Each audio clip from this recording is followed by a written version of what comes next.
here we are. So, important thing to note, as is indicated in the title and everything, this is a key that was given to me through Lurkit, as I very frequently have been receiving keys. And the other important note is take a look in the upper right corner of the game screen. You'll notice the preview thing there. This is a preview build of the game. It will be a little bit different than the demo that is out and available for the game currently. I seem to recall that the game is releasing this... supposed to release... yeah, it's supposed to release this year. When this year is unclear currently. I was not given any answers on that one.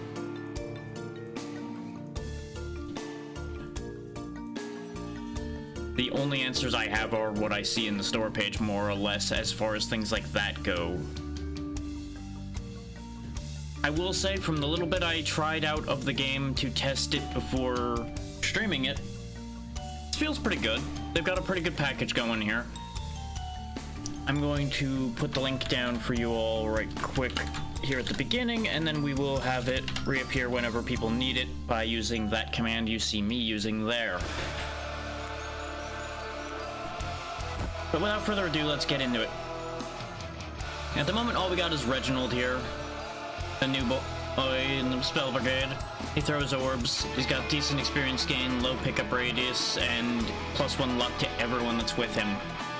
Now, I don't know how the multiplayer is, for obvious reasons.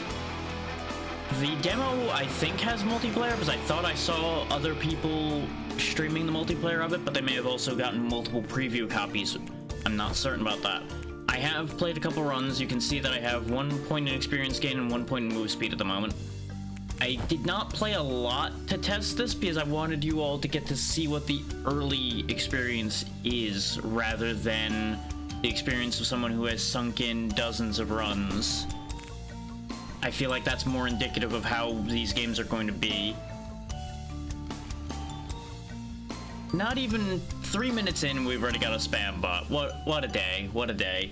Anyway, let's get this ball rolling, shall we? Let's see how well we survive. Interestingly, as you see, when you spawn in, you actually have a damage area, which is kind of fun. Let's go ahead and lower the cooldown so we fire more orbs.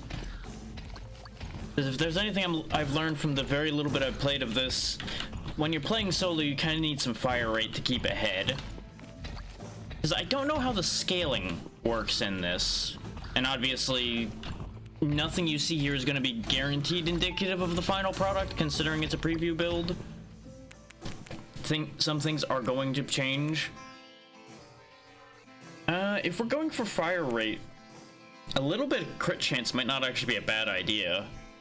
We'll give that a shot. But yeah, it's your usual kill thing, pick up orbit drops to get experience, to get at power-ups, etc. An interesting thing I saw should come up here at some point before too long. And I'll explain why I find that is interesting when it happens, which hopefully it won't make a liar out of me and not happen this time. But we'll see. There's actually a few interesting things in here. One of the big ticket things, of course, is tied to the multiplayer, so we're not going to get to experience that properly. I debated seeing if the demo had multiplayer enabled and seeing if I could get people for the demo. That was one of the things I had held back on covering this about. And then I thought about all the other things I have running right now, and I wasn't sure it was going to work out great. So, not that there'd be any issue with the game, but more timing and everything, since I've already been having enough complications wrangling people of late. And the other thing was going to be, I was going to have a different model for today, but I've been having some complications with the rigging on that as well, so that ended up getting pushed back again. Turns out when you're trying to rig a hood, it's much more complicated than you might think. But yeah, now we get completely new spells. You'll note down there exactly what you're gonna get in that regard. You get a spell at level 5, at level 15, and level 25. It's not quite as excessive as your average Survivors game is as far as that goes. Which is unfortunate, but also it makes complete sense. Is if it's a multiplayer game and you've got 3 or 4 people all with 12 spells, the game's gonna die. It's just gonna be impossible.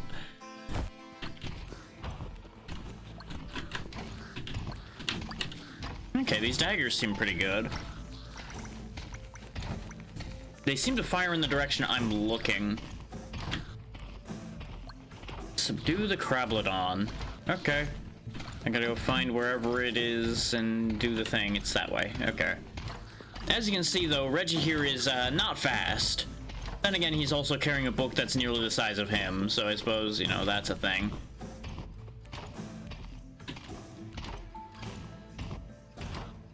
Oh, I see. I've got to basically kill it before it breaks all the orbs. But we are getting overrun right now, so I need to back off for a moment. Its health is pretty low, so I should be able to finish it off before or too long here. I wasn't sure if it was damaging me or if enemies were under it and damaging me. We are in a bad spot here, but we did complete the objective, which gets us an augment, which is what I wanted. Oh, they both get cast and burst, huh? Well, that's a bit of a shame. I'll take the cast and burst for the orb, because that's actually pretty useful. Bursts of knives sound like a great idea, except for the fact that I'm not able to get enough distance from targets right now in order to be able to use that properly, because I would have to turn and fire. And if I turn and fire, then I'm more than likely going to get hurt. I don't really need critical damage right now because our critical rate still isn't very good. Let's make our orbs better since they're guaranteed damage. Because right now I have to spend most of my time running away. These exploding guys are fun, by the way, because they seem to go off when you hit them or when they get close to you. But as you saw there, when one goes off, if the others are in the radius of it, it'll set the other ones off. You can make neat chain explosions through the enemy that way. Plus 25% more spell damage? Okay. That's better luck than I was having in testing, that's for sure. And I didn't even raise my luck. You know, they say streamer luck is a thing, but honestly, it really seems to swing wildly as far as that goes, which, you know, some would argue that's the nature of luck, is that it's swingy. And I can't say that that's wrong, but it doesn't have to be right either. The good news is you'll notice we're dead right now, but you get one extra chance by default, which is kind of nice, honestly. But it might be only in solo that you get the extra chance, because I know that there's a stat that allows you to revive people faster, so it might be that you get the extra life in solo play to make up for the fact that you can't be revived because you don't have anybody to revive you. I'm not 100% sure on that, but I'm logicking it out as I go, pretty much. Spell size would be nice for our knives, but I don't think it would help for our orbs at all, since they don't pierce. I'm gonna push the crit chance up a little bit more. I still haven't seen a crit happen, because I think we don't have any base crit chance to speak of. Is there, like, a stat screen or anything? Doesn't seem like it. That might come later. Because as y'all have seen, I'm definitely one to pour over the numbers when I'm trying to understand something.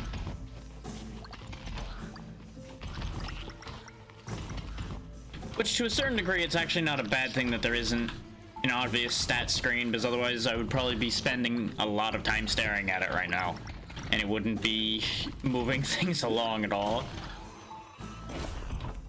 Now, in the interest of full disclosure, I did intend to do 2 Lurkit games today, but I might cut that down to 1 because I did go overboard yesterday in order to finish Evergrace. 25% cooldown reduction, yes please. All of the orbs. Throw them all. Murder them all with the power of orb. Dodge the bullets.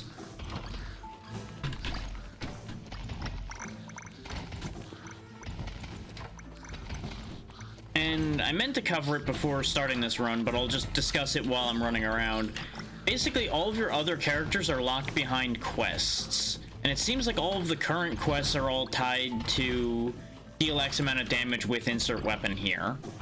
I don't know if the daggers were on that weapon list, because not every weapon has a wizard associated with it in the current lineup. I meant to look at all of that, and I just kind of went, you know what, I don't want to be here with my own thoughts at the second. I'm just going to launch us in and have something happening while I discuss things.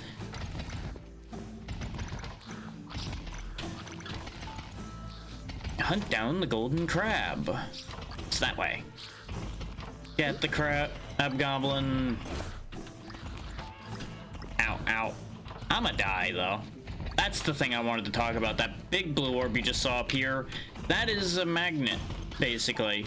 The fact that they seem to drop out of enemies is the interesting thing I wanted to talk about, because most of these games have them drop out of, like, boxes or other containers instead of the enemies. This game has it coming out of the enemies, which is a little bit more dynamic in that regard, so it's kind of fine. Like, it means you don't have to prioritize chasing crates and such down, which is a blessing and a curse, obviously, because it means you can't control when you get them. But that's, again, not exactly a bad thing. And I do appreciate the fact that there are some of these augmentations here that change the targeting on your auto-target abilities. Aiming for the enemy with most health is fine because that does a lot of damage, so that should be able to chew through largest health pool just fine. I wish that was a closest target option, but I don't know if that exists. The orb dropped over here somewhere, I think. The magnet. It seems like nothing disappears, by the way, so that's useful information. Oh, I didn't reach it, which is awful. The pickup radius is a little odd in this game, because you'll notice that wasn't picked up by my pickup radius. That is something you actually have to touch. We need speed. We need to get the fuck out of here.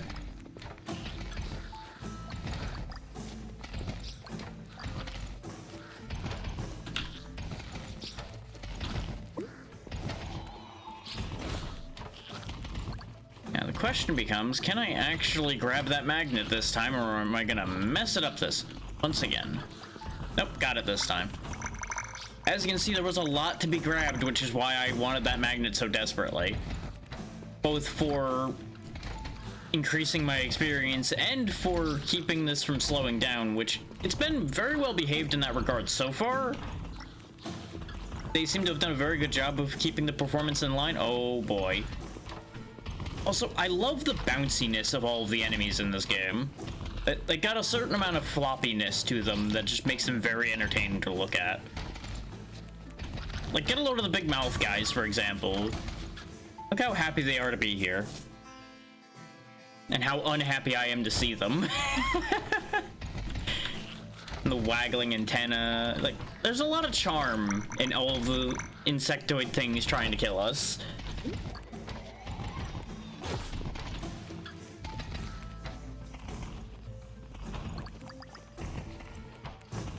Meanwhile, we are just Reginald, the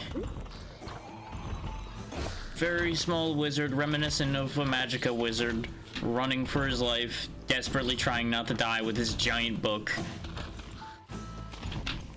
Ooh, those are bigger experience orbs. I assume they are worth more. I am definitely having a crowd control issue here. Set off the bombs, and that should start cleaning house a little bit. I do really like the big stone boys that are just mouths and arms coming out from under a rock. and a little bit of a body sticking out the other end. I don't know if I want to know what's going on under that rock, but they're very interesting. Get enough distance, I can throw some knives for a second here. Start making some headway.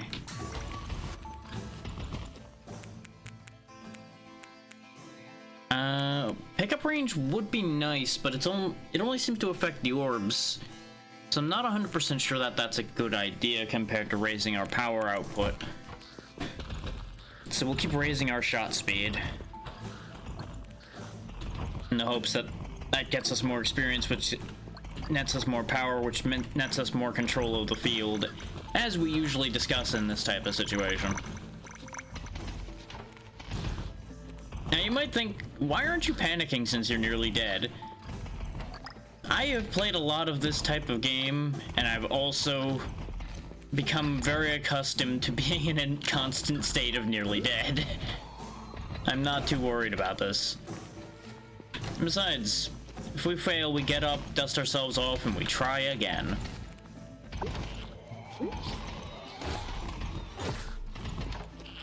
Okay, we got time to get those fungi, and there are other fungi to get, it looks like. This is an objective I haven't had yet, so I don't know how many we actually need.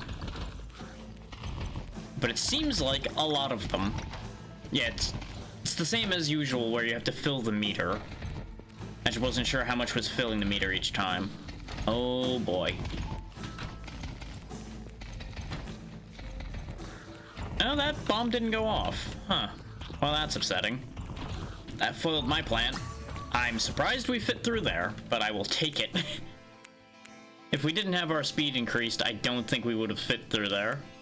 I'm curious about these milestones these have as well. I assume they get some kind of upgrade when they reach those thresholds. Maybe that's how you get augments other than the objective bonuses.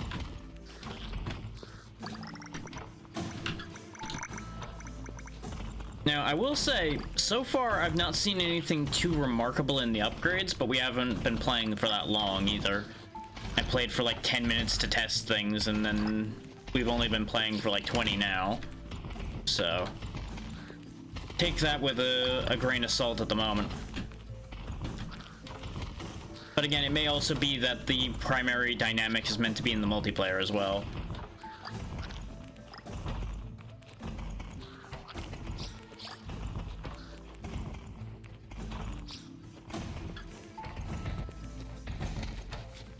Bend my way around them. Hopefully this mushroom will be enough to finish the job. It is. Very good. Aha! Ooh, splitting orbs. There we go. Ow, but it takes them a second to split, though. Okay, that's not as exciting as I'd hoped.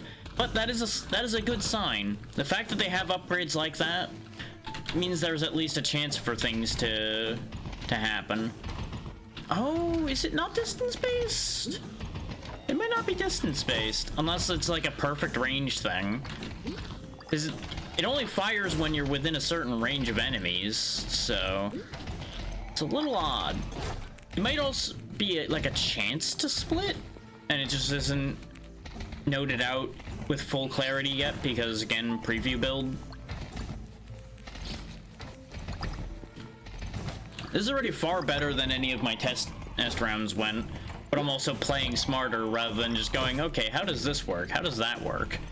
The entire time, which is why I did those 2 test runs, so that I didn't make a complete embarrassment of myself immediately.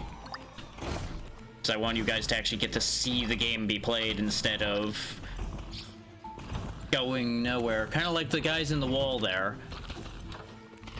Squeak through. Don't mind me, gentlemen. Passing through. Don't mind me. I'm not real. I'm just a figment of your collective imagination. Really can't believe I got away with that one either. With the amount of enemies on screen, Necro Whirl sounds like a good idea. How does it work? Okay, it's death circles. Okay. Lasts a few seconds too. Okay. Good damage as well. Now, I know Necro Whirl's one of the ones that will get us a character. So with this many targets for it to hit, it still manages to find a way to miss. It's reminiscent of the... Oh, what's that game called? Soul Hunters, I think it was? Something like that? There's a ring spell in that, too, that had an awful habit of just targeting out in the middle of absolute nothingness and upsetting me. Sacrifice? I can do that. Oh no, there's Crab. Why is Crab here? Oh no. Sacrifice, sacrifice, sacrifice.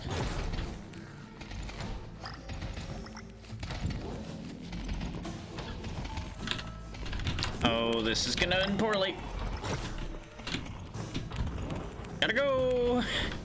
Yep, there it is. I knew I wasn't gonna get away with that again. They actually passed a little smarter that time. Is that something I've noticed that's actually fascinating with the enemy AI in this game, in that they don't try to path directly to you. If you're heading in their direction, well, more often if you're heading in their direction, they will actually try to cut you off instead of going direct. It's very interesting in that regard. At least I find it very interesting. Okay, Phantom Blades were one of them. You do have to get a lot of damage with that weapon, though. Like, we might not see that many of these today. Hey there, Pazzy, how you doing?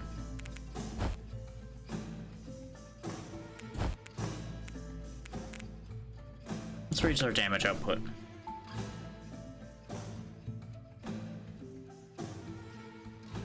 Okay. Needed to sneeze, didn't want to deafen everyone. Yeah, arguably I should have raised my health, but damage was where we fell off there, so damage is what I will fix.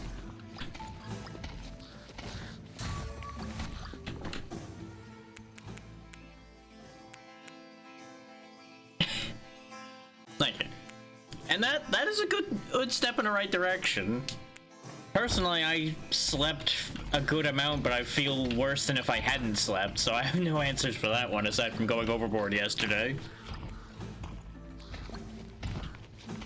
Also, getting a legendary upgrade right off the bat is certainly going to change things for us this time.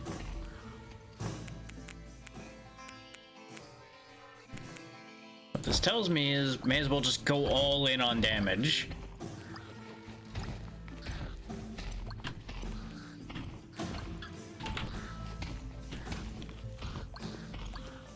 I mean, sometimes it just works out that way. Sometimes it's not so much that it's more comfortable, but it's just a change that you might have needed at the time.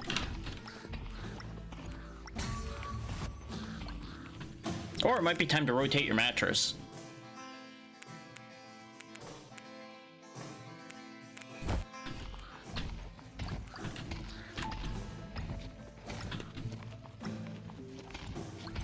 Lord knows I've made that mistake a few times. Laying in one spot for years and then wondering why it starts to suck.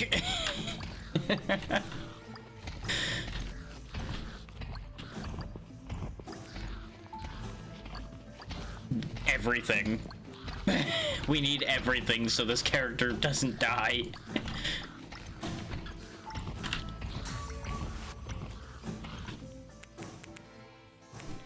Necro War was doing pretty well. Realistically, I should focus on these two since these are the ones we've made progress toward unlocking new characters with, but for sake of showing things off, I will use new things. Hello there. Hey there, Callista. How's it going today? Fear my spinning sword.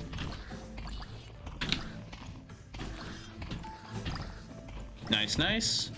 Best of luck with the writing.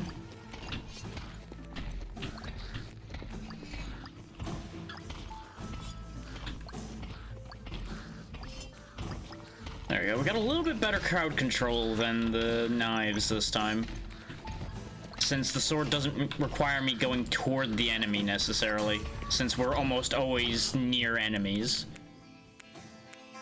Sure, give me some luck. Seal the rift. Down there, okay. Meep, meep. Hey, ABC. How goes? Just gotta clear out all the things around me and keep in this circle so we can close the portal.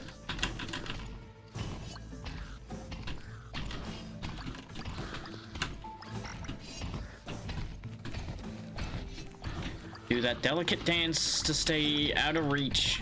Nope. Nope. Not like that, though. That was well within reach. That is not okay. Okay. Rift sealed. Time to go. Oh, we can get splitting orbs immediately, so we'll take that straight off. More damage. I'm still not 100% convinced about splitting orbs, but them firing in bursts also wasn't doing anything too crazy. Hello, Snark. I see you're encouraging death as usual.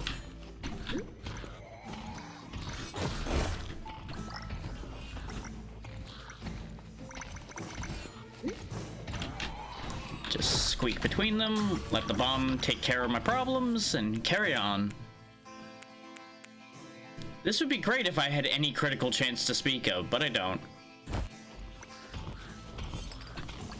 I want to see what the augments for the arcane sword do. I'm kind of hoping it would give me like an extra one spinning in the opposite direction or something like that.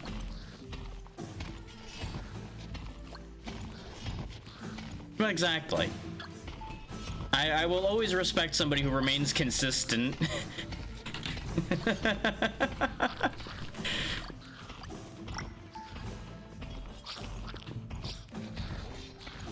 You know, barring consistently stupid. Oh, I'm doing fine. Very tired after yesterday's near 9-hour session to finish Evergrace, but, you know.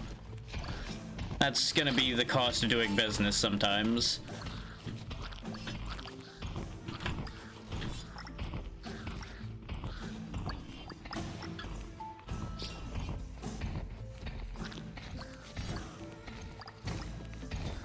How about you?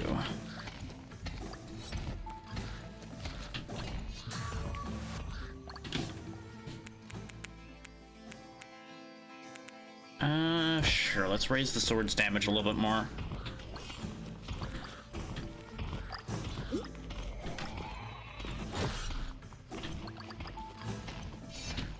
Quite possibly, because it went for a bit, to put it mildly.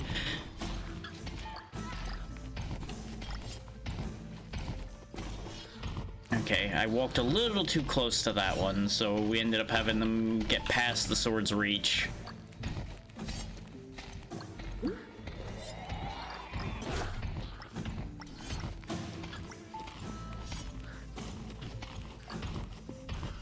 And there is a certain damage threshold it seems like you have to hit to get these bombs to go off, perhaps. There we go.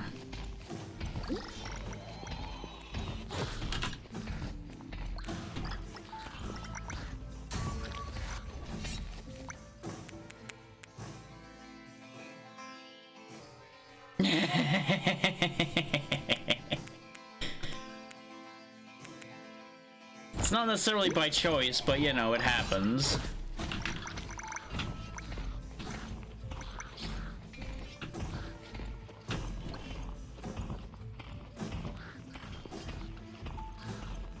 Exactly.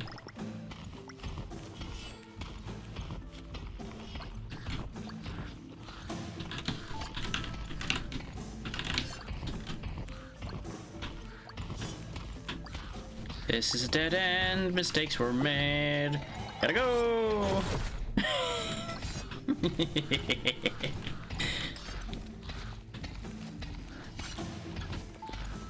Retrieve the bewitched fungi again. Okay.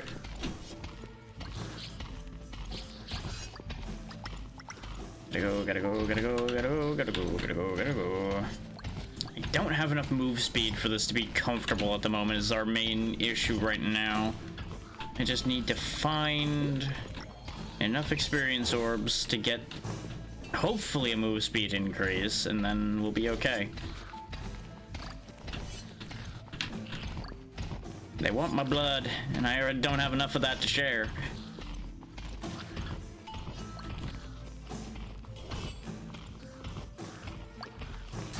Yeah, look at that. They're cutting me off again like I was talking about before.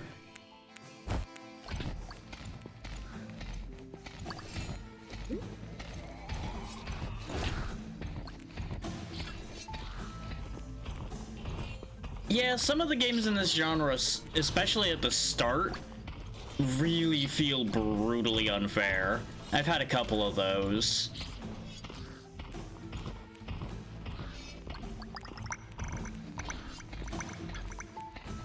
Usually they start to balance out after a little bit, but you kind of have to endure the pain to get to the meta progression enough to make it balanceable.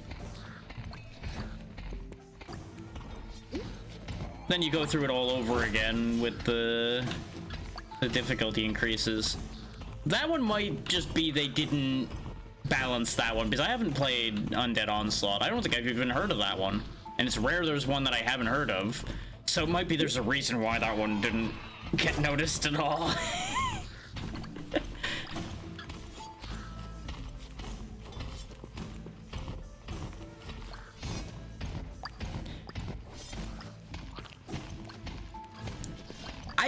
I like it when it starts out kind of difficult, but it's playable difficult is the thing. Like, this is completely playably difficult.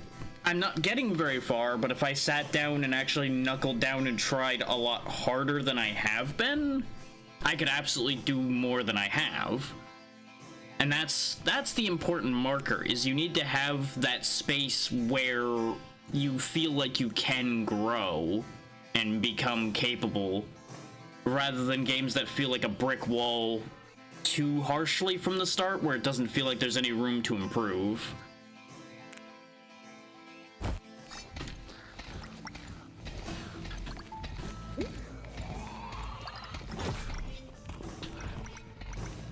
Like, if I just spawned in and died in the first minute or so, I would have set this aside already, because at that point, what exactly is gonna happen? The answer, nothing. Ooh, there we go. 35% more damage for the spinny sword.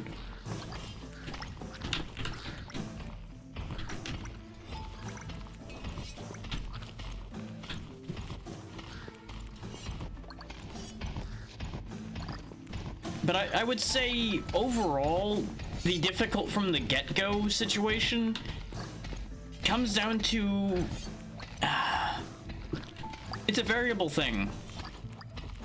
Because I'm of two minds of that, because there are times where I want something that starts off fairly generous, just so I don't have to go crazy straight off the bat.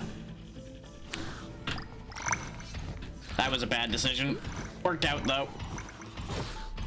Almost wasted our only revive bombing them. It was fun, though.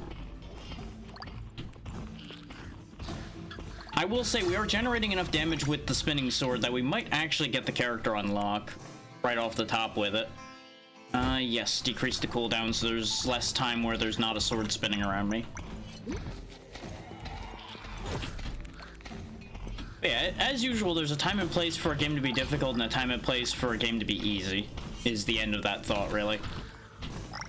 There's room for both.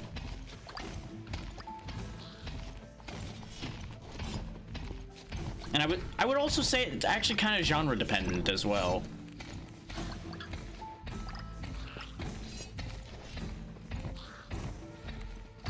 The Halls of Torment is definitely another good one. Though it does kind of start to run out after a while. I do need to revisit that. Okay, that did more damage than I thought it was going to. I thought it was gonna be another 150 per tick one, but I think I was too close to the big guy, not the medium. Just a little too greedy. Okay, yeah, the broadsword already outpaced the other two. That's what I figured. And I don't think we even lived that much longer. But we did have the small damage increase, and we had some other bonuses. Let's keep raising speed. Speed seems to be the end-all problem. Yeah, exactly. You just kind of soak in it and let things be things instead of needing to worry about anything. We are getting the critical chance at the start again, so we'll try that, though I don't think we even saw a crit when I went into crit chance the last time. I don't know if it has obvious crits or not in this game, so it's hard to say. I do want to point out again, though, that some of the difficulty I'm experiencing will, of course, be modified by people actually using the intended multiplayer experience of the game to their advantage. Or it may actually get harder as a result of that. It's kind of hard to be sure on that one. Since I do seem to recall seeing the phrase friendly fire thrown around as part of the description for this, so bear that in mind as well. The fact that if you start going really crazy, you might be able to... you might end up killing each other instead of the monsters. As if that would be any surprise, really. Ooh, 12% experience gain. Yes, please. That will hopefully slingshot us into higher levels earlier. Really depends on how much 12% actually maths out to, which, since I have no numbers available, impossible to guarantee anything with that. I'm trying to hang out near this potion to keep myself from burning the revive quickly this time. And by doing stupid things.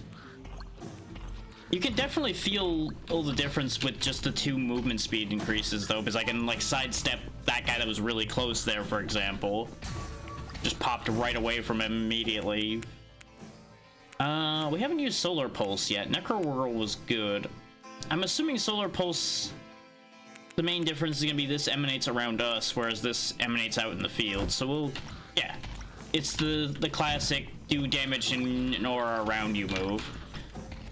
That's probably going to make us get a pretty long run reasonably easily, as long as we get the right upgrades for it. Because this is just basically just protection. It just doesn't do enough damage yet to be a safety bubble. But if I can get the damage up on it, it will just devastate things, probably. It will be another easy one to get the character for, if there is a character for this one, which I think there was, but brain is distracted for obvious reasons at the moment.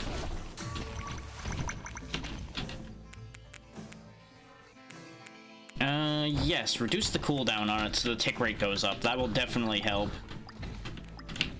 I do appreciate that the enemies can get stuck on the giant stasis crab.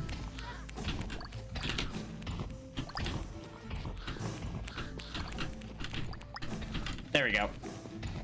The objectives have been pretty easy to do for the most part so far. I do really wish it would start giving me different augments a bit more often, but it's okay. We only just got this spell. Maybe there's weighting to it where it has heavier weighting for your basic spell.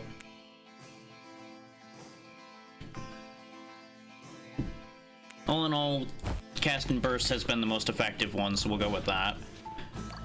Because the goal right now is to actually live a little while. Which on that thought, let's go get that potion. Another 12% experience increase, okay. Okay, it's not a full heal. That was something else I wanted to test, because we haven't seen that many potions drop.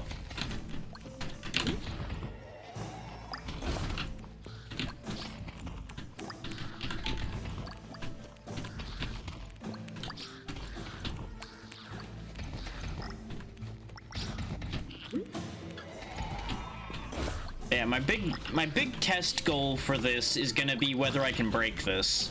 If I can't break this, that's actually the sign of a solid product. If I can break how they've designed this to the point where we can easily become untouchable, I'm actually gonna report that to them possibly, because that'll be a little too easy.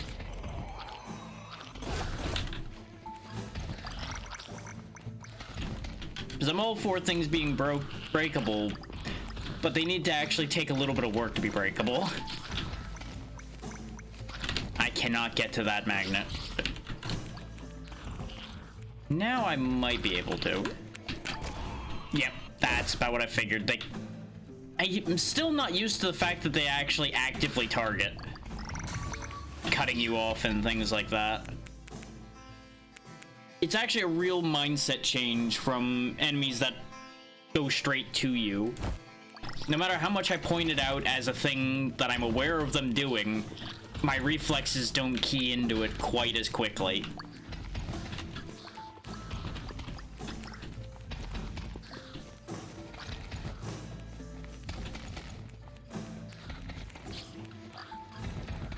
But I do want to keep pointing it out, though, because it is actually genuinely an inroad forward in making these games more dangerous and more difficult by making the AI smarter.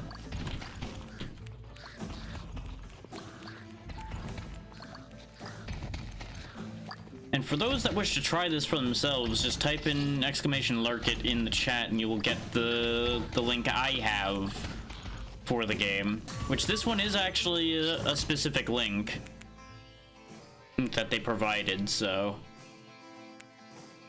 let me double check to make sure that that link still works. It worked before, but I'm just double checking. Yep, it's good. It takes you to the store page still. Okay. Especially with the smaller companies, I always double check to make sure there's no shenanigans.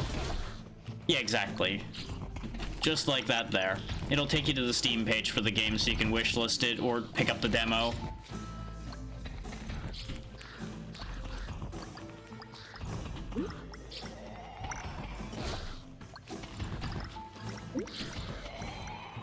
Which the demo, I believe, only has this stage and a couple less wizards compared to the preview build that I have. For press reasons. And as mentioned earlier, the game will most likely be coming out this year, since that's where the release date is slated for at the moment, and they just updated the roadmap this month, so it may have been intended for a sooner release and then they had to push it back or something. I'm not certain about any of that. I do know I need to get in this circle so that when they die, I get benefits.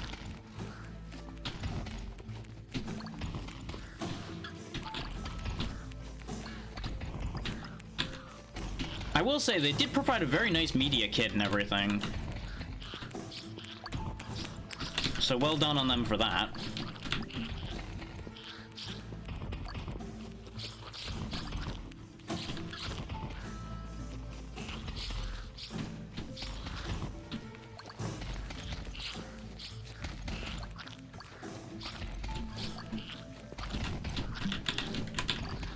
There's a few too many of those shooters alive now for this to work out well. Because that's our one kind of fatal flaw at the moment, is we have nothing to answer those with. Aside from, like, walking in and doing that. Which, you know, that works. Especially when I can get them spun around so their shield wall's not in the way.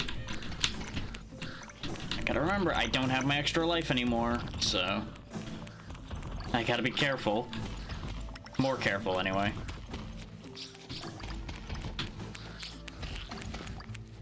Which I know, me careful, crazy concept. Never really happens, but sometimes the ends justify the means. There we go. Setting off those bombs counts, because you don't actually... That's the neat thing for those sacrificial circles that I have to give them credit for. Or as well, usually in this kind of game, you and the enemy you kill have to both be in the circle for a fight like that to count. The fact that only the enemy needs to be in there and die in there is actually very nice of them. It makes it a little exploitable, but you know, fair play.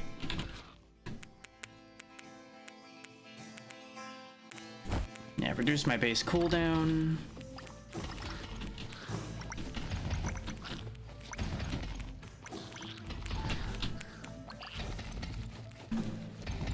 Do the long circle around so that we can get all this delicious experience. There we go.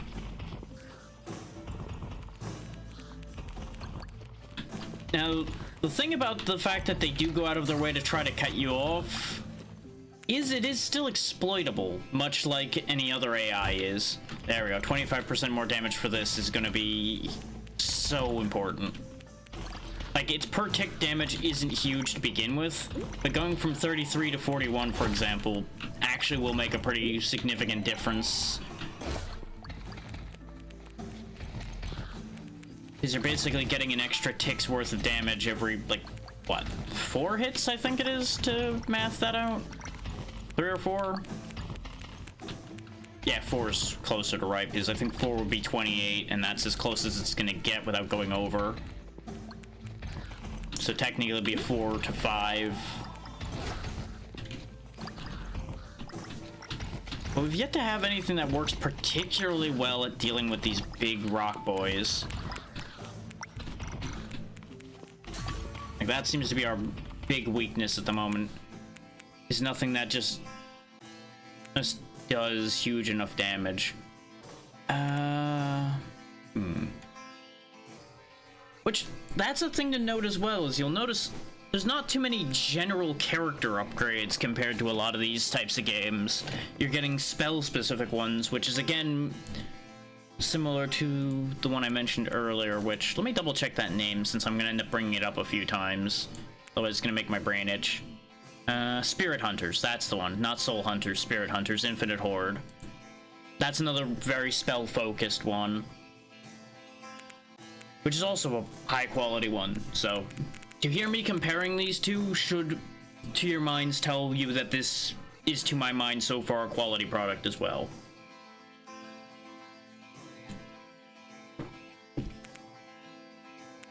Let's try Rune Burst. I don't think yeah, that's more or less what I figured was gonna happen. I was gonna say I don't think it's gonna be one that I'm gonna use much. I keep misjudging the reach on those guys as well, as they reach out a little bit further. Not just because of the arms, but even between the arms, their hitbox is out a little bit. And I misread that every fucking time.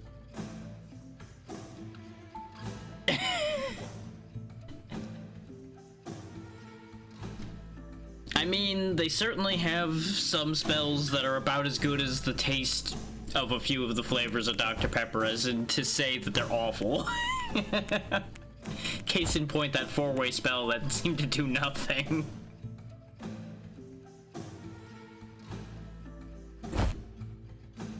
But we didn't make enough gold to do anything, so back in we go.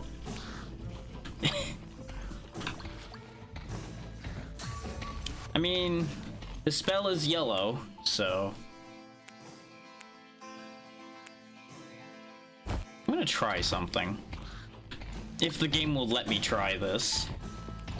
Well, we'll see what ends up shaking out here, but I have an idea.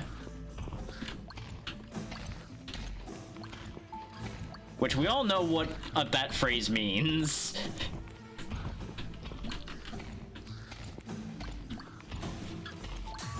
And if anybody doesn't know what that means, it means something stupid's about to happen. Okay, it's not giving me what I'm looking for already. It knows. So I am gonna need a bit of damage in order to get to the point where I'm gonna be able to do what I want. Oh, don't worry, I'm going to do it. I'm going to do the stupid thing. I just need to be able to manage to do the thing. The game's gonna have to play ball with me on letting me do the thing, and that's gonna be the hardest part here. Yes?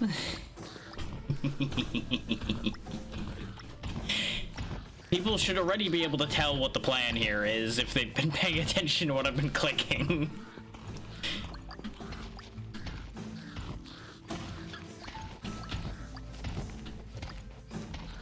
It's time for Operation Speak Softly and Carry a Big Stick, with an emphasis on the big.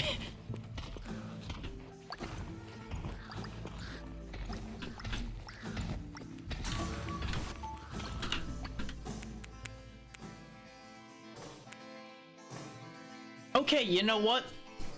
This wasn't what I was planning for, but I'm intrigued. Give.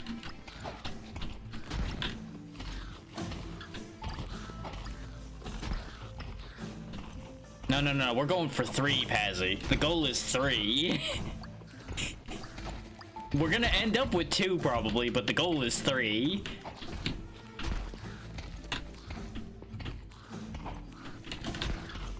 going serious big. The fact that this is a only behind me spell is a little bit of a problem, but otherwise this seems like it has the potential to be great for the idea I have going here. His spell size plus explosive tends to work out pretty well. The timing on it's a bit of a thing, so I waited around ready to fire it and then it just didn't. Like, it's obviously shown down there at the bottom what its cooldown is, but I still timed it wrong anyway.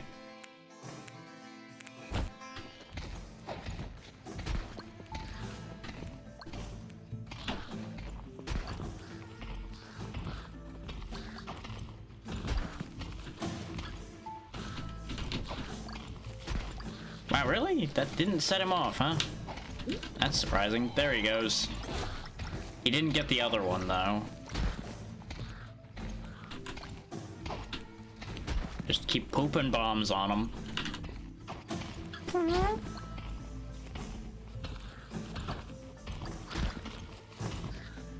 We might be in trouble for getting this objective done here, considering our current attack set is not efficient. Like, I'll say it, it is not efficient.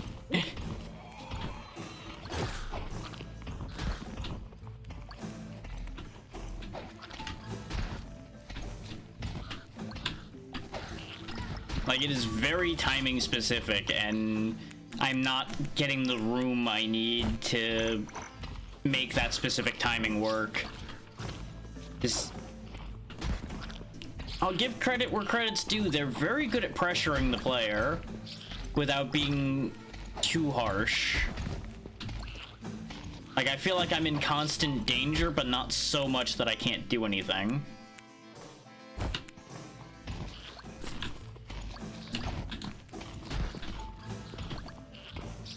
Which, that's like the sweet spot you want for this kind of game, is that your players feel pressured.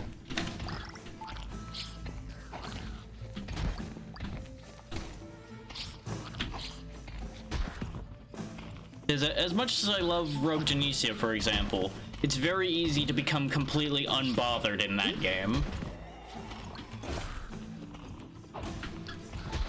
And I see the potential for that to happen here as well, but it's gonna take work to get to. That'll throw my timing off a bit, but if I can just start spamming bombs, that'll also just work.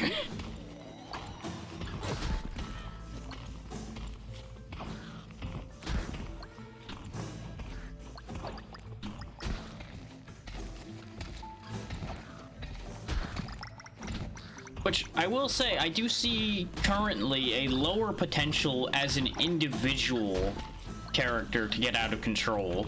But again, this does seem like it's designed from the beginning as a multiplayer experience. So that is probably where the scaling is designed from.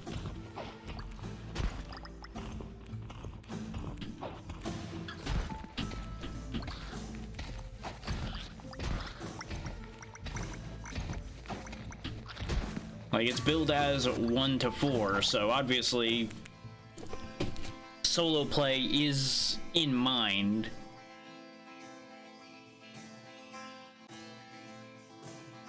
It's just not solely in mind. What I really should probably start doing is actually going into health a bit, especially since it gives current health when you get max health, so that gives us a little more wiggle room. The fact that those big guys do 250 a hit, though, tells me that max health's not going to be a savior. It'll just buy you time, which is all you ever need in games like this. You just need to buy time.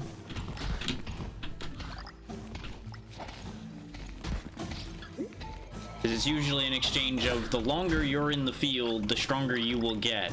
Yes, your enemies will also get stronger, but it's always a balancing act of staying ahead of the curve of the enemies becoming stronger.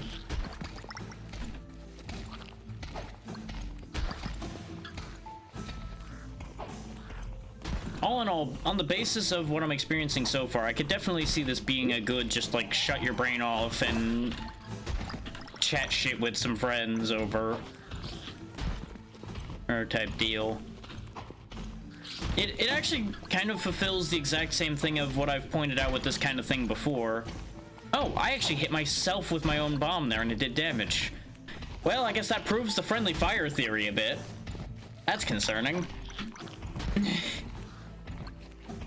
But yeah, it kind of proves what I was saying before with this type of game being just essentially the same experience you get in an action RPG condensed down to an exponentially shorter degree, which is more or less what the genre was built to be as far as I've ever been able to tell.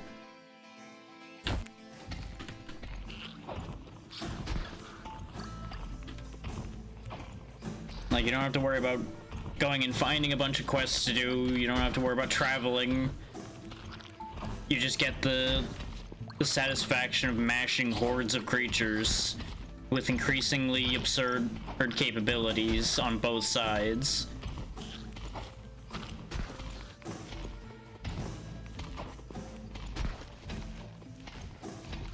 Which at the end of the day is more or less what the entire basis of like the Diablo style action RPG was. There were story trappings around it to kind of obfuscate some of that, but that's more or less what the mechanism always boils down to.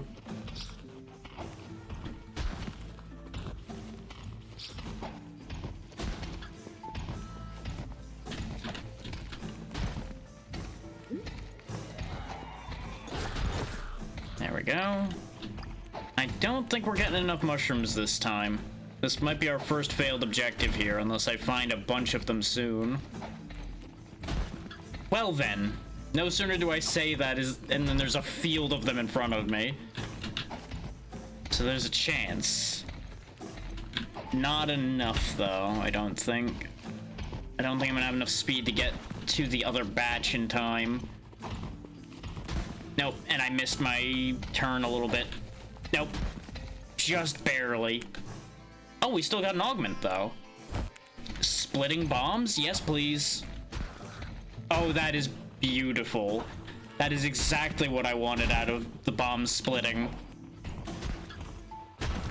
That's gonna be such a huge help.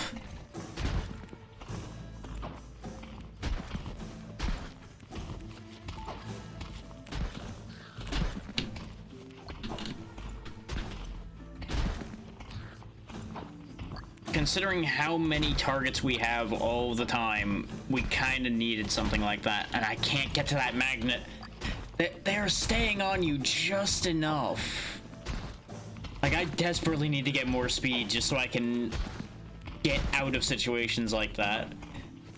Is the one thing this game doesn't have that a lot of games in this genre have decided to have after a little bit is a dash. We have no get out of trouble move. You only have your wits and your ability to path sensibly. Nope, you've seen everything I've seen pretty much there, Pazzy. Some of the weapons have piercing, but most of the spells do not seem to get any piercing. You pretty much want things like the daggers or the spinning sword if you want things that go through enemies and keep going. So far. Again, preview build. More augments and such are going to exist almost certainly. And I wouldn't be surprised if a piercing augment appears for the orb at some point. But current state of game, I have not seen such so far.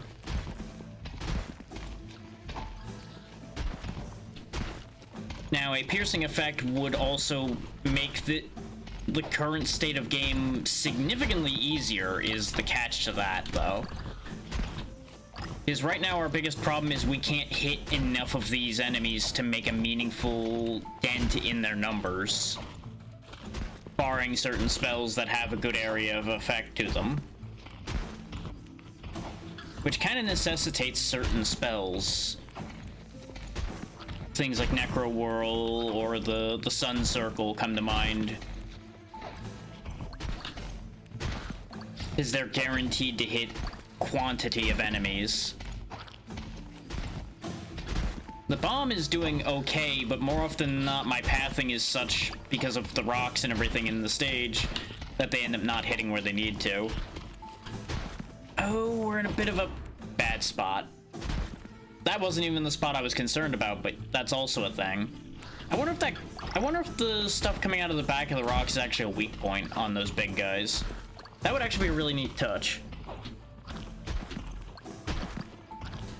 What I was gonna say is we're in a bad spot in terms of doing the objective at all, is there's just so many of them, and there was a high likelihood I wasn't gonna be able to get to the potions. Yeah, this just isn't happening. I need something that hits harder or hits a lot more often to clear that much of them in order to get at that.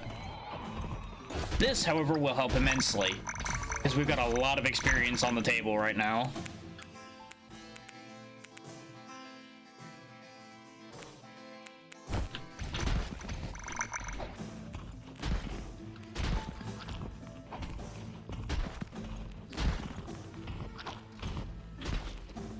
Yeah, we basically gained a full level out of that magnet.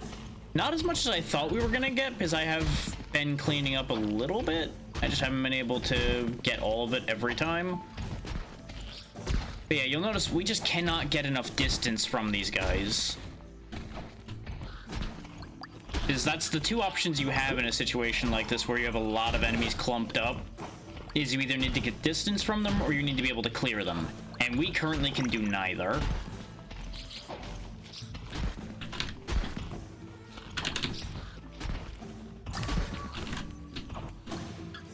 What I'm currently angling to do is I'm trying to hit those bombers that are in there so that they will go off and hopefully nuke all their friends.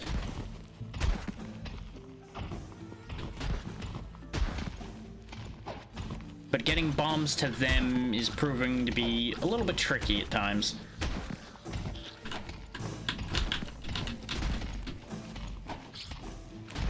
Yeah, now they're getting stuck deeper in the mass, so this is gonna be complicated. Nope, not going that way anymore.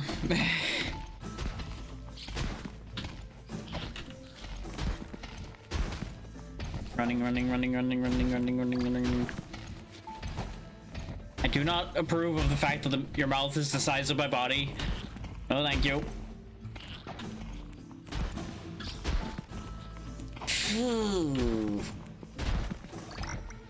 Cut that one uncomfortably close.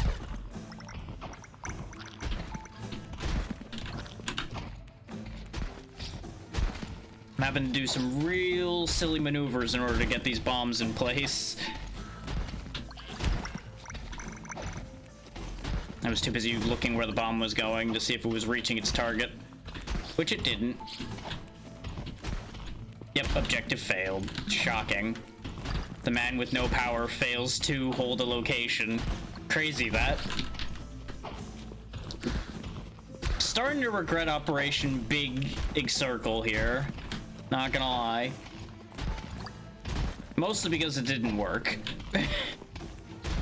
But we also didn't get what I was intending to use it with.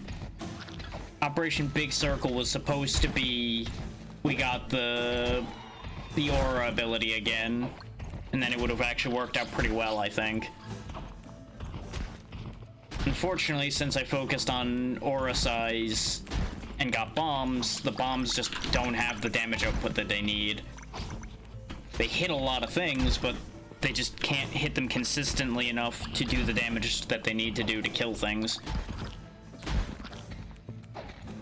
We're surviving just fine because I'm doing a good job of playing keep away.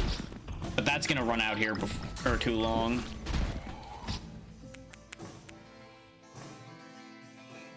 If this 25% cooldown was on the bombs, I would be so excited right now.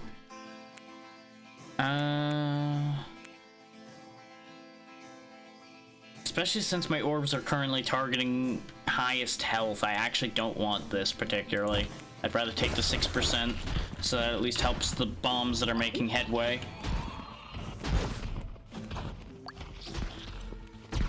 His highest health just means it's going to be firing upon those crabs as often as it can, and that's just not going to make the headway it needs to.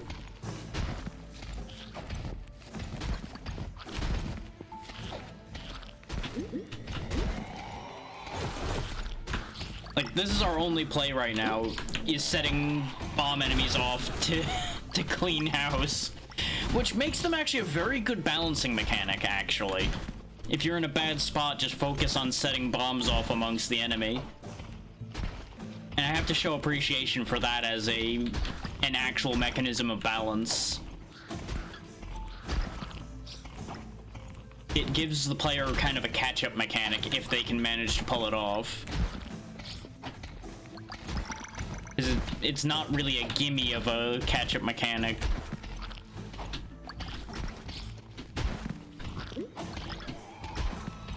And there's a world in which that wasn't actually designed with that intention, but it's working as such, and I'm going to give them credit for it working.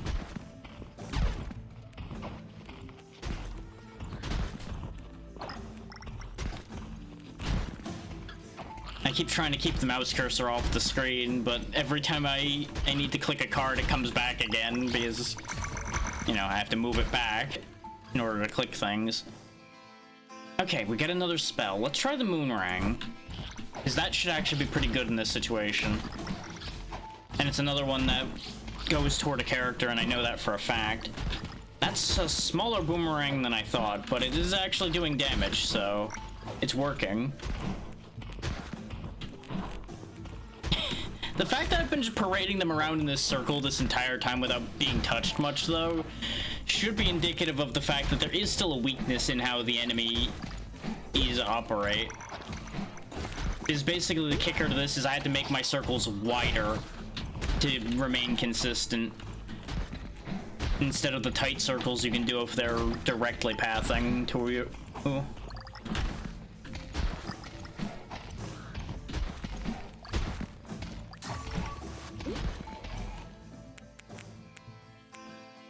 Keep raising my bomb damage.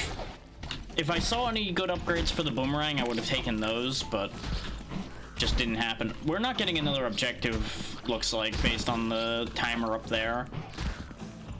Which I do appreciate them giving us a timer so we know where we're at in that whole scale, so you can plan accordingly.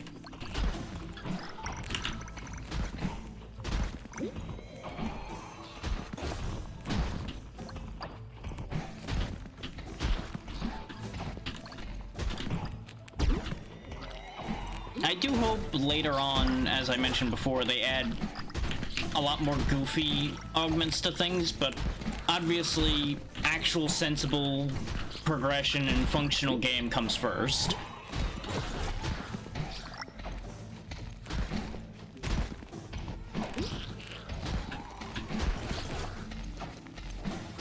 I hope one day to be able to come back around and get that experience that's out there. I really could use that. Yep, there it is. I couldn't keep getting away with that. I shouldn't have gotten away with what I did get away with there, if I'm honest. Was Hexbomb one of the ones? No, Hexbomb was not one. Sad. If it was, I think we might have actually gotten pretty high up there, as we lasted for quite a while throwing bombs into the crowd. Okay, I really want to try to get Solar Pulse again, just so we at least see a new wizard soon. We did get a decent amount of money, but I'm gonna keep sinking money into movement speed. We actually unlocked tier 2, which has different upgrades. Okay, okay.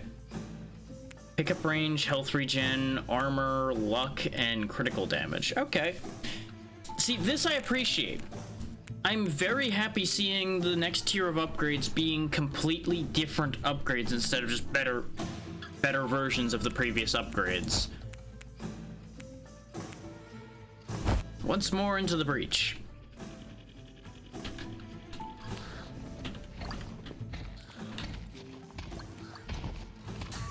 And the main reason why I want a different wizard, by the way, is just because I'm getting a little tired of Astral Orbs. It's not a bad spell, and it's a good baseline spell,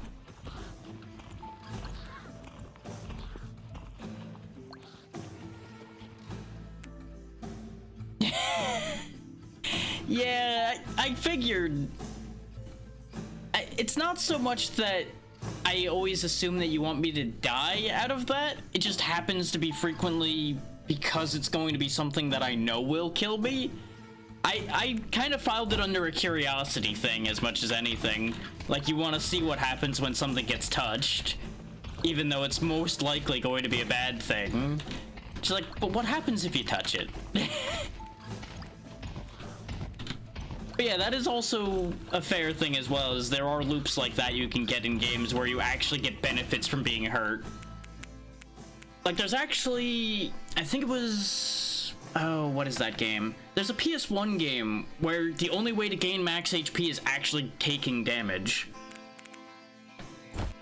You actually will continuously gain higher and higher max hit points by more or less getting tougher by getting hit. Which, I love that idea, because it makes sense. Even if it flies in the face of conventional don't take damage logic, it actually is a thing. And that game's of course not the only one that does it either. There's quite a few instances where like your constitution will grow by taking damage and things like that. But that's just the first one that comes to mind in that situation. Wish we had rerolls. So, I mean, it's a legendary upgrade. I may as well take it. And that is a thing I could try to go for, I guess, is raise my dodge chance as much as possible so that I just dodge tank everything.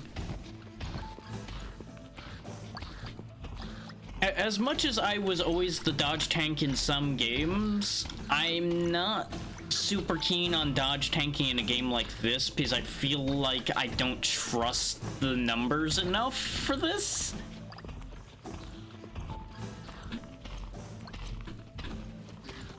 For lack of a better way of explaining it. There's Hex Bomb again. Phantom Blades are decently far along towards getting the wizard that's associated with them. But here's the thing. Here's the thing I'm worried about. If it's a wizard that starts with Phantom Blades, I don't exactly want that.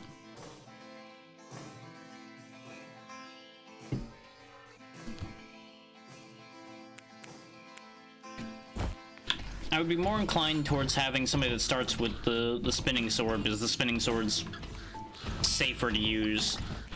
And ordinarily I go for the gimmicky, hard to use stuff, but this game's just in that right band where I actually have to have at least one sensible ability in here, or we don't go anywhere, as we learned.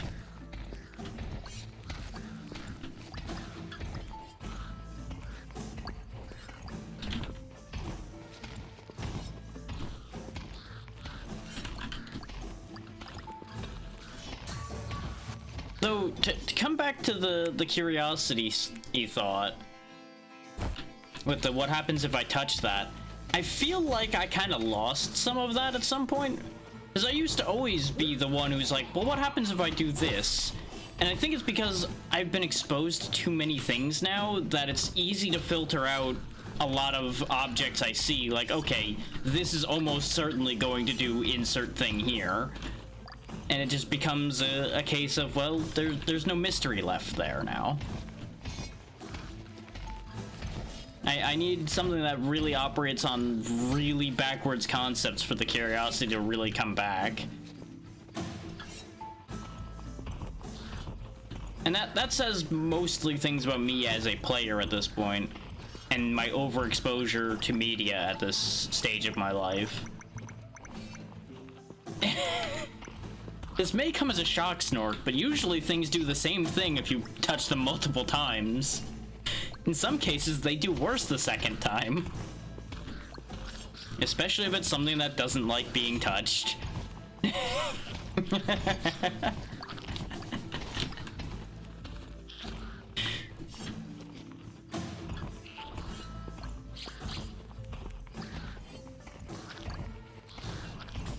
Come on, interesting augmentations.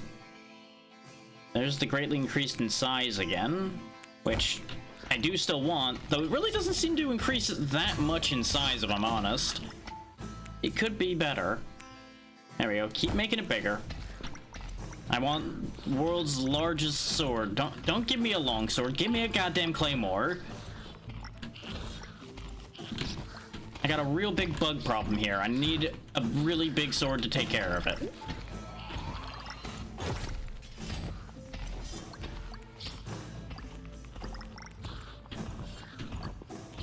Because you'll notice that if you maintain the weapon on a target, it hits repeatedly.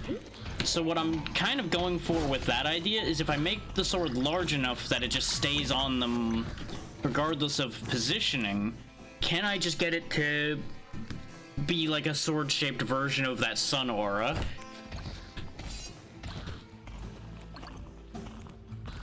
There we go. It's also got a fun little bit of wobble to it.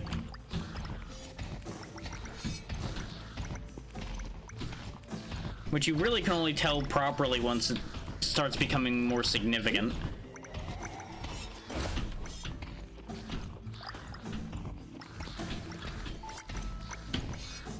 But now we're getting somewhere. You'll notice we actually somewhat have field control at the moment. We've actually been getting pretty lucky on our rolls for getting what I'm asking for.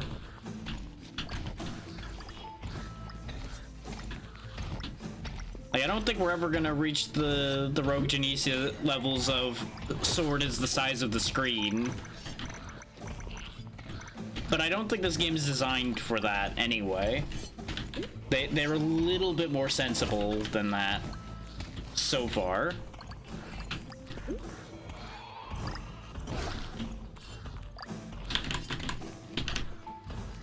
And there's nothing wrong with either side of that idea, I would like to point out as well. Just in case anybody gets that idea.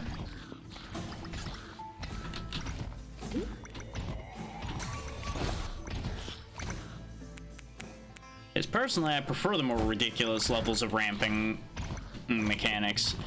But there's, just as with difficulty, a time and place for ridiculous ramping capabilities.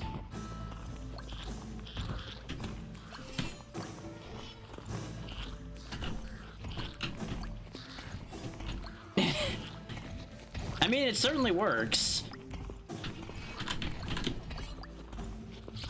Just make sure you got a real strong jaw.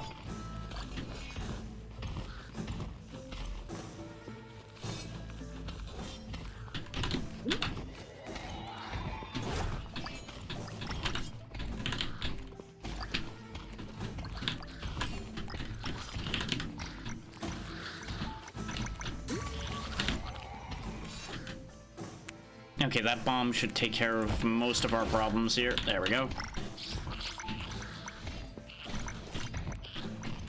We're just gonna get fresh problems, but that's fine. Okay, our biggest weapon-based issue right now is our cooldown's not fast enough. Surprise, motherfuckers! I'm not dead. Hee hee. I do appreciate, and I know I said it before already, but I need to point out again how much I appreciate the fact you can weaponize your respawn. There we go, objective completed. Oh, you can just stack the slower but bigger? Okay. Slower and even bigger. Actually gonna take armor, and that just makes my brain hurt. Oh, there we go. We actually have the cooldown lined up well enough that we get 2 swords now.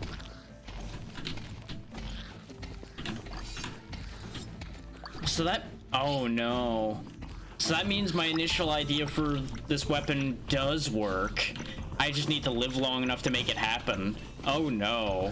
Oh, no, game. No. No, you shouldn't give me this power. No. No, no, no, no, no, no, no, no, no, no. This is gonna end in tragedy. Many bug lives will be lost this day because of what they've just taught me.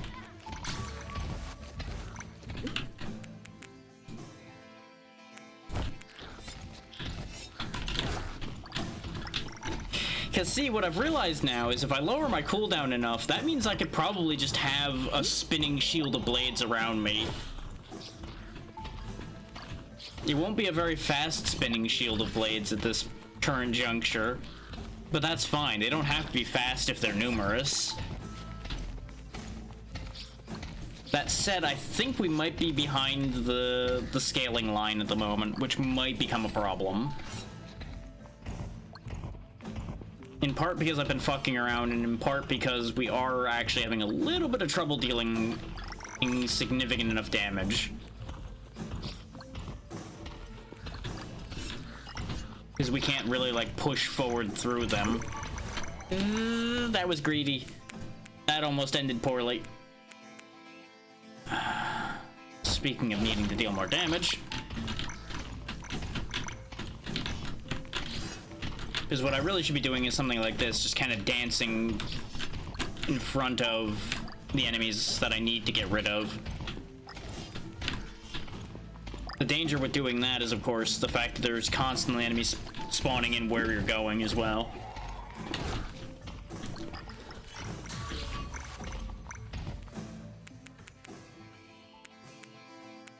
Solar Pulse, yes.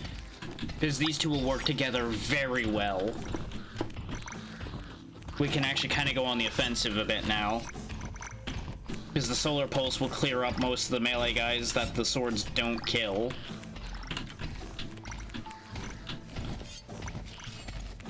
We still have to, of course, be cautious considering we have very little health and no revive. But we can at least play close enough in that we can actually pick up most of the experience from everything we kill now, instead of having to constantly dance just out of range of picking up my own winnings. There we go, expand our circle.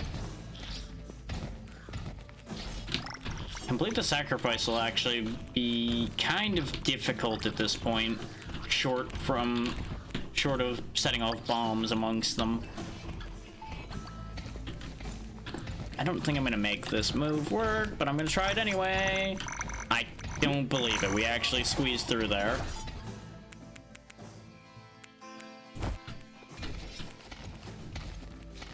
We almost didn't, don't get me wrong. We absolutely got hurt there, but I really thought instead of hurt, I was going to be dead.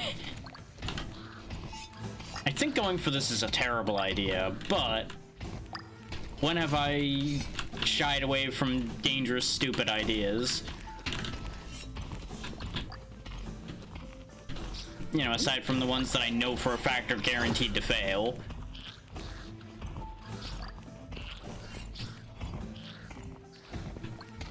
I mean, that balances out nicely, all things considered, considering you have all that max health increasing you were talking about before. You couldn't have asked for a better upgrade, really, in that situation.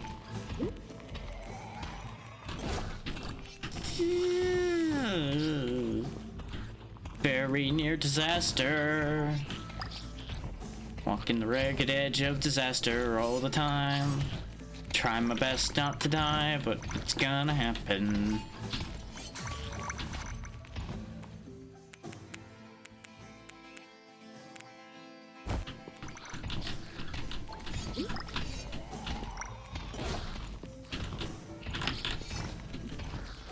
Oh, there are so many mouths in that pile. Oh god.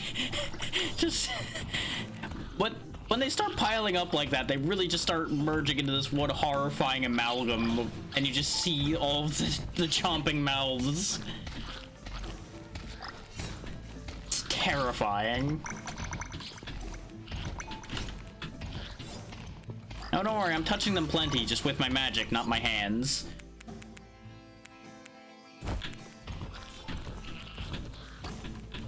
I'm consistently touching the lives of my enemies by ending them.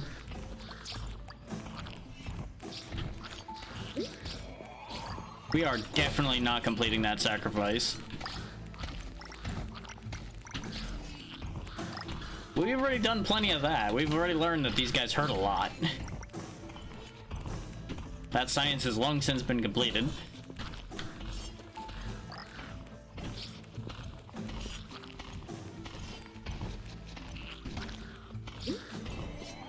Well, the big guys definitely do 250. Most of the regular guys seem to do 150. I think the bullets are like 100, something like that. Considering we have 600 health, you can immediately imagine why I say a lot. Because basically those big guys are a 3-hit from normal starting max hit points. Yep.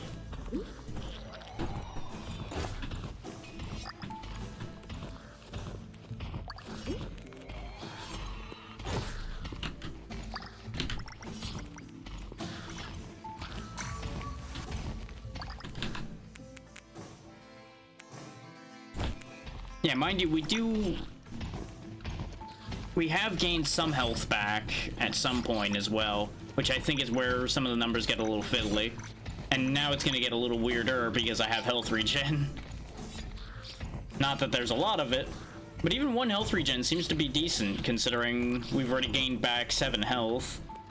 I think it's actually a health a second, which is kind of crazy.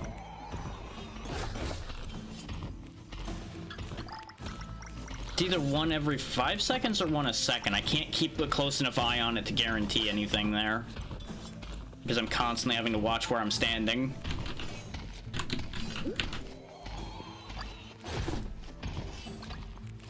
It's time for crab.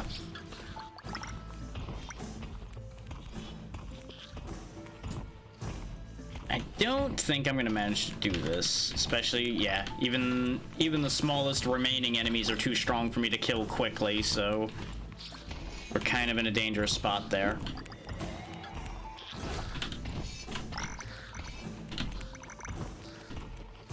Ugh, I just barely managed to squeak past his hands there. They did pretty good with the hitboxes, I'll give them that, because I really thought that hand landing next to me was gonna count as it hitting me. Turns out they actually have them pretty well mapped.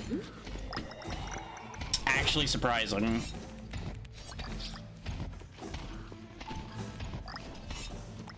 Yeah, no, nuts to the rift. The rift can stay. There ain't no way.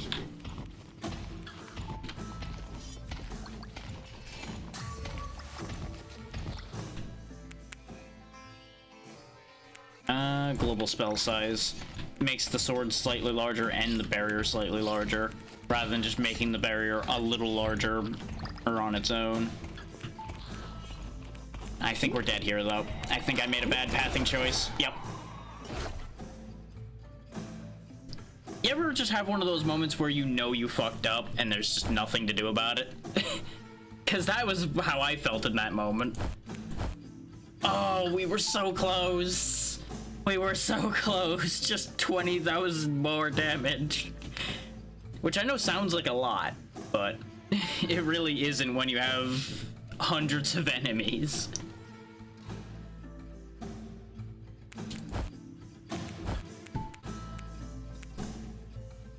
Getting some default health regen might not be a bad idea, especially since it starts at 3. So yes, actually, considering even 1 was a decent amount, 3 should actually be like game carrying, as long as I'm not too crazy. Okay, so in theory, 1 more decent run with the sword and I'll be able to get the next character unlocked. I do have more wiggle room to get away with touching them. Yes, this is an accurate statement.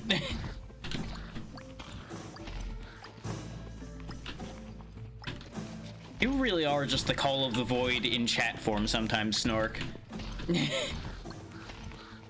Just like, hey, what would happen if you jumped off there? Hey, what would happen if you touched that?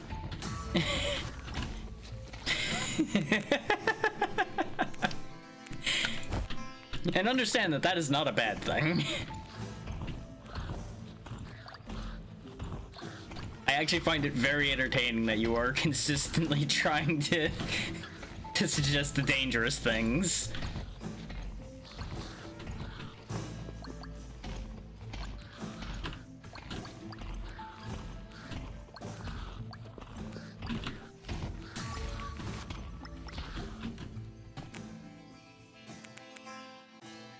We could just get a lot of health regen. Like, I doubt it'll ever get to the point where I could actually get away with taking repeated hits. Yeah, exactly.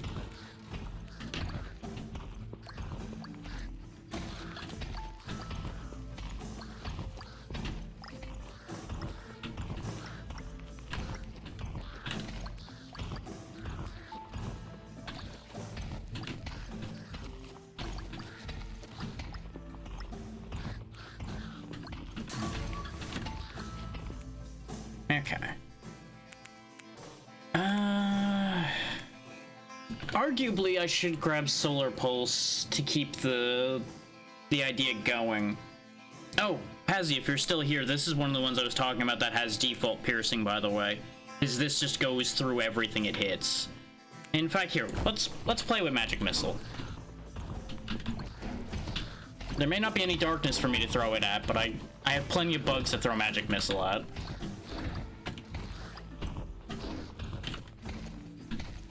It doesn't have screen-wide range yet, but it's got good piercing. And that's probably another one where if I got my spell size up enough, would probably become scarily effective. Because you would just throw a giant missile through the crowd.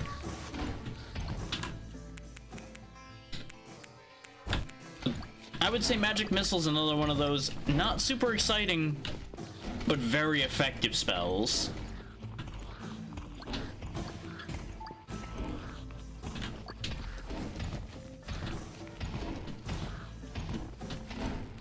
And I know there's plenty of people out there that are confused by a Magic Missile that doesn't home in on its target. Bear in mind, there are other forms of Magic Missile other than that one.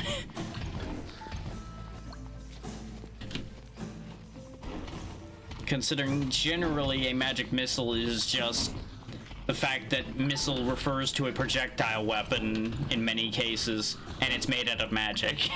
So, that's how we get here.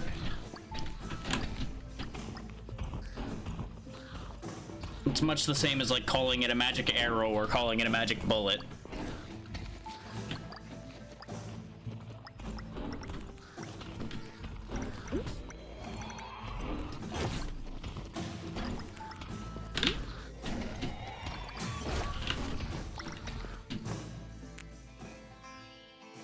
If I can get the cooldown low enough on this, that could also actually be really good.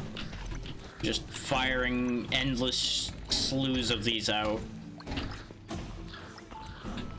Now, I will say, if in our next set I do get the sword again, I am going to take the sword again just to unlock the character. But I'm intending to actually go for Moonrang if the sword isn't there.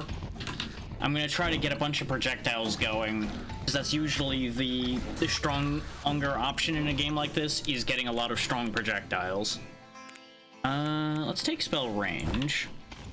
Since it's not screen-wide yet, I would like it to become that. Help us control the field a bit better. I did, however, get distracted from grabbing the fungi, so we might not be able to manage to do that now. Depends on how many we find. Because I would really like to get an augment for the Magic Missile. That would be very beneficial. There's another one up there, another one there.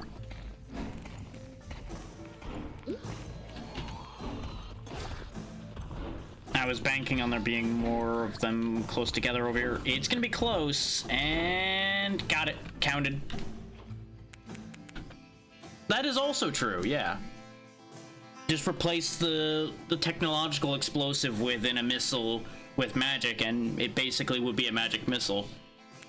This is exactly what I was hoping for. Splitting magic missiles. Yes! AoE damage, but in projectile form.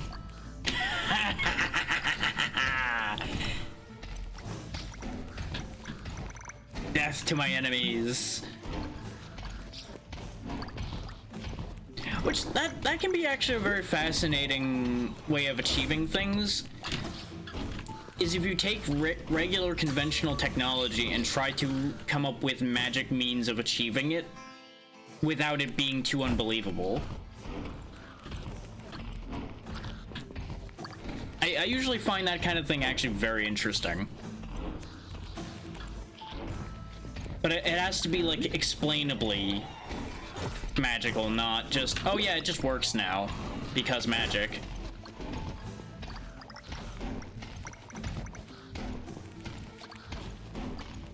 Like, more of a case of, like, oh yeah, we replaced the fact that this needed a spark with just the tiniest bit of fire magic, and then insert other magical ingredients here, make the rest of the function and happen with just that little bit of actual real old science backing it as well, and there you go.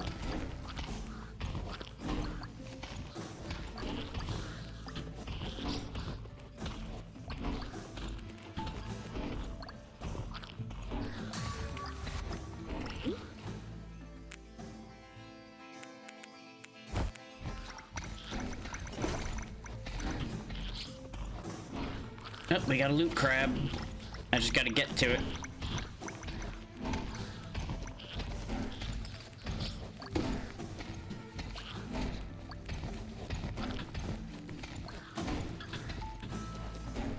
I do kind of wish that this had a manual target mode, but that would also make certain aspects of this way too easy. Okay, the crab does damage. I was wondering.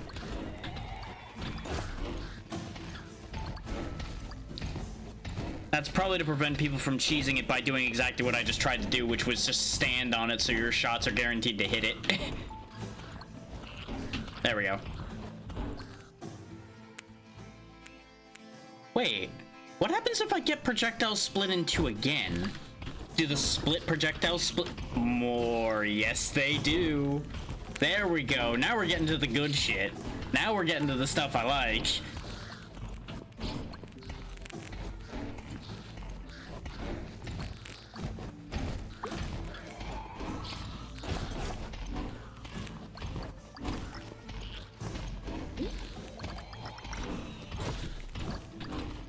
The thing is, I don't think Magic Missile was one of the ones that unlocks a character, which is why I wasn't immediately like, yeah, I'm gonna grab that. But then I thought about it, and this is at least a way for us to have a run that we're gonna get gold out of. We might even get a win out of this one. Because we've gotten close to at least seeing the end of a run multiple times now. And judging from the fact that we're actually keeping field control again a little bit, there's decent odds on this actually going somewhere.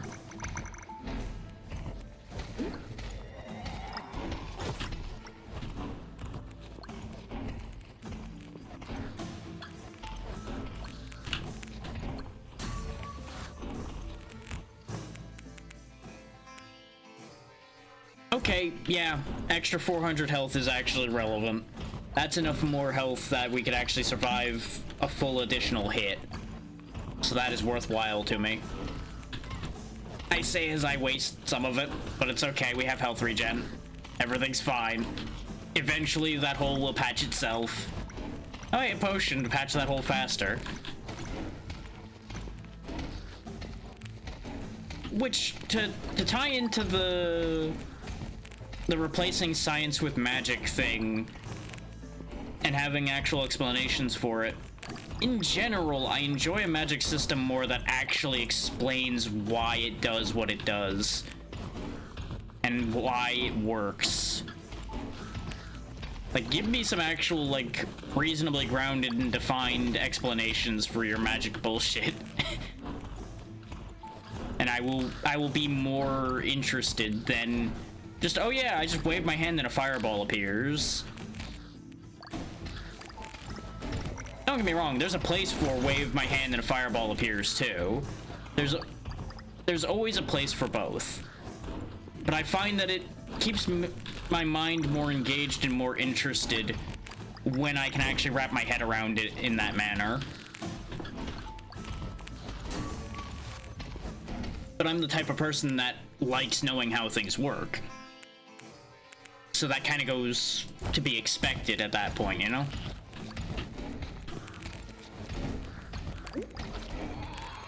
Like, it doesn't matter how mundane something is, I would rather know how it works than not know.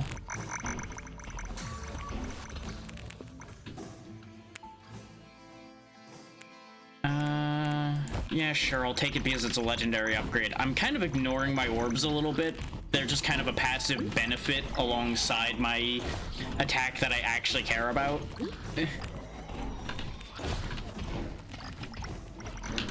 It's kind of like your starter infinite pistol in a shooter. Just like, yep, it's there. If I ever absolutely need it, I know it'll be there for me. But it's not a priority to use this.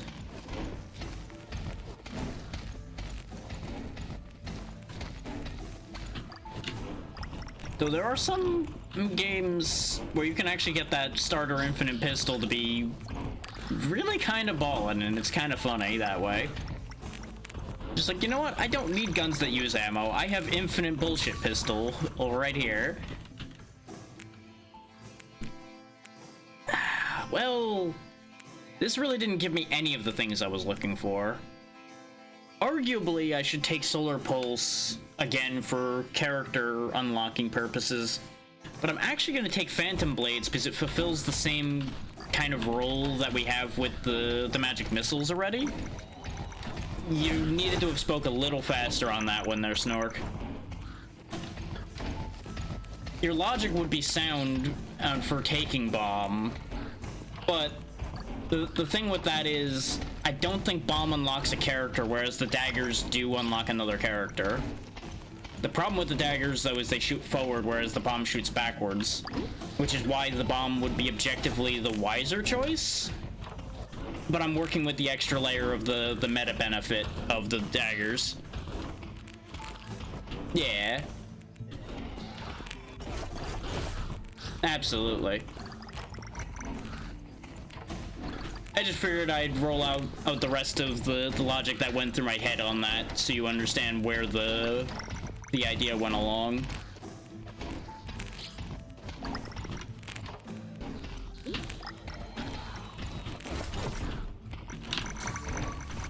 I'm infinitely less concerned about people throwing ideas out in something like this where there really isn't much mystery to it.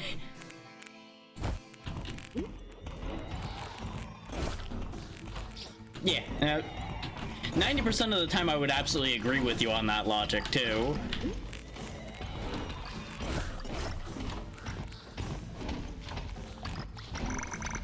But I see potential for new shiny thing, and I need new shiny thing in my life.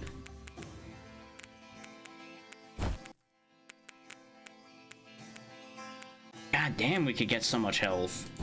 You know what? More health, why not? Let's do the weird thing for me and have lots of health. Move speed, yes. There we go.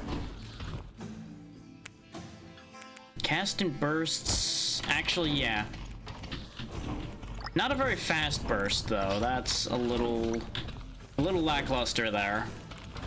That might have been a mistake, but it's fine. Because the problem for me with Phantom Daggers is it's basically the magical equivalent of a shotgun. And shotguns and I, as has been well documented, tend not to mix well.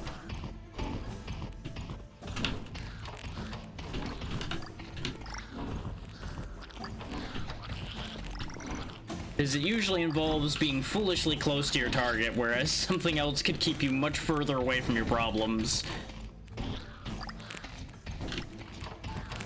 And be just as effective.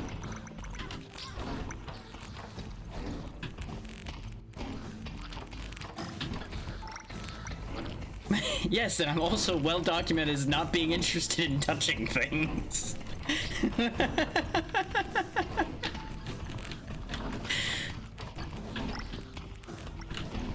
The closest I will get to touching things is punching them, and I can't punch things in this universe. Therefore, I'm not interested in touching them.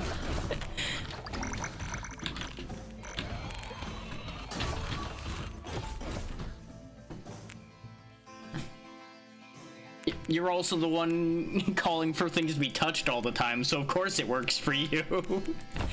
You're the one who wants to touch them.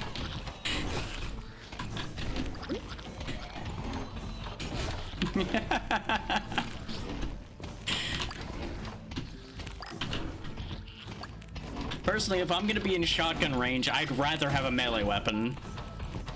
But that's just, again, it's personal taste more than anything.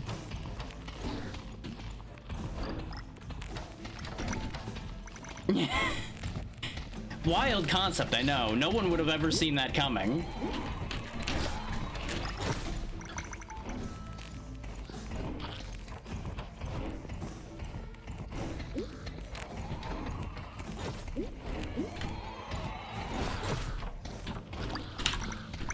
There we go. Give me all the experience. Wow, I left a lot more on the table than I thought.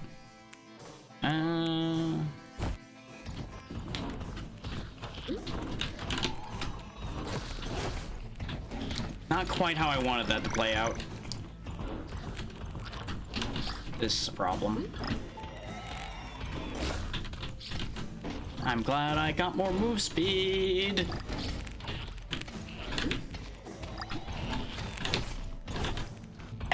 They weren't quite close enough together. I thought I was gonna set the whole lot off and do a crazy combo, but it didn't quite work out. Oh, this is gonna be bad. This is gonna be very bad. But it worked.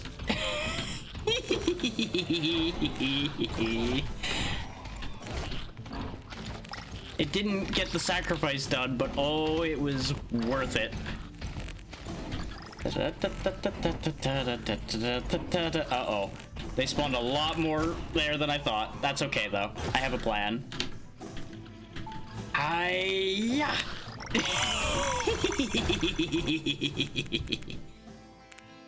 You really want me just having all of the health in the world, huh, game? Okay. Sure.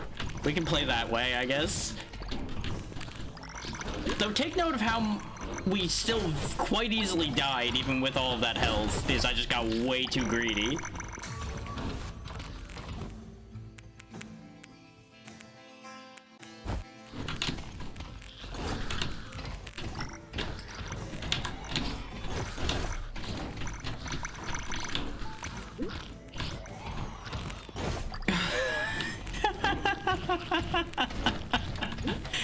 Oh, the stupid things I'm doing at this point, because I can.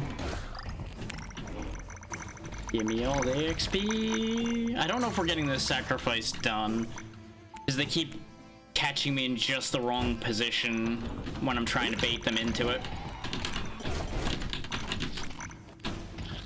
Because a lot of the time you'll notice the bombers are deep enough in there that I can't set them off the way I want to.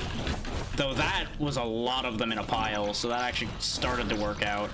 I just can't get them started off in the right positioning. There's so much experience to be had up there, though.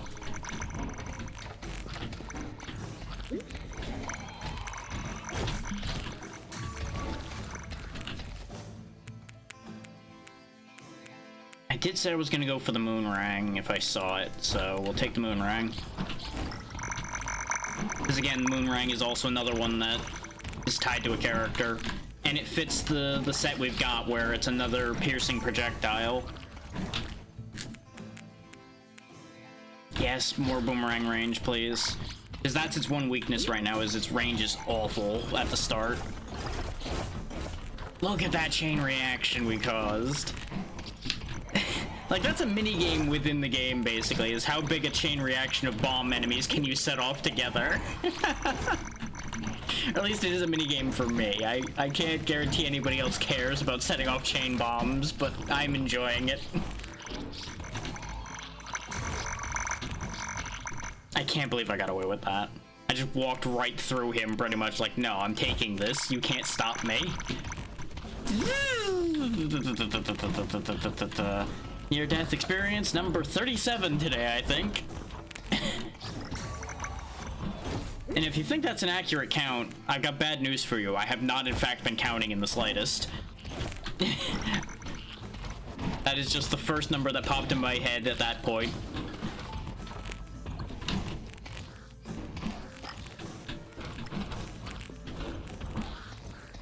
I gotta say, our field control is nowhere near as good as it was.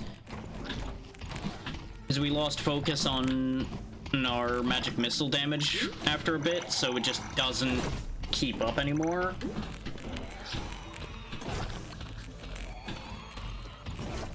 So if we didn't have this move speed, we would have been dead a while ago.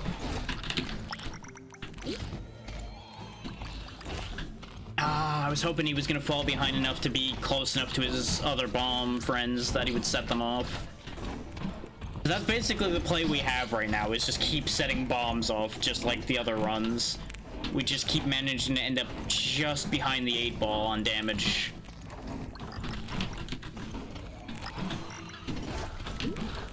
Neener, neener. Boom.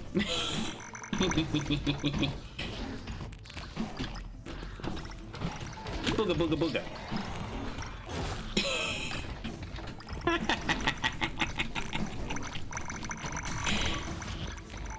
New objective, vanquish Solfus. Well, I'ma die. I'm gonna die. Because that looks very bad for me. Wait, does he not have any range attacks or anything? Is he... Oh, wait, he's doing something. Okay, he does have a range attack. He can throw a pillar at me. Okay. It seems like if we can just like, keep outrunning him and keep ahead of the horde, we might actually just win this fight, though. There's a concept here. Experience gain, since we're getting a ton of experience right now. Didn't work out, but it was worth a shot.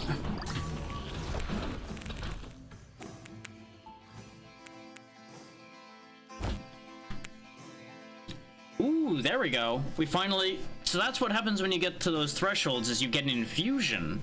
We never lived long enough or stacked enough points on one specific spell to reach one of these thresholds till now. There we go. Now they set things on fire! Burn! Burn, ignorant creatures!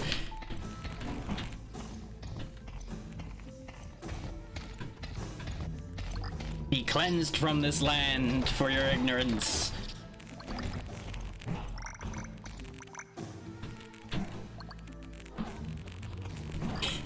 This is far from the most exciting way to win, but if this is how we end up having to win, well, this is how it goes sometimes. Slowly burning Squid Man to death in the distance. Well, I mean, they haven't tried to speak to me, so they're ignorant of language, that's for one thing. They clearly don't seem to understand and tactics to enough of a degree to catch me, so they're ignorant of that. There's options, really. There we go, they finally got me. Tactics or no tactics, eventually you fill the screen enough and they're not... I'm not gonna be able to squeeze through. We made a lot of money on that run, though. And we moved a bunch of other moves a lot closer to getting new wizards. I mean, of course I do. We all know how that works. I say something and I get immediately punished for it. That's how this works. That's always how this works and always will be how this works.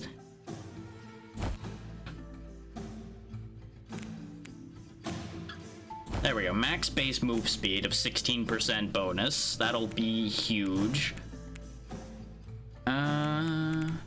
We keep ending up behind the damage curve, so an argument could be made for increasing our damage.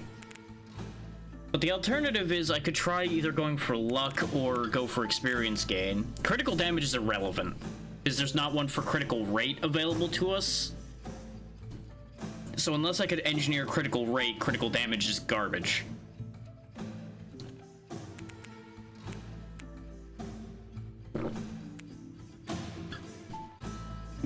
The problem is these both are percentages that are low enough that I'm not sure I care. But only 2 luck really doesn't do a lot either. When in doubt, stick with basic concepts.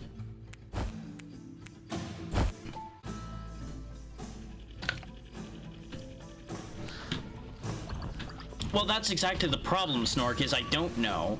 And I'm not gonna gamble on bad numbers. Because here's the thing. I have tried actively pushing crit rate in this game, and I've seen no feedback to indicate that I've been getting critical hits. And unless it doesn't directly add on itself, we had a minimum of at least 25%. Actually, I do have a basis for why 2 luck isn't much as well, actually, because I've had runs where I've taken multiple hits of 2 luck and didn't see a meaningful change in the results either. So starting with 2 baseline increase really isn't that meaningful either.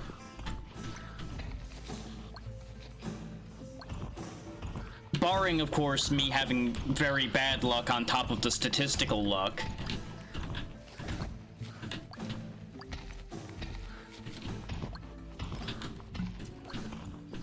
Which is always a possibility. I could have just rolled poorly on the tables. Even if I had a 50-50 shot, it could still look like it's a terrible set of odds. But that's also what I mean about not playing to bad numbers.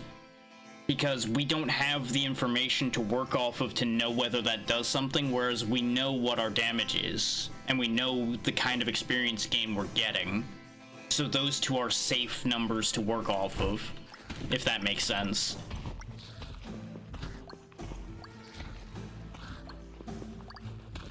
Like, we know our damage specifically because we have damage numbers on screen.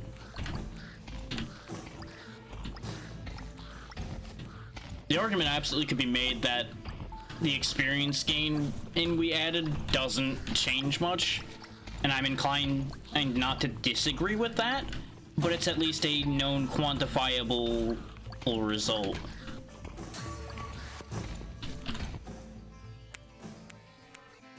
We still haven't used Rocky Road yet, so I guess we'll give that a shot. Yeah, this actually seems like it'll be pretty effective, considering we're always being chased, and this seems to just be constantly putting out rocks.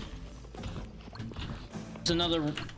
Definitely seems like it'll be another one of those not exciting, but does good work abilities. I don't think I wanted this as my first ability, though. I'll be honest on that one. I think I might have... Yeah, especially since I can hurt myself, so now I'm kind of playing Snake while doing this. If my tail ends up getting too long, I might just destroy myself. Oh, no. How did I end up making it another game within a game? How do I keep doing this to myself?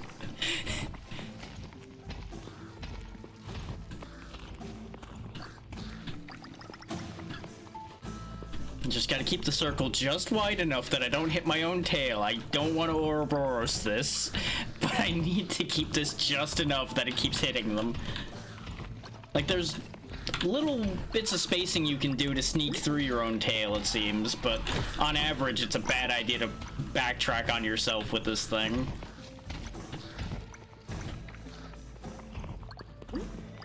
But this will be very important once I have the really big crowd chasing me around constantly. Because it's just guaranteed constant damage on them, pretty much.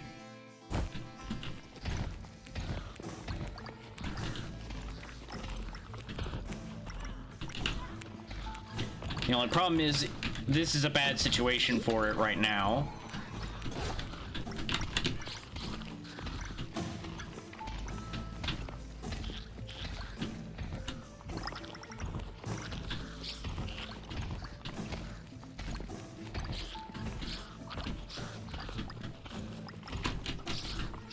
Oh, come on. There we go. Oh, well, this is an awkward place to be paused at, huh? Just staring at a fireball right in front of my face. Whew, okay. So you're wondering how I got here.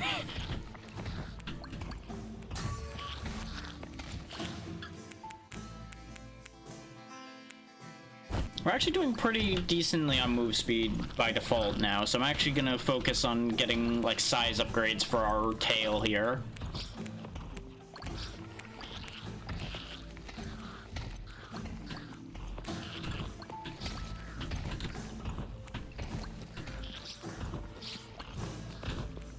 This is probably the play right here, is to swing back and forth a bit so they have multiple layers of spikes to go through when they're trying to pursue me. Because this also plays into the fact that they try to cut you off so you can actually kind of walk them sideways into more spikes if you do it right. Like, this is definitely very much a pathing management ability, where if you can manage their pathing ideally, you can actually get even more out of it than you would normally.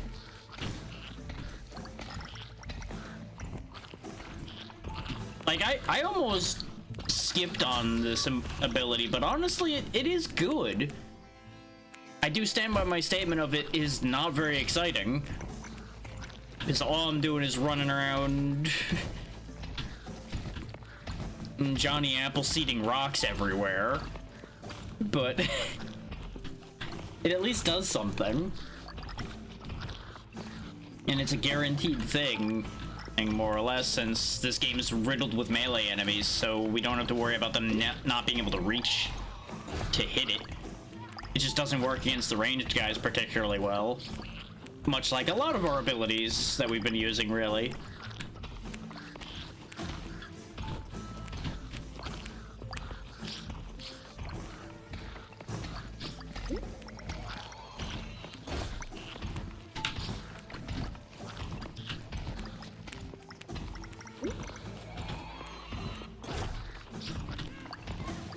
I've really gotta stop walking into my own goddamn spikes.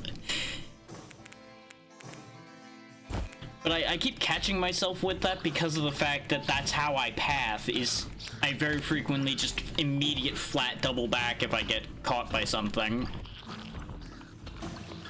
And that immediate double back walks me right into my own attack.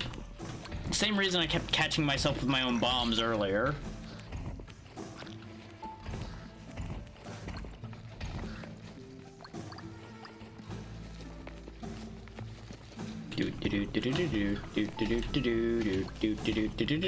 Open up the portal. Ooh, that was greedy. Yeah, this is gonna be the problem though, is doing objectives like this. Is while it's a defensive ability at its heart, it doesn't actually work as one because you can't actually maintain a defensive perimeter with it, more or less.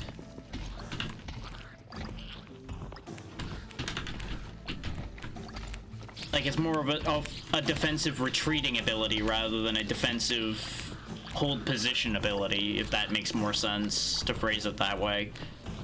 That's more the category of ability it fits into.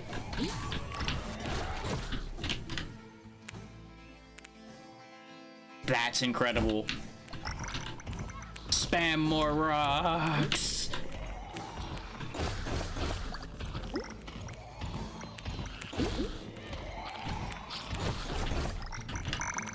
I don't think we're making this objective work. I think I need just to bail out. I should have bailed out sooner than this. Just gonna say that right now. I really thought I was gonna die to my own attack there because I doubled back without thinking again.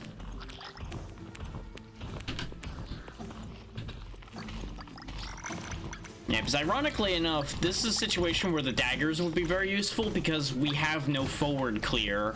We have decent back clear, but we have no forward clear. And it seems like you kind of need both. You know, barring having something like the solar or circle where you have 360-degree clear.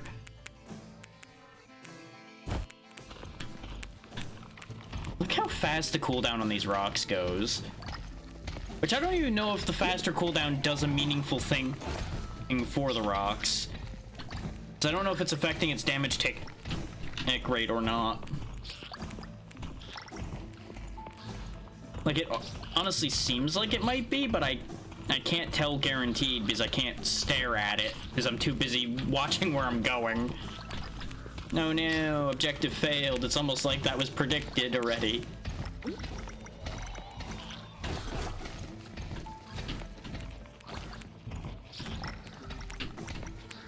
Serpentine.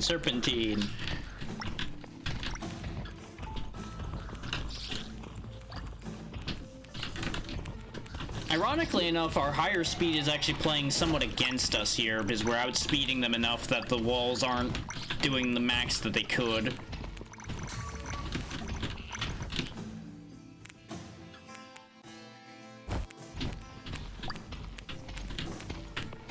And I don't know if spell size is actually making the tail longer or not. It seems like it might be, but I can't guaranteed tell that.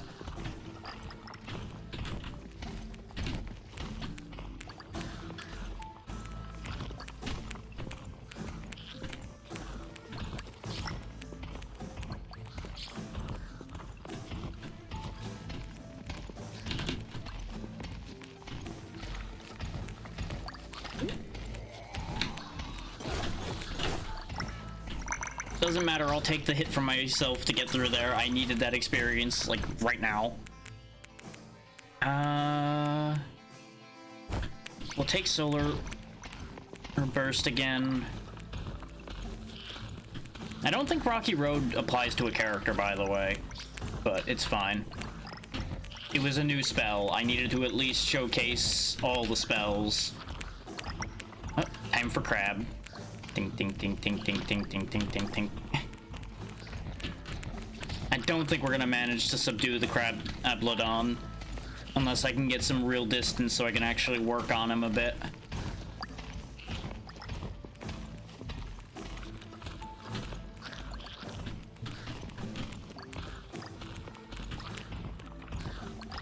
But this way I can ding enemies up as I go by them and then leave the rocks behind me to do more damage to them. Like that. We're definitely doing a better job killing the big guys, because this is a way we can actually consistently keep damage on them. Rather than the projectiles and such, which are a lot harder to control where they're going.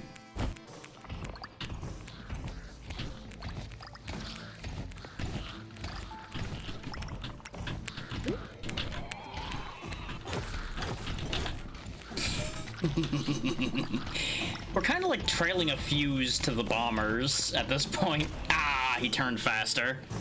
I thought I was gonna get through him. I should have pushed harder at that diagonal.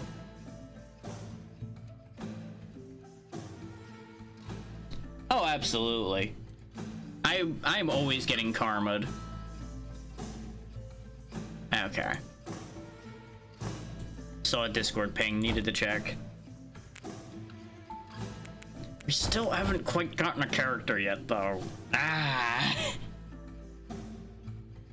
I do kind of feel like these markers are a little too high.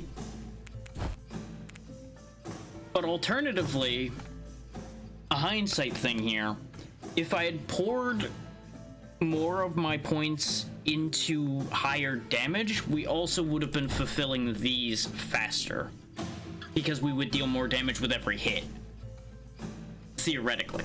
The wiggle to that is living longer also means you deal more damage too. So it kind of goes either way with that one.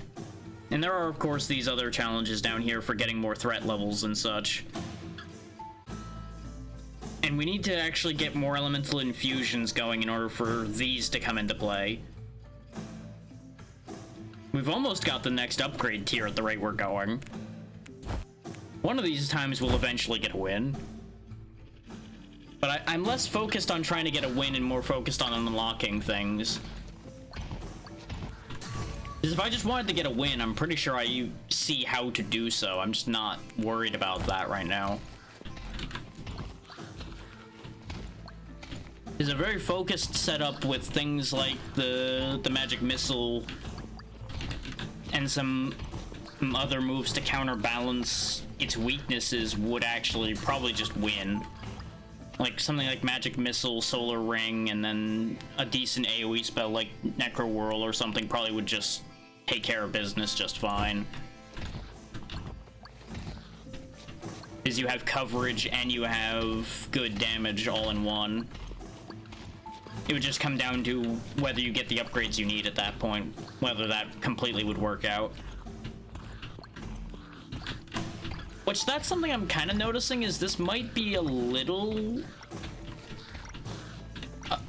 dependent on upgrades to a certain degree, because you're guaranteed to end up with 4 spells, so your upgrades start getting split in sometimes very awkward ways. Because sometimes you just won't see an upgrade for the spell you actually want to upgrade.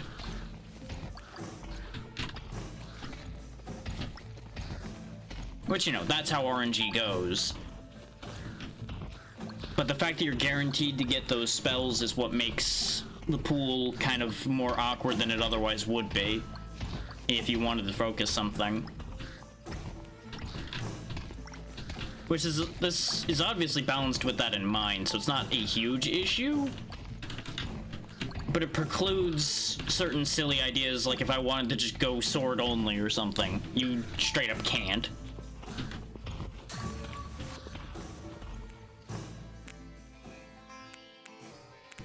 Well, looks like Solar Pulse is the lucky winner as to which one's gonna get pushed forward right now.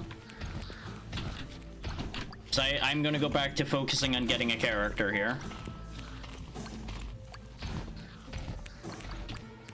So I'm still betting it's gonna be a case of their starting weapon's gonna be the weapon that you unlocked them with, but we don't know that till we do it, so I want to find out.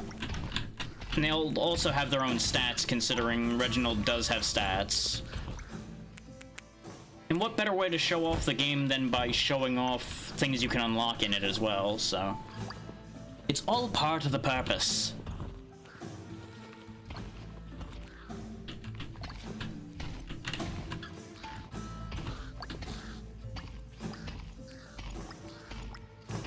And honestly, getting Solar Burst early is very powerful for us anyway, because we can clear pretty well with it. Which allows us to actually get objectives done. And I don't think we've seen an augment for Solar Burst yet, have we? And apparently we're still not going to. God damn it, game.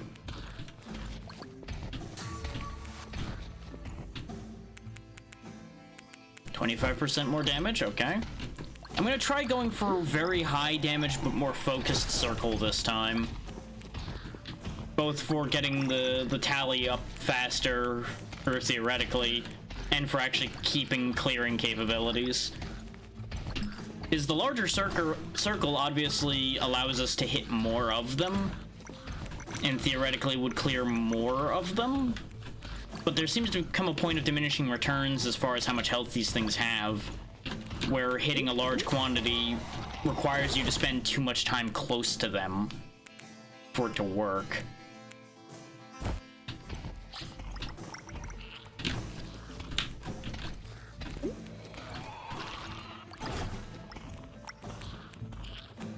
Now, of course, don't take anything I'm saying as guaranteed correct. His tired brain could easily be making bad and critical thinking decisions along the way here.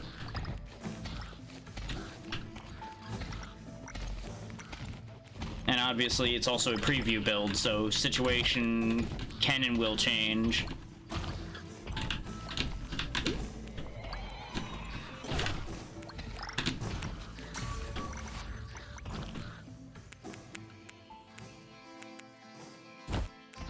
There we go. 25% faster tick rate is going to be vital. Look at how fast that's chewing on them now. Yes!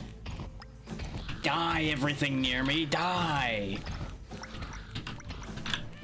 Enjoy my death aura. Bask in my radiance.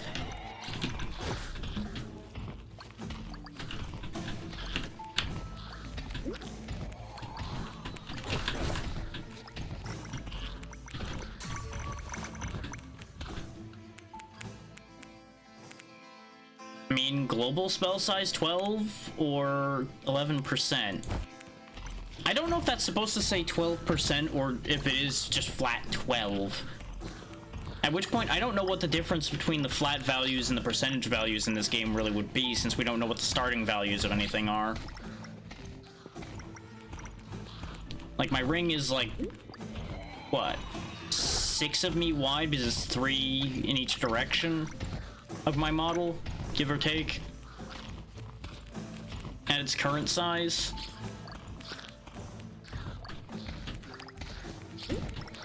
Which I think it was closer to 2 Reginalds wide before I got the 12 increase. So it did make a difference.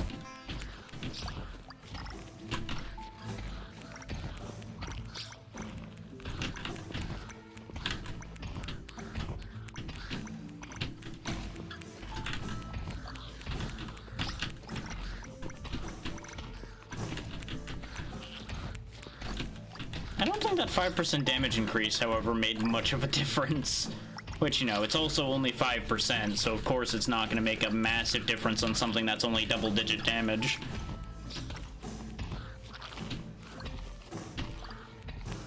We are definitely keeping things in hand at the moment, though, which makes me happy.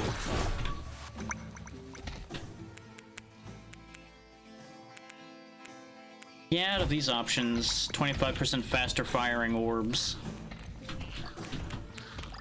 The orbs are basically my finishing move at the moment. We damage them with the aura, and then the orb cleans up whatever survives the aura.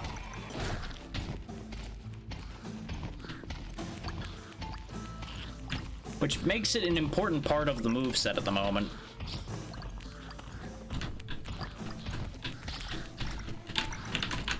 Clean house a little bit here before their numbers get too excessive. There we go. Because that's one mistake I keep making, I think, is I run away for too long, so their numbers become unmanageable. But like at a time like this, obviously I need to run around because I need to grab all these mushrooms.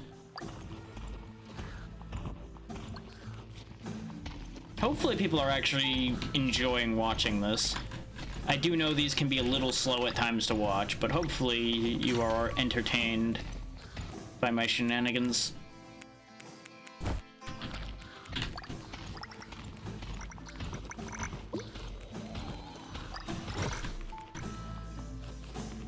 I haven't really been memeing as much with this one, considering it doesn't quite allow for meme building as much. Which again is absolutely fine. I need one mushroom. I got a minute to find one singular mushroom. There we go. I found 2. Bonus mushroom. There we go.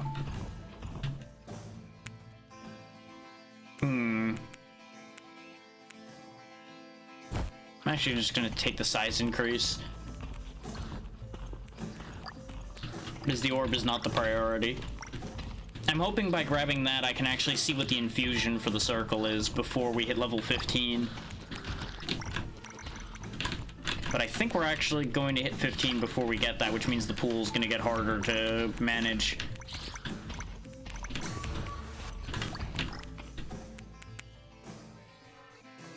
Especially when we don't actually get what I'm looking for that.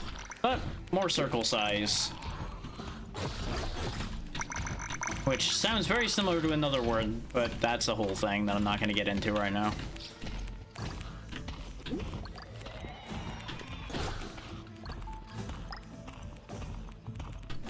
Ow.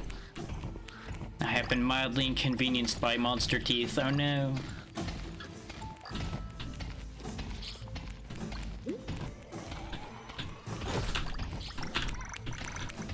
Come on. Blow up. There you go. New spell. I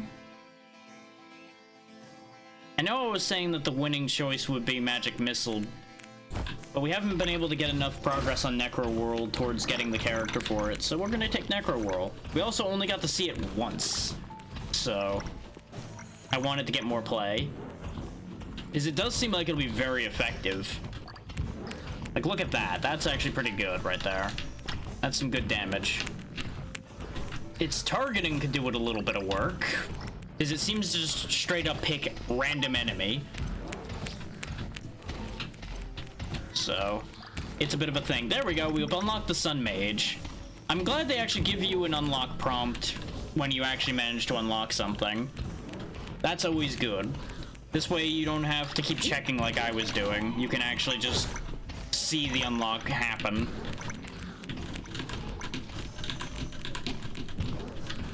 Oh no, they're gonna get me. Oh no, they're gonna get me.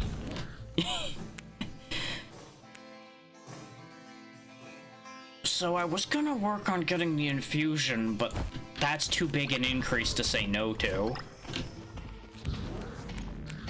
Especially considering that's gonna massively increase the rate at which we get Necroworld progress.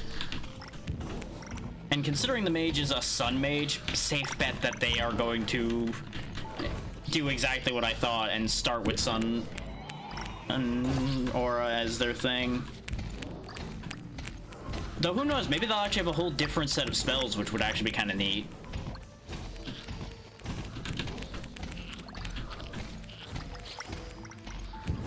The quest for the golden crab. Come here, you.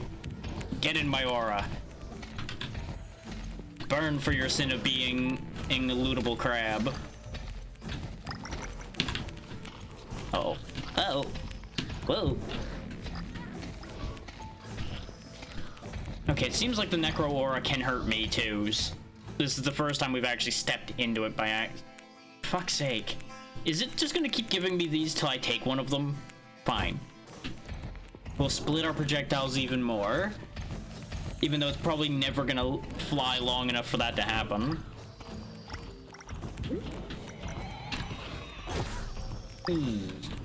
We do still have a revive, so we're okay. We're not in bad danger yet. We're just not in a good position at the moment.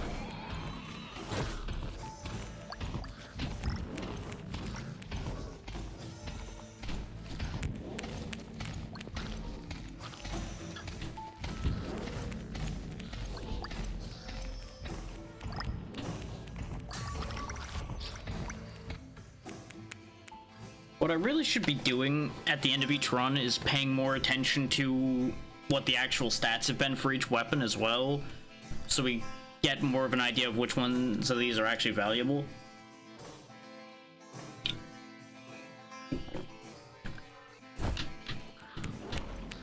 Because there is that breakdown at the end that I could have been looking at this whole time. This way we know which ones are actually underperforming and which ones just seem like they're underperforming.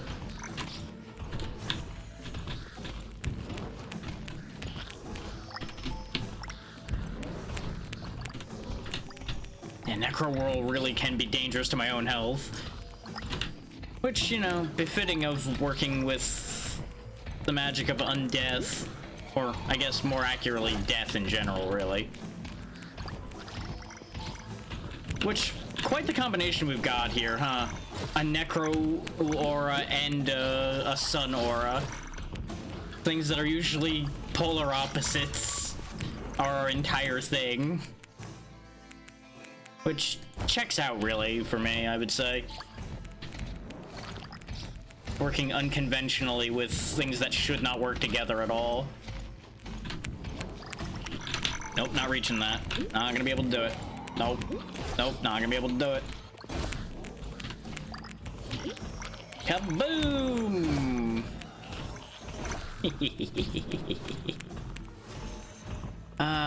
The always reliable bombs. They never let me down.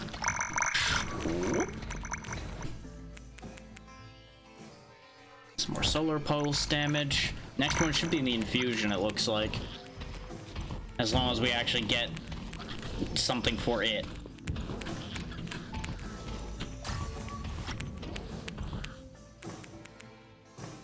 Nice. There we go. And now we've unlocked lightning. So I guess fire might be the only element we had at first. And now we've unlocked lightning. I'm glad they have my two favorite elements as their first two elements in the game. That makes me happy. And it definitely fits to have our solar aura be fire damage. I have become grossly incandescent. Are you proud of me, Solaire?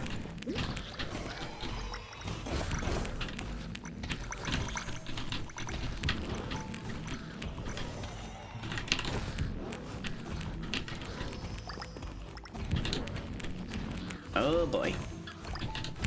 Whee!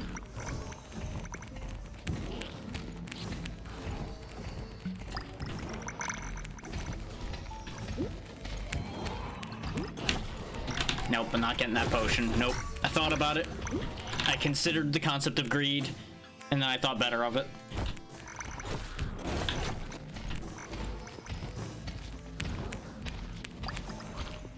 But I will say, 2 hours to unlock a couple things really isn't that bad. Especially since our first couple runs we were really not accomplishing much, so a lot of that time could be trimmed out. Oh, and if you play more efficiently than I did. Which that's another important marker to point out for this kind of game, is what kind of time to unlock is there. Because obviously the average attention span in this day and age is what it is. So if you can't keep dangling new shiny things in front of them often enough, people are going to lose interest.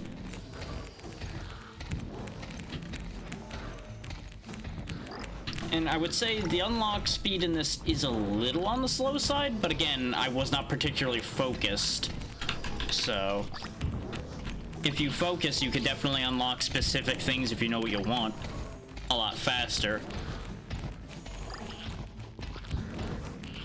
Oh boy. I'm in danger. Everything is kind of getting dangerous right now. Especially if I do something like that.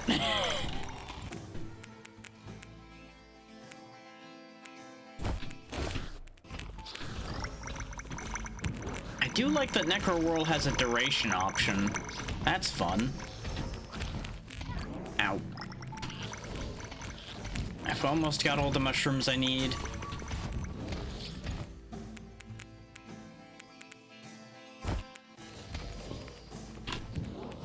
I needed to make my solar pulse a little bit bigger. And I know I keep calling it like 30 different area of effect based names. It's because I can't remember what it's called half the time in the moment.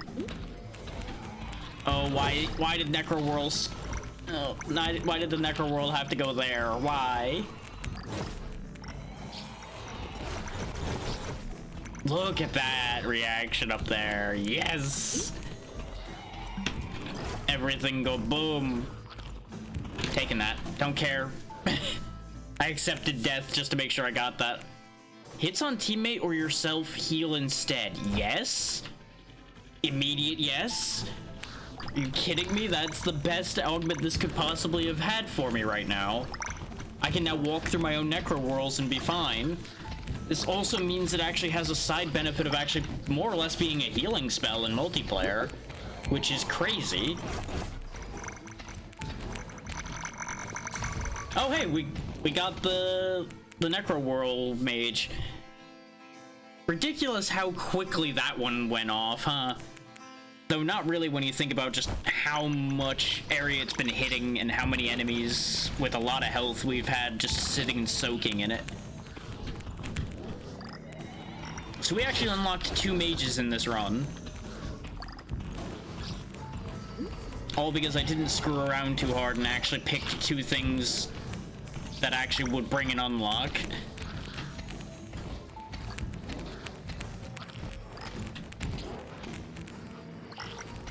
Burn, burn, burn, everything must burn. Burn, burn, burn, all my enemies burn. Burn, burn, burn, away from me you should turn.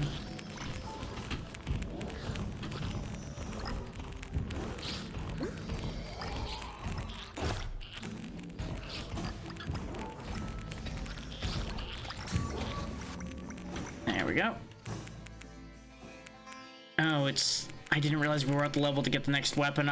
I was trying to get the infusion for Necro Whirl. Well, sort it is. I'm just going all area effect.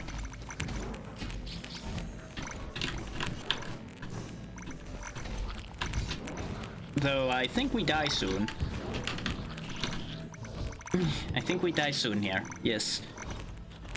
I managed to get a little bit of healing from the Necro Whirl, but I couldn't stay in it. I actually needed to fire off at an enemy that's by itself so I can soak in it and heal a bit. Problem is, it doesn't seem to heal as much as it deals damage, so it's more balanced than I thought it was for a moment. which is part of why I was so excited. I thought it was actually going to do full healing. So since it does like 56 a tick, I thought it would heal me for 56 a tick. Well, I don't have what I'm looking for, so more solar damage. Because I'm never not looking for solar damage.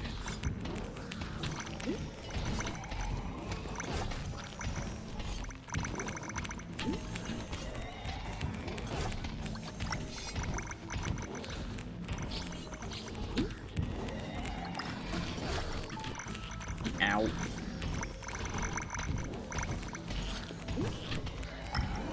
I just cannot get near my own spell in order to get healed. It's actually doing its job better now, and it's actually upsetting that it's doing a better job. It's like it knows what I want and it refuses to give it to me. So fun fact, I didn't actually mean to take that sidestep there. That was actually a mistake. That was my finger twitching just hard enough on left. So now we got Cavan, and yep, starts with Necroworld. This one doesn't speak. When asked for a name, a note with Cavan written on it sufficed. Also never asked for payment, which is a most commendable trait. Extra range, less pickup radius, extra dodge to all wizards. And the Sun Mage. Gained the powers as a child while staring at the sun for too long. Notable abilities include photosynthesis and permanently burned out retinas. Extra experience gain, less projectile speed, and extra pickup radius to all wizards.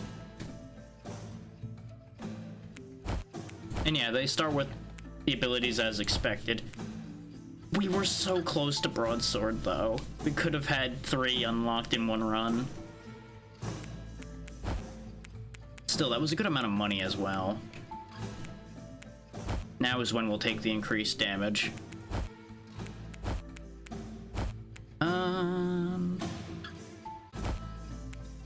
Let's take the Sun Mage out, both because the solar thing is effective, and starting with bonus experience is always good.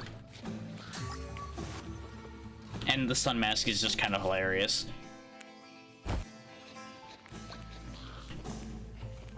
How do you run so easily with such a big mask on?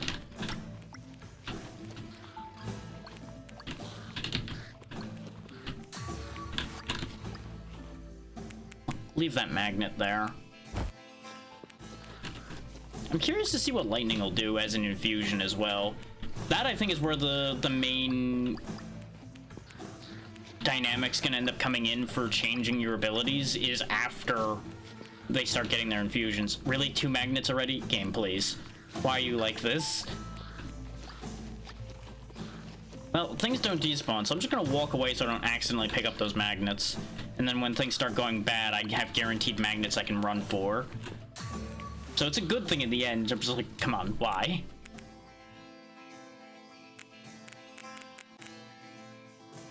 What is this luck? What shenanery is this?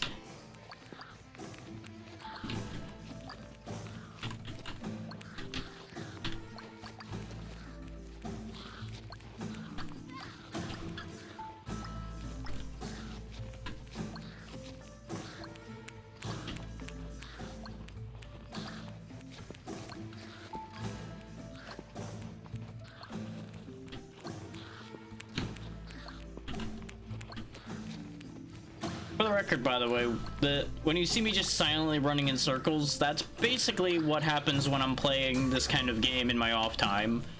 Just usually I have something playing to distract my brain in the background while I just stare at the screen and run around silently, calculating. Let's go ahead and finish the sword thing. Meep, meep. Welcome back, ABC. Behold, I have the power of the sun.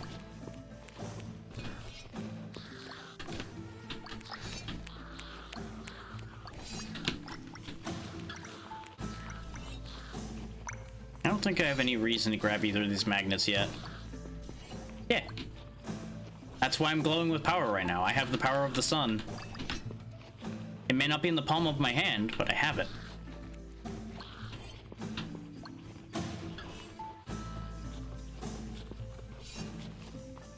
Look as the sun mask stares into your very soul.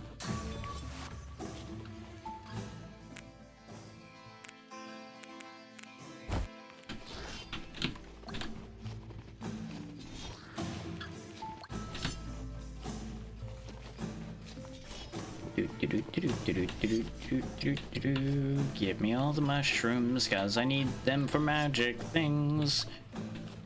Don't ask what kind of magic things, you don't need to know.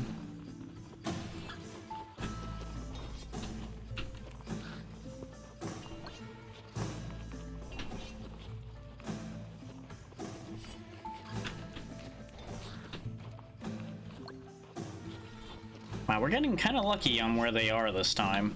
They spawned kind of clustered. He says he immediately doesn't find any more because he shouldn't have opened his damn mouth. Why does this keep happening? Oh right, karma, that's why. Yeah, that sounds about right.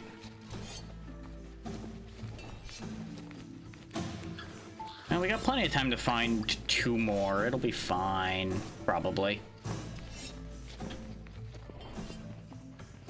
If you think I actually believe what I said, I've got bad news for you.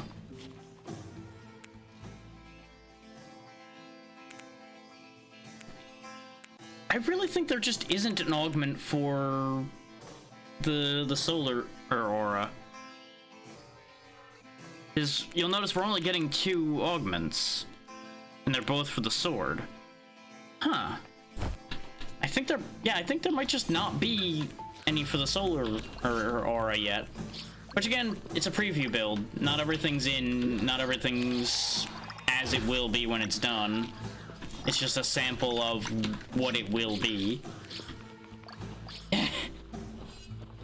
Because that's my specialty.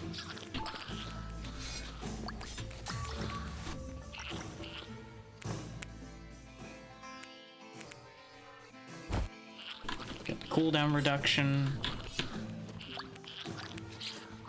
There we go. Now we've got the arcane broadsword wizard as well.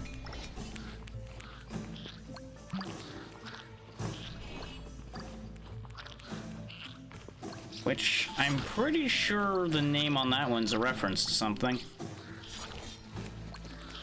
It'll probably become more apparent when we see what the wizard's description is. So we'll worry about that later.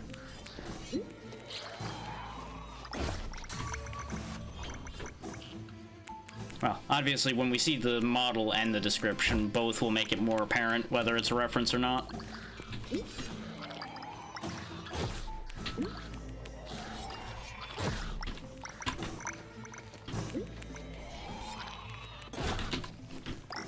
Just keep bombing all my enemies.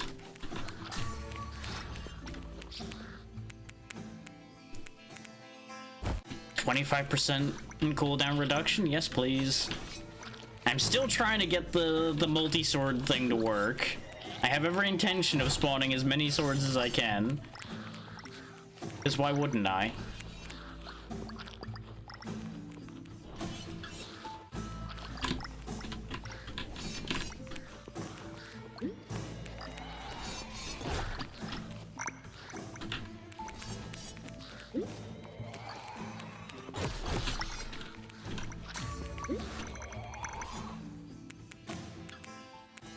%17% experience gain, yes, I'll take that.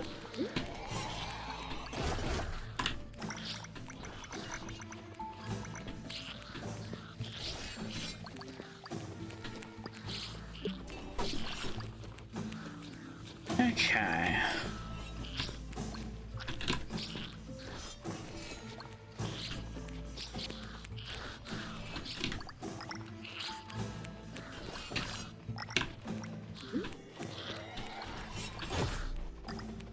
What is the objective? Sacrifice? Okay, I can do that. I'll go stand in the circle and make everything around me die. I'm good at that. Come along, all you weird bug creatures. It's time for you to power the machine.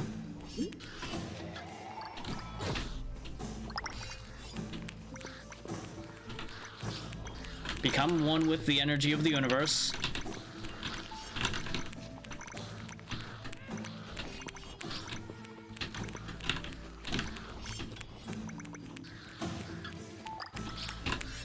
Nope.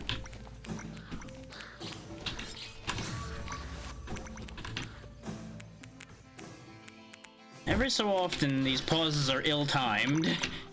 That was one of them. Ow.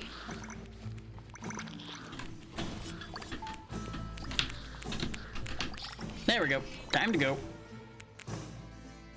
Yeah, the augments... Like, we get an augment like this one every now and then for it, but that's not an actual augmentation. That's just a regular upgrade.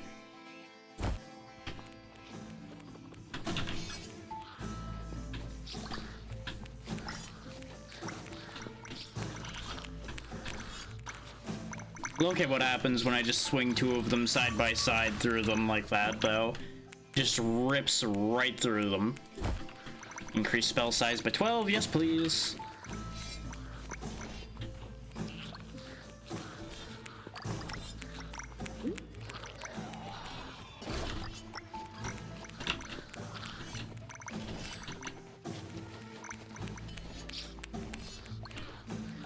I didn't even see what hit me there. I think I might have walked into a bullet or something. Let's go ahead and grab one of these magnets to clean up the area. There we go. I didn't think I left much behind, but I wanted to make sure. Exactly. Everything burns. I may not have fire yet, but that's fine. I shall burn them with the power of the sun. Which, honestly, these blades fit in perfectly because they're the same color as my aura. I can just say they're sun swords. Just crystallize the sun's deadly rays into a blade.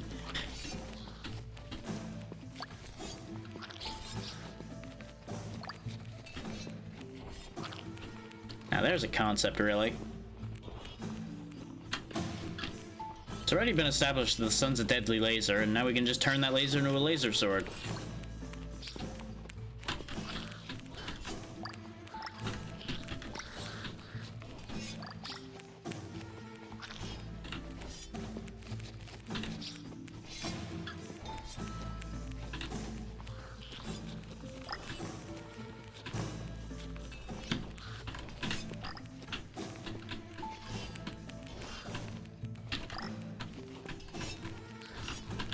Just gonna casually stroll in front of you, just taking my small army for a walk here. Everything's fine. It really is not so small an army at this point, but that's okay. Don't worry about that part too much.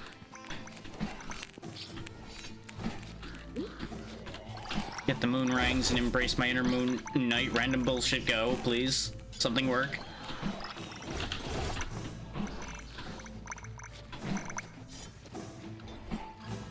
We have the sun and the moon now. All is in balance.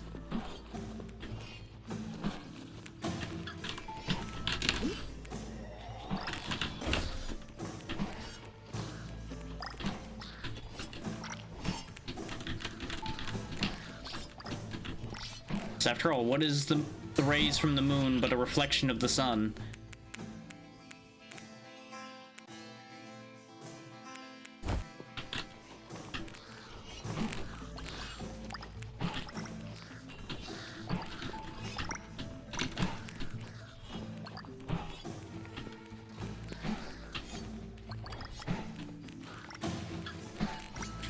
Sealing that rift might be a little tricky to do at this point, but we'll find out.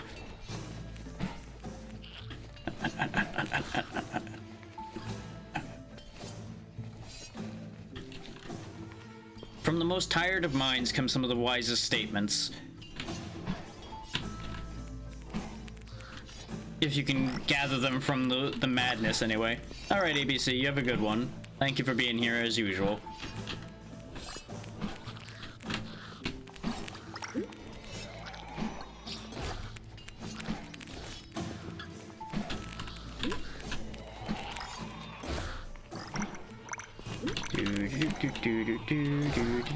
Ah, I got a little too greedy. It's okay. We're not dead yet. We're dead once, but we're not dead. This rift is about as bad an idea as I thought it was, though. 15% extra damage across the board will definitely change this situation, though. I'm getting too greedy, though. I gotta move. Uh-oh. We might be about to die again. Nope, we're okay. There wasn't as many behind that as I thought there were.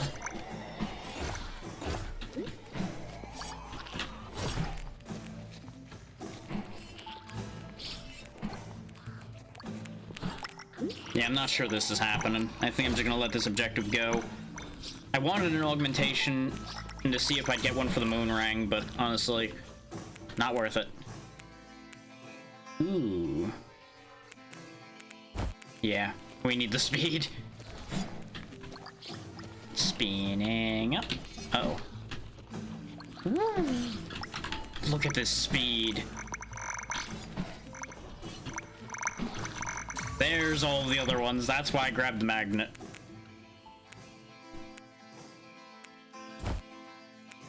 Infusion. Let's infuse our sword with lightning.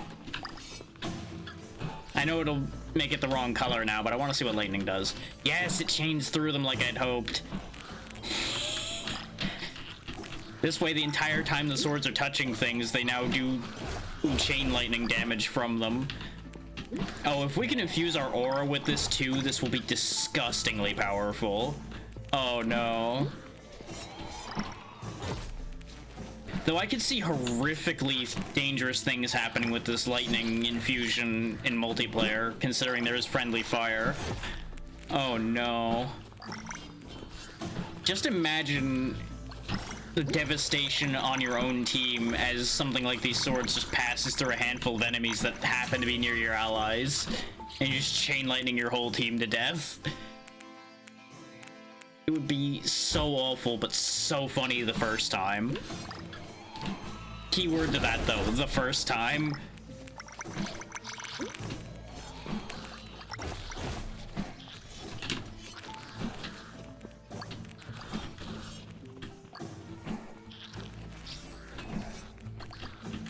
Or, well, who am I kidding? It'd be the first few times, really.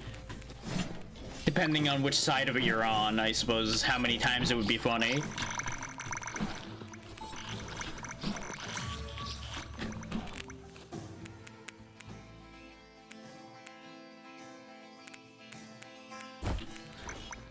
I really considered upgrading the Moonrangs, but I feel like upgrading our luck here might actually work out in our favor, compared to a 10% increase in the damage on the Moonrang, which I don't think is even participating in a meaningful way at the moment. Like, obviously, it won't ever participate in a meaningful way if I don't upgrade it, but you get the idea there. I'm hoping to get rarer upgrades to hopefully make more of an inroad with it quicker.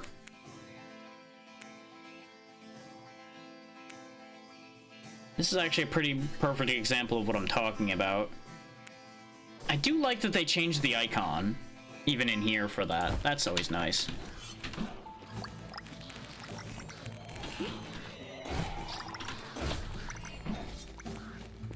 Now, I will say, this is a very dangerous build to try to use against the boss, I think, because we will be having to stay near the boss.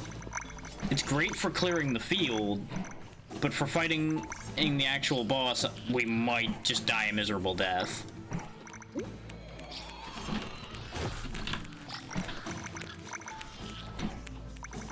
Like, this was not a build designed to win. This was a, what happens if I do this?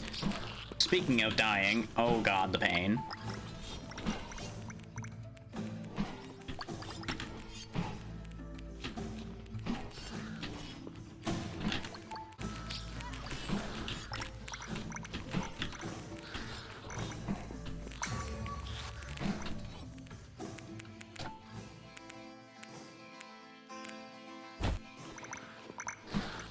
I still want more swords. There we go. Moon Mage done.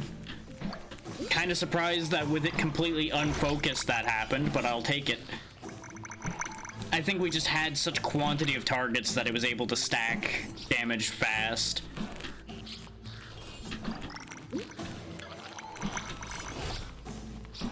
Oh, that's a lot of bombers in a pile.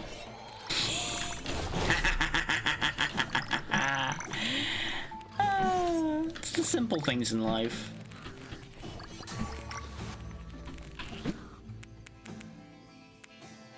Oh, hey, there's astral orbs. Pity that's gonna be left to rot. I debated the rocky roads, but this at least gives me something else that reaches out a little bit from me instead of having to rely on enemies being right behind me. And it reaches out in all directions, so it does actually have a use. I cannot get near that crab Lodon, though. Look at the pile that's around it. I need to lure them away if I want to actually try to complete that objective. He says he continues to not lure them away. Because the thing is, I'm a little too fast now, so luring them away is not as effective as it could be. This is going to be the only play we're going to have for this. Got it. We have enough damage output to get away with that now. Augment your spells. Cast in bursts. Even bigger arcane swords. Even bigger arcane swords. Oh, they rotate real slow now. But this is kind of better because now they're on both sides of me instead of side by side. It gives better coverage.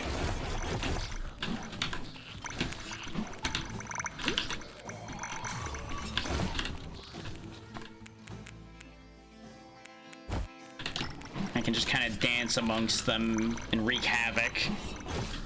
Ooh, look at that. There's two swords on top of each other on each side now. Yes!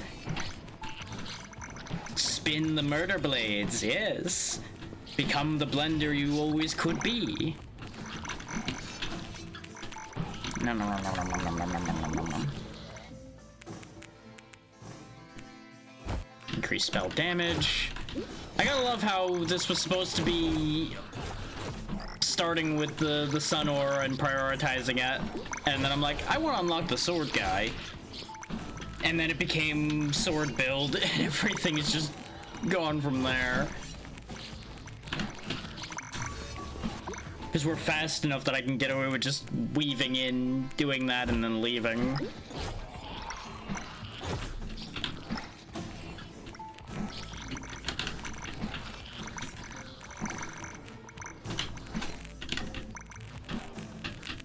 Especially since we're fast enough, we can kind of outpace our own rotation, so we can keep the blade on a target.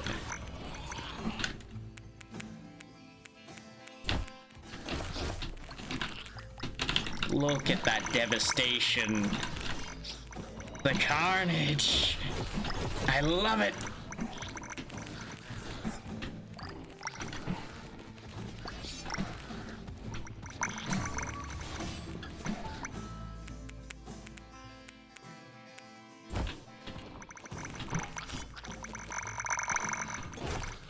I knew all it was going to take was unlocking other wizards for things to really start picking up. Because there's nothing wrong with Reginald, but the arcane orbs are just a little bit too bland.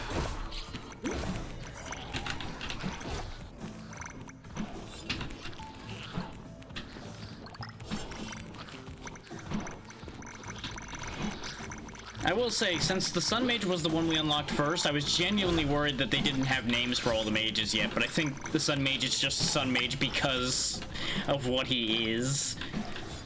The guy who stared into the sun and gained the power of the sun somehow because of it.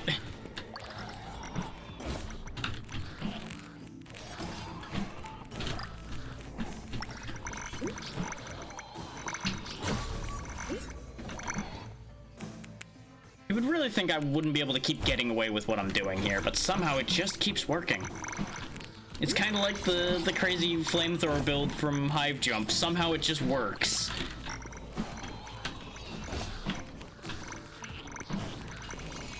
I can just path just enough to get away with crazy, stupid nonsense. This might be where our fun ends, though.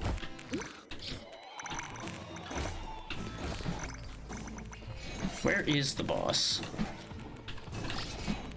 Genuine question. I don't see him. Did we outpace him enough? Yep, there he is.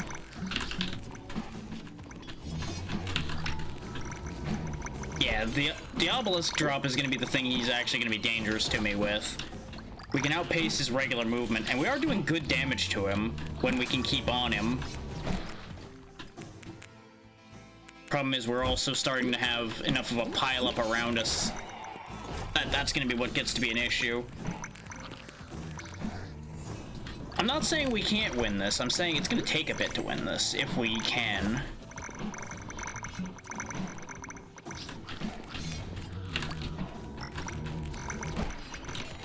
If we didn't have as much speed as we do, we would definitely be done for at this point, because we wouldn't be able to get away from that obelisk drop at the very least.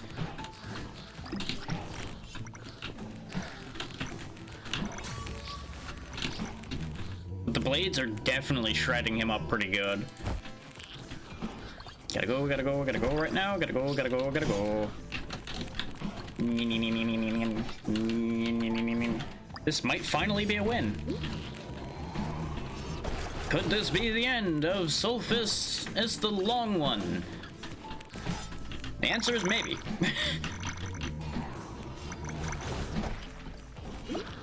If I do more stupid shit like that, though, this might end up not working out in my favor.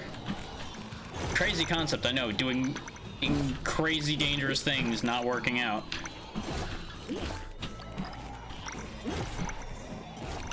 There we go. Reduce the overall presence of enemies on the field.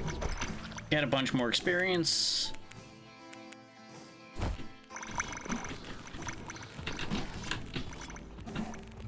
He's almost dead. Damn it. Got him. He's dead. We win. We gotta win, boys. We gotta win. We now can go to a different threat level. We unlocked so much out of that.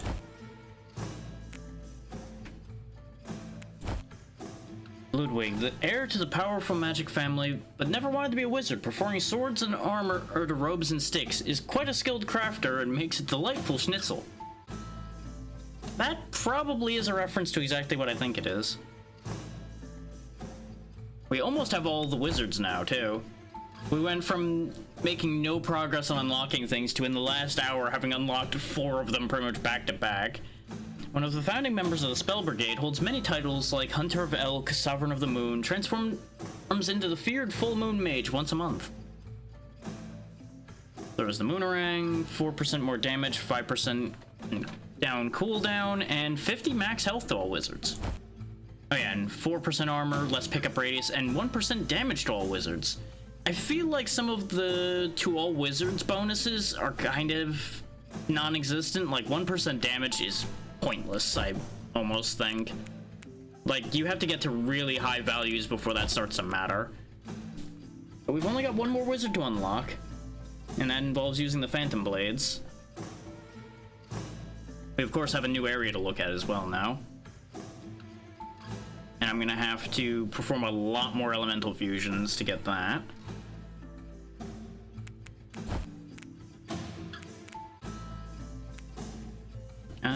I don't really need to worry as much about upgrading damage now. Since we can actually get multiple levels at once, let's go ahead and go into luck, because 6 luck is going to be valuable. 2 luck I don't think would have been meaningful.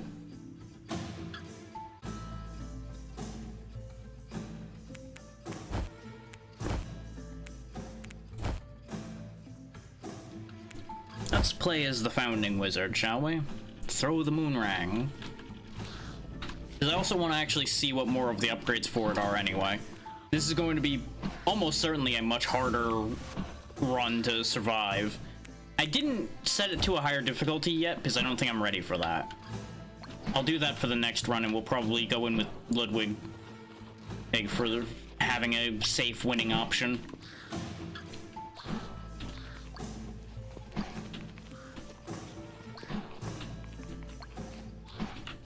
The Moonerang is good, though.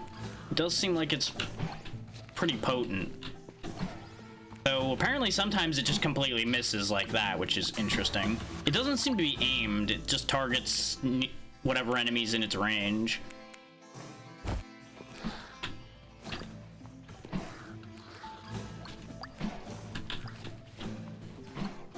And obviously it comes back to you, so you can aim it to a degree by aiming where it returns. Every now and then I get caught by my own bot messages. I turn to look because I see the chat move and it's like, oh, it's my bot going off again. Okay. I swear.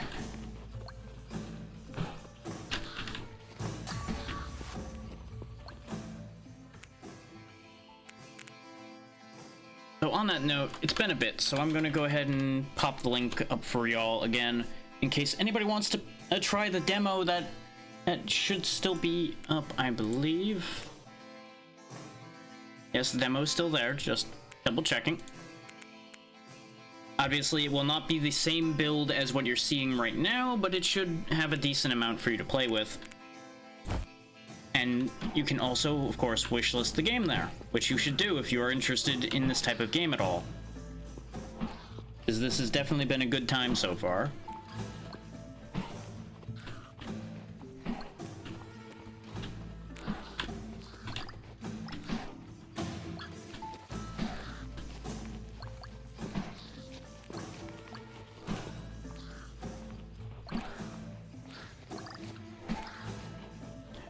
Personally, my overall impression is I probably will actually see about getting people for this at some point.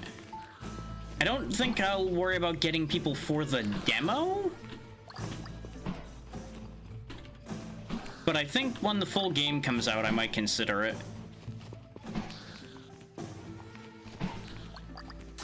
But I do know a couple people who would probably be down for something like this. We'll go ahead and grab the Phantom Blades.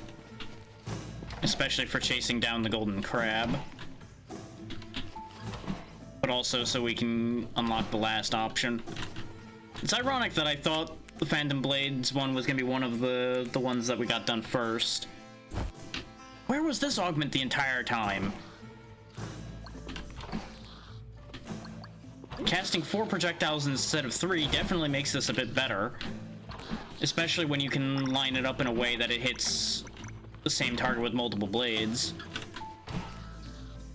But not to mention the fact that it makes the center grouping of it a little bit tighter, because there's less space between the far ends now.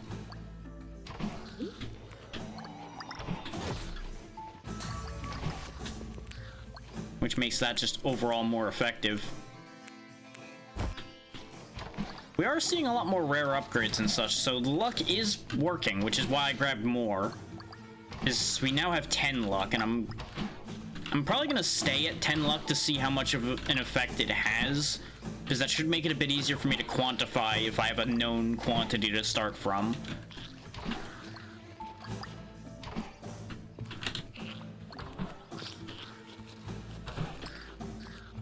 Oh, speaking of getting people for things, though, fun fact, there was the big abiotic factor update today, so expect to see abiotic factor coming back into rotation soon.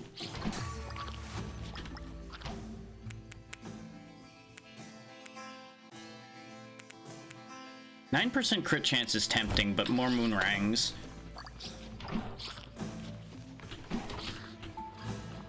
I don't mind either getting fire or lightning on my moonrang. I just want an elemental effect on it, so it does more.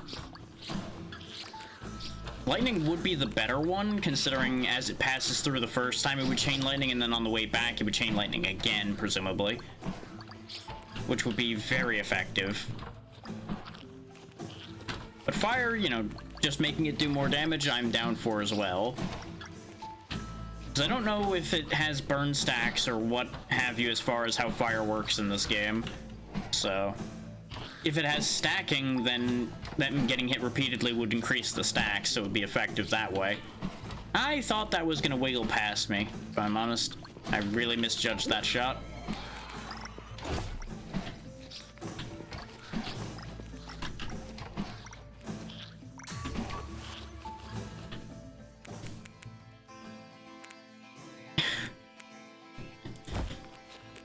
If I had taken the 9% critical chance, I would have taken that critical damage bonus. but I didn't, so I don't. Yeah, right now the timing on the knives are lined up just right for when I'm having to run from things, so I can't really make use of it appropriately. Because it's got the same problem as the bombs. It's very timing oriented. And right now my timing just ain't in.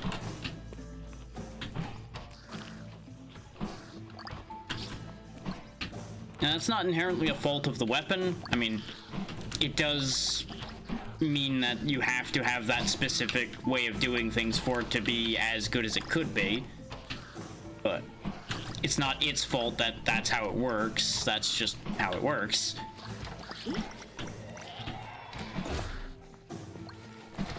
It's just a limitation it has.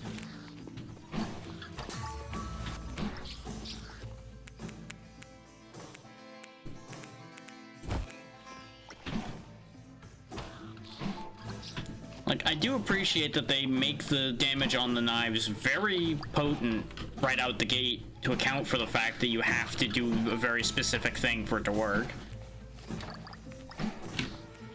The knives will actually be really good for this job as well, as long as I can get them pointed at it.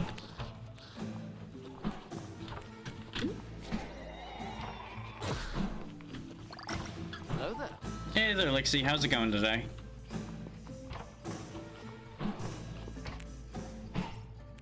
The moon is battling crabs. Nice.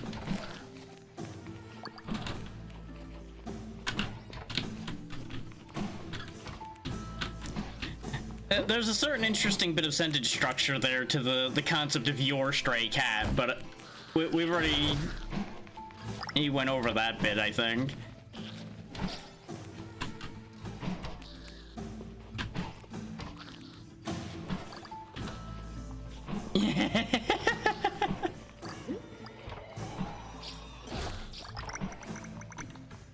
It is really interesting how sometimes a cat or a dog or such will actually stay and pay attention to something like that.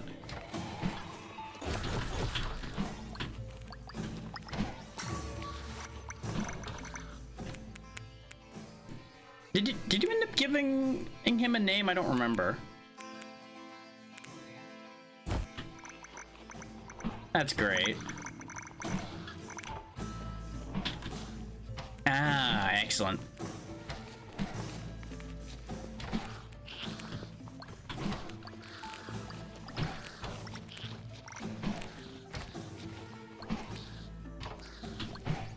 There we go.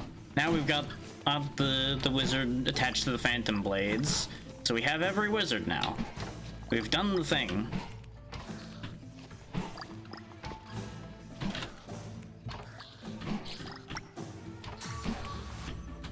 So wonder what you can do when you focus on doing a thing.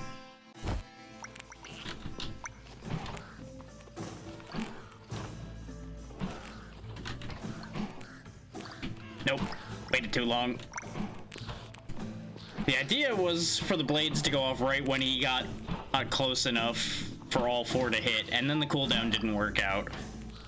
It was really a shame, all things considered.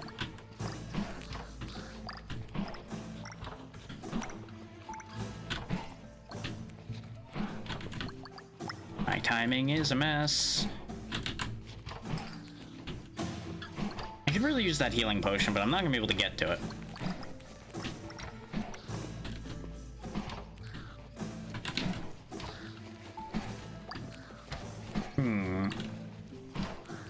This is both working and not working simultaneously, I gotta say. There's definitely a fatal flaw in this setup at the moment.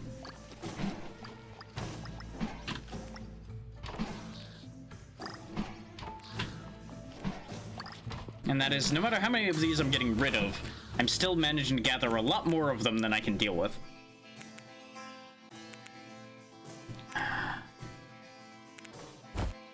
I want to get the infusion for the moon ring, but 25% cooldown reduction on the knives is too good to argue with. I also wouldn't say no to an infusion for the knives either, really.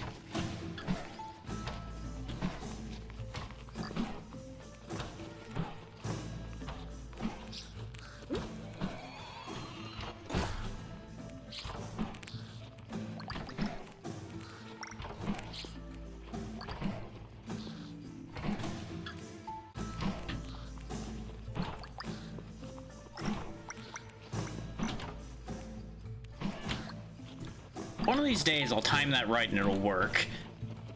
Today is apparently not that day.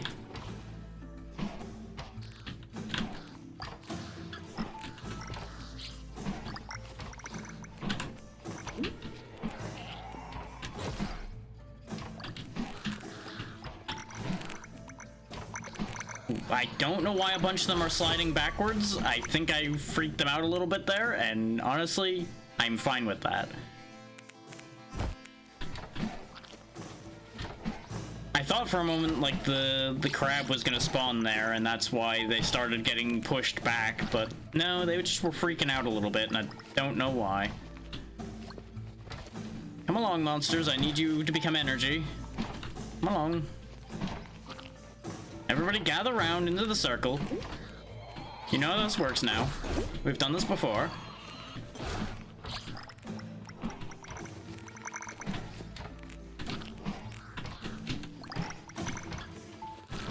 Okay, a few too many of you have gathered around. Now, kindly decrease your numbers. This is nothing but a problem.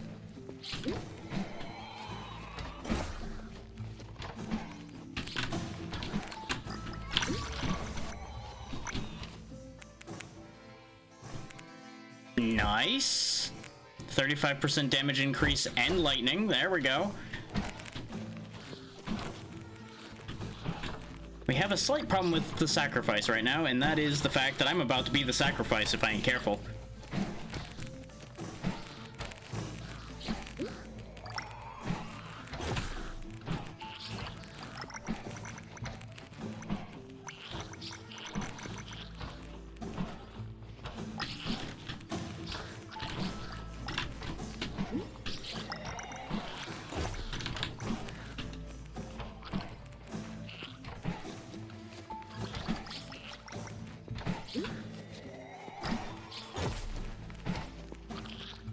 I am in constant danger. Everything could go wrong at a moment's notice. There might be a slight problem with getting follow age when it's your first time chat. Also, I don't have that command anyway. Because people really start to get in their own heads about that. You're good. How you doing today?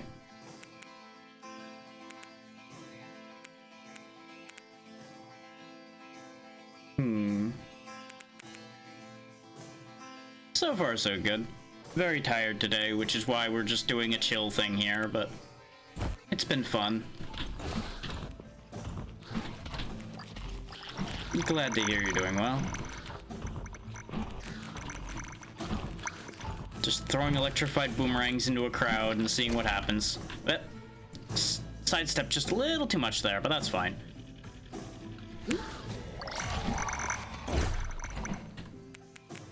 That explains why I recognized the name, but it had been long enough that I was questioning it.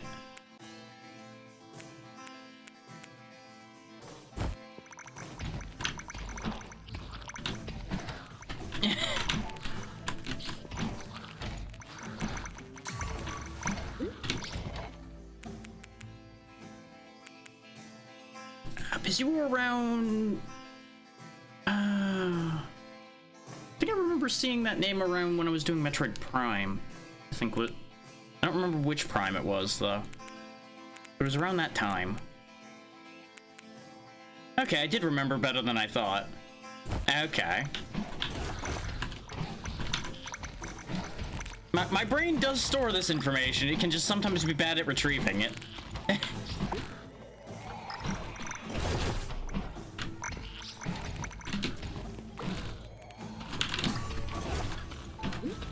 Whoa.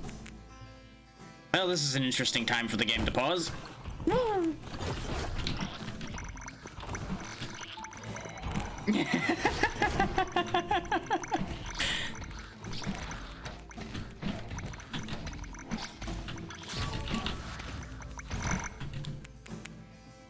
It's unfortunately kind of like a library in there with no sorting system. There's a lot of room for information, but God help anybody who tries to find anything in there.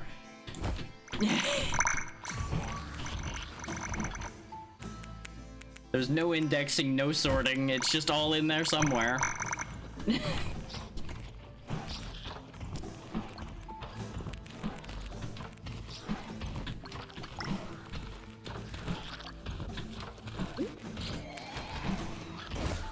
I've been optimized for space, not for anything else.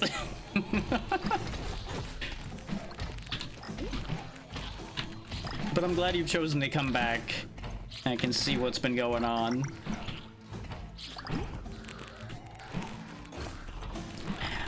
Honestly, I still haven't had that strong a reaction to it because I'm glad to see it's still happening, but we've had so many tease moments with it where they're like, hey, it's gonna happen, and then nothing comes of it, that I'm waiting till the game finally releases before I really have a reaction to it anymore.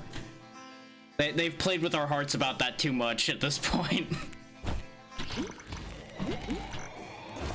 Exactly.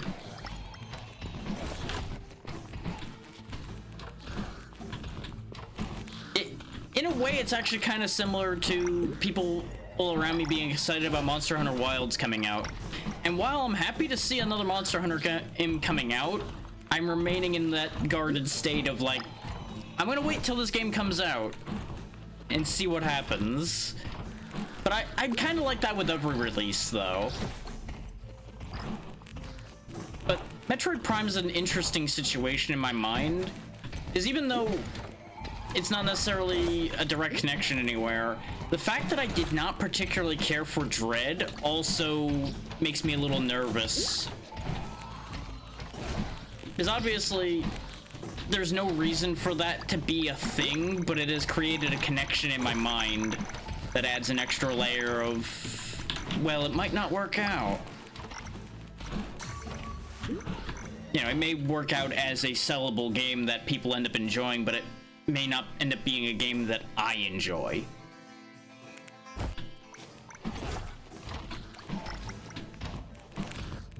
And especially with how long we've had to wait for Prime 4,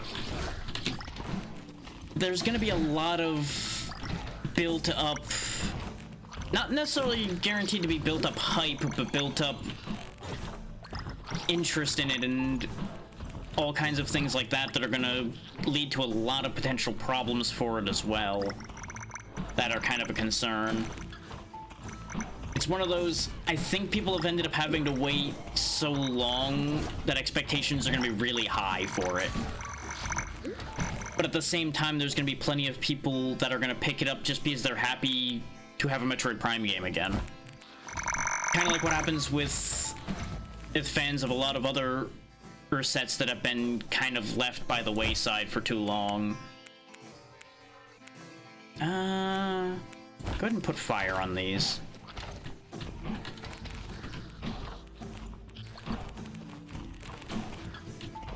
I hope they don't overdo it with it, but I wouldn't mind having it come back.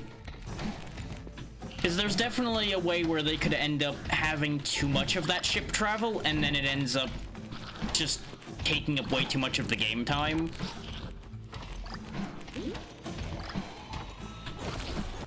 Like, I enjoyed the visuals and everything of it, but there definitely could be a point where it would outstay its welcome, and I got way too greedy trying to path back through them. Yeah. It wasn't overdone in that at all. Oh god, it's a jester. When the company is on the move, Campanelli leads from the front with style. Consequently, has been branded ill-suited for stealth missions. 100 extra max health, extra projectile speed to all wizards. That's different. And lowered cooldowns. Okay. Let's see. I did say I was going to use Ludwig if I was going to go into a higher difficulty, so let's do Severe Verdant Meadows, and then we'll take somebody into the Frozen Ancients afterwards. And now we have maxed out luck. Yeah, if anything, out of the 3 Metroid Prime games, I feel like things outstayed their welcome more in 2 than in 3. Because there were certain ideas in 2 that I just did not quite hit right for me. from what I remember, but it's also been long enough even from when I replayed it for me to be able to say anything super specific there.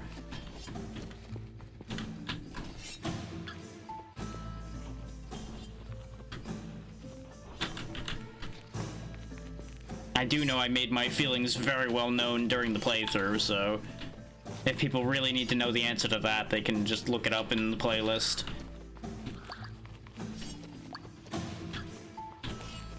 Because honestly, there's very few games I hold even negative feelings about long term.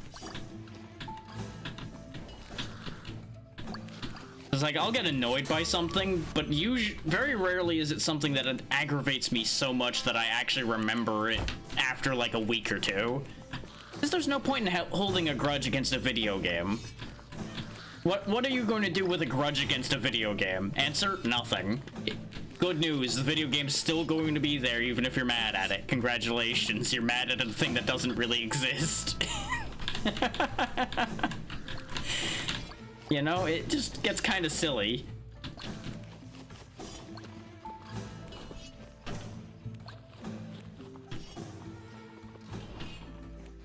Like, sure, be mad at the company, especially if the company does something fucked up. Absolutely, 100% be mad at the company, but don't be mad at the game. The game does not do anything wrong. The game was made by people, and it is going to exist regardless of how you feel about it once it's done.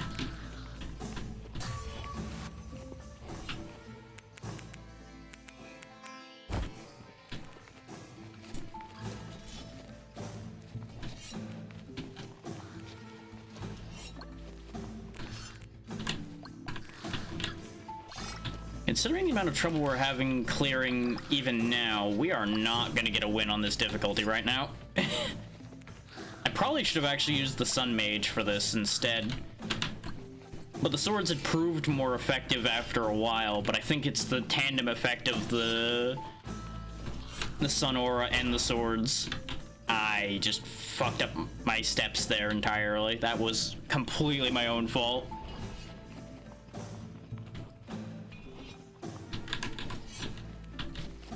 Yeah, no, we are not getting that crab.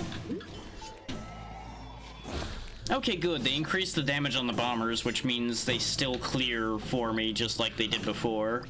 I was wondering about that, whether the enemy's health had increased enough that they weren't going to die to the bombers anymore.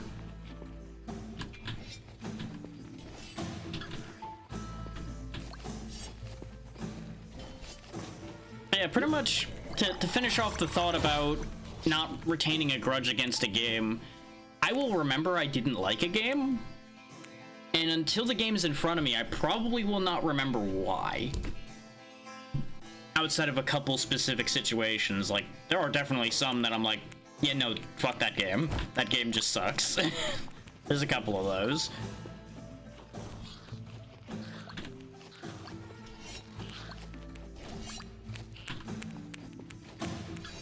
But there really aren't that many.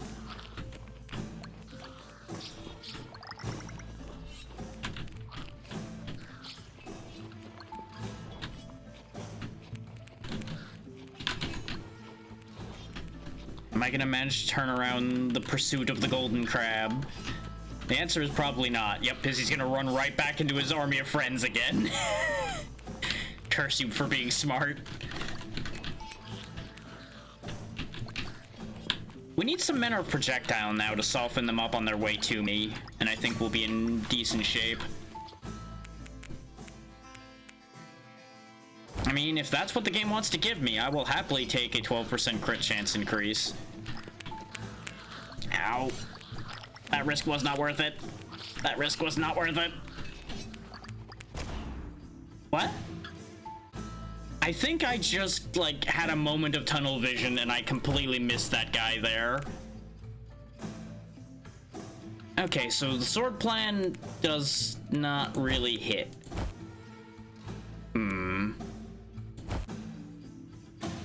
Now, the smarter play is probably, like I was saying, the Sun Mage, but we haven't used Cavan yet. And the Necro Whirl is pretty good. It does default me back to moderate. Actually, here. We'll do moderate Frozen Ancients, and then we'll try the higher difficulty again. This way we get to see a new map. You can tell it's a new map because it's snowy. Oh god, the ice actually has ice physics. Oh no. Oh no, why would you do this? Why? I have instant regret.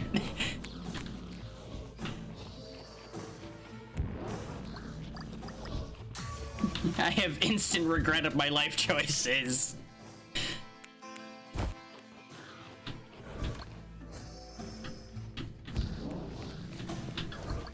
Why would I do this to myself?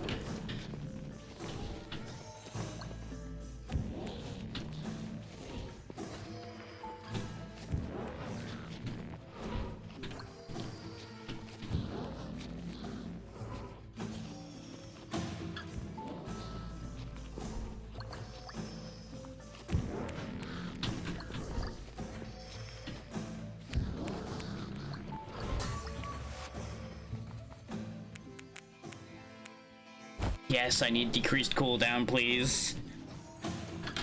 Don't walk into your own necro whirl, it will hurt you. Gotta remember that. I don't have the healing augment for it right now, so I won't heal if I step in that. All I'll do is die. It won't help anything. God damn it, I steered them immediately away from it. Yes, that's a good spot for it. That, however, was not a good spot for it. Oh, that's what I figured. The reeds slow me down. Did these hurt me? Interesting. Okay. I do like that this map has a lot more mechanics. They give you like a plain flat map as your starting map, and then they have a map with more mechanics to it as the second one. That's a good way to handle that. This way you get a chance to come to grips with the game mechanics, and then you get a map that has more to figure out, so you actually get to have more to play with. Ooh, this is actually a good place for the sacrifice location to be, presuming that this is how this works.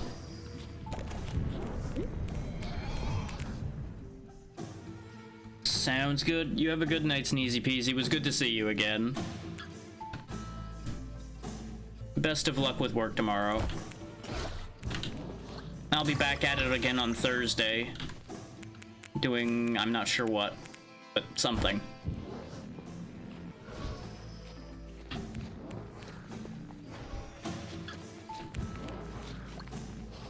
Kill them all. Yes.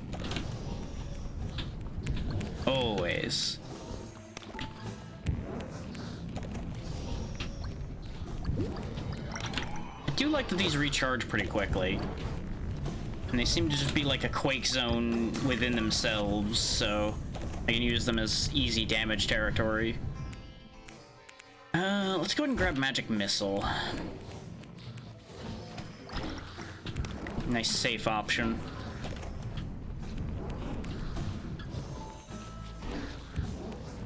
Though this run might already be in trouble.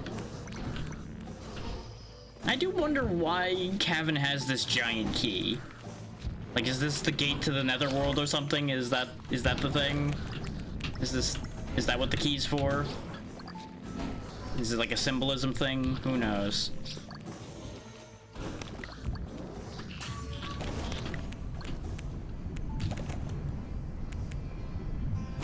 Increase the world duration. Problem is I'm having a lot of trouble actually killing them within the circle.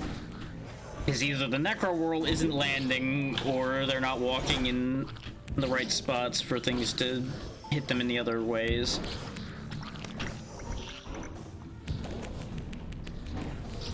God damn it, I'm gonna keep trying. I'm too stubborn to give up that easily, and we all know that. There we go, there we go. Better, better.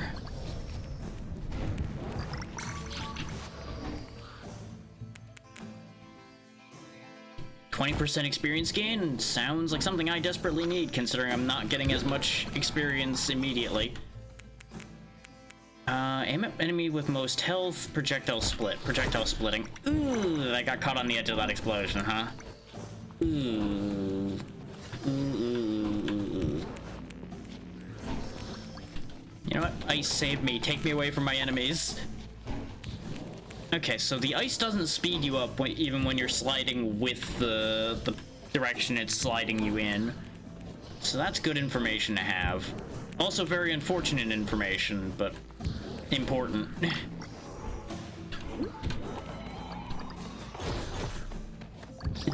I can't tell if I think they're affected by the ice, because you'll notice that little blue guy kind of slid to the side when he turned to go after me. So that's neat.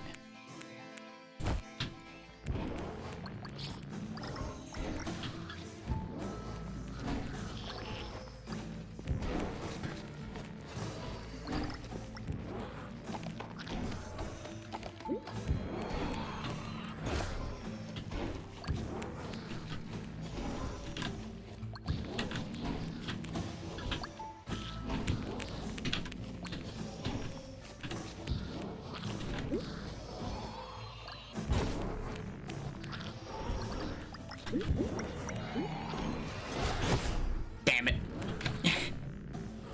I thought I was gonna get out of there in time. Honestly, it's fitting that my own explosions would come back to haunt me. If there was ever a way I would want to go down in a situation like that, it would be in a giant explosion.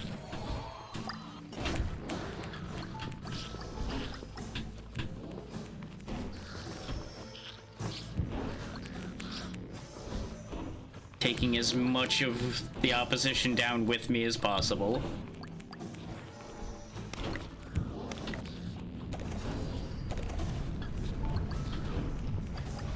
It feels like move speed's actually a lot more important on this map, because I feel like we're just slowed down in general by the snow. But that might just be my imagination on that one. Crab.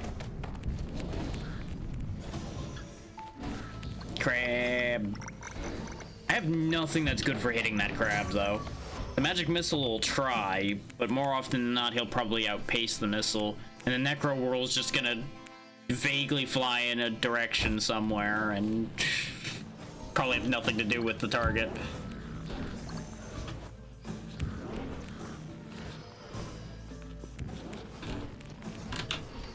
Uh-oh, bad place to be. Was there even an enemy there for the Necro World to target? I feel like it just tried to kill me, its own caster. What the fuck, man? What is happening here? Why am I getting penned in by my own spell? Why is the dark magic rejecting me? Why is it turning against its user? Don't answer that. The answer is actually obvious, and I don't want to think about it.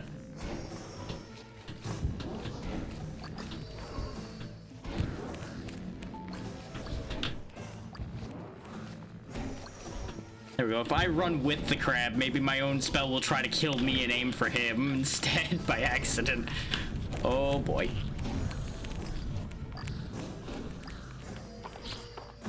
Yeah, I think between the fact that my skill set's bad for this and the ice and everything, I should just leave that crab alone. He says he keeps considering how to get at that crab regardless of his own statement.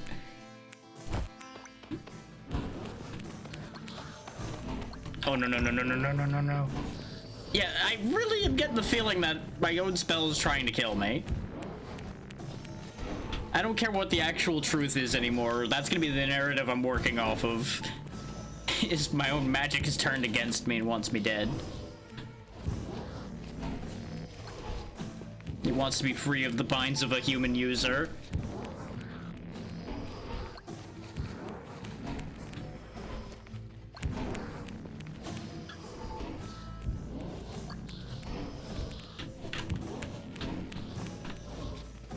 Ah, see, it knows I'm onto it now, so it's trying to behave itself again.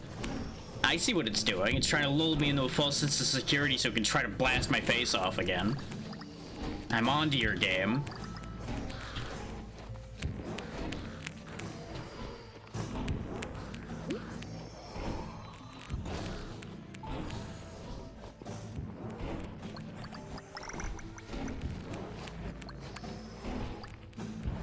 I'm actually kind of concerned about upgrading the Necro Whirl any further, because if I do, it might just get me.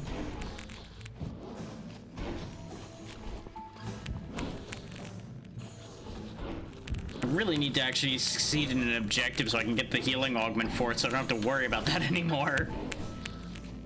But it's doing a good job again, and I'm getting increasingly suspicious on that basis. Which is the opposite of how that really should work, but at the same time, it makes perfect sense.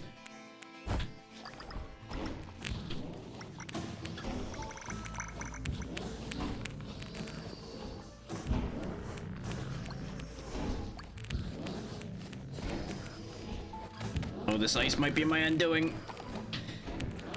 I wanted to get over here and get the experience bubbles. I need to find a different place to circle, I think. Oh, their shots go through walls, huh? Okay.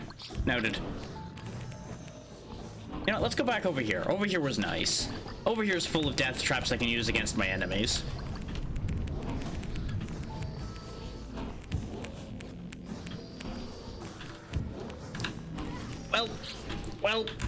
Well, yeah.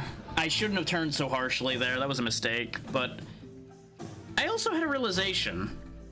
But I need to check stats before I say anything on that. Yeah, he doesn't have any reduced defense or anything. They were dealing more damage there. So I think the difficulty is increased in that area on top of the new mechanics. Even though it doesn't have an explicit damage increase list, difficulty increase listed on it. I think just like in most of these, there's a hidden modifier there.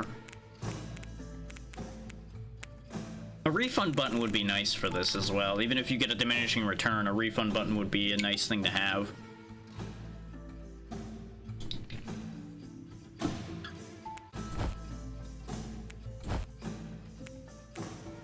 I enjoyed Frozen Ancients. Oh, you know what it is? Probably once they fill these descriptions in, it might give you a description of it being more difficult there. Which that's fair and fine.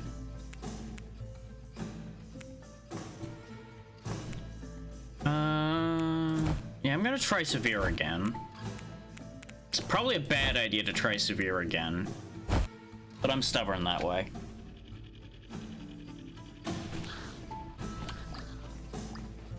We'll try Severe with the Power of the Sun in our hand, and then we'll probably do like one more run of the ice area, and that'll probably do it for today.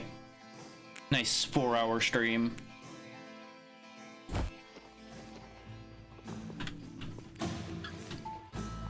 And this should be a pretty good showcase of most of what's in the preview build. There's not a lot of reason to show off each individual mage since we've seen all of those spells in play, and the modifiers they have are not significant enough to warrant them being focused.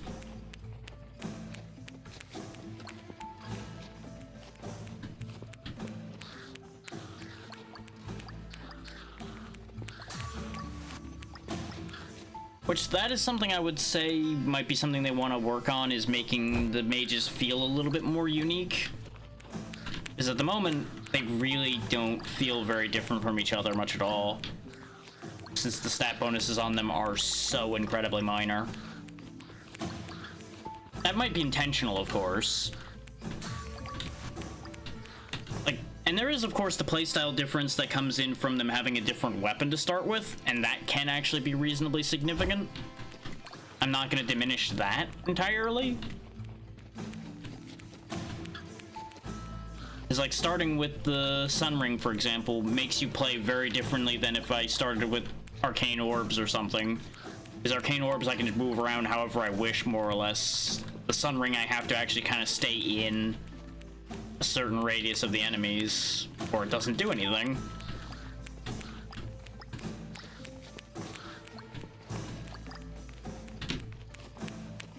It kind of precludes a certain amount of safe play, which in an interesting turn of events works out better on average than not safe play, that is. I don't really want to end up with the same build again, but in the interest of actually succeeding, that might be where we end up. And we'll just change up what the other two spells are. Because I think we ended up with like Moonrang and the four-way shot at the end last time. I think they turn a little harsher to try to cut you off on this difficulty, but I might be imagining that. Because I'm also running them in a more open field at the moment. So it may just appear like a harsher turn. It's hard to guarantee that in any real way.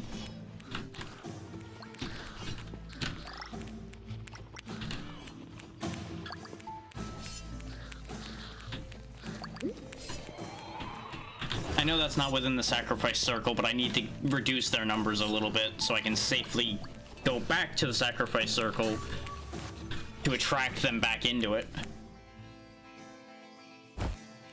Much needed damage increase.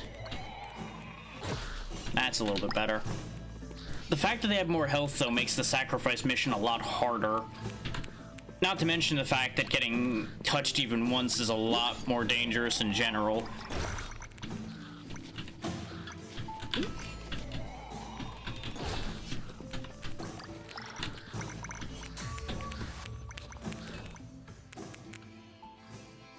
Ooh, 2 different legendary upgrades, huh? I'll take the Solar Pulse upgrade, though, because last time we grabbed the 12% crit chance, it didn't seem like it did a lot for us. But, you know, 12% crit chance by itself obviously isn't going to be a massive thing. Ah, I'm just playing so badly now. And I think part of that is I've gotten too complacent in some ways. Which obviously, severe difficulty is very quickly punishing that complacency.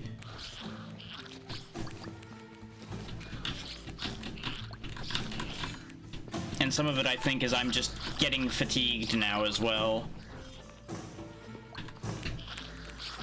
Both the fatigue of playing this a little too much, probably, in one sitting, and just already being fatigued from yesterday, like I had discussed prior to this.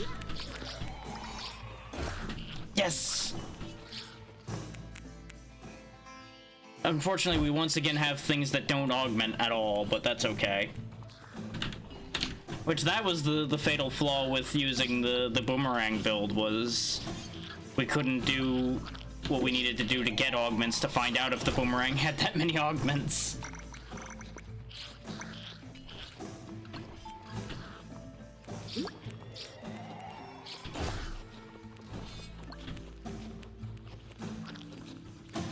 Now, as to Thursday, I might play the other Lurkit game on Thursday, I might not.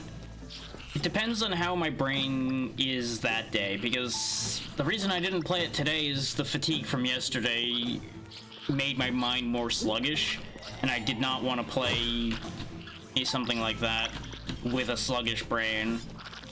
And I'm also double-checking a couple things with it to make absolutely certain I understand what I'm supposed to be doing with that and what I'm dealing with.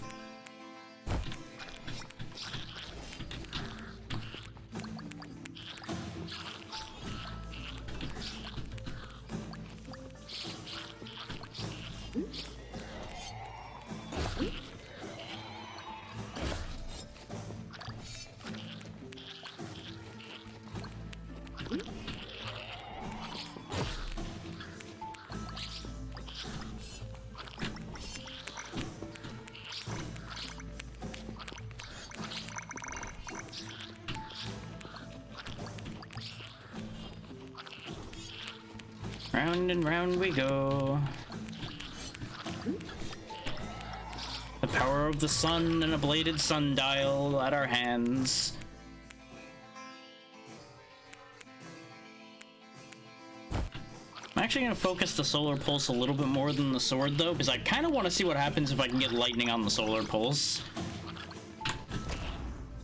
Or, you know, I just die because I blinked and stepped into a bullet.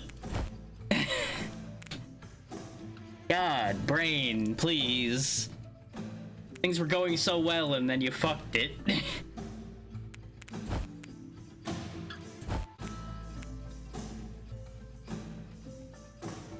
And there's a third threat level, which is actually available. Okay. 2 more and we'll get the next elemental fusion thing. I'm gonna try this on Severe one more time, because that didn't last as long as I thought it was going to. I should have assumed it was gonna last that amount of time considering how Severe has been going so far, but in my arrogance, I thought I would do better. Which, arguably, I did do better than the last Severe attempt. But, that's still not better enough.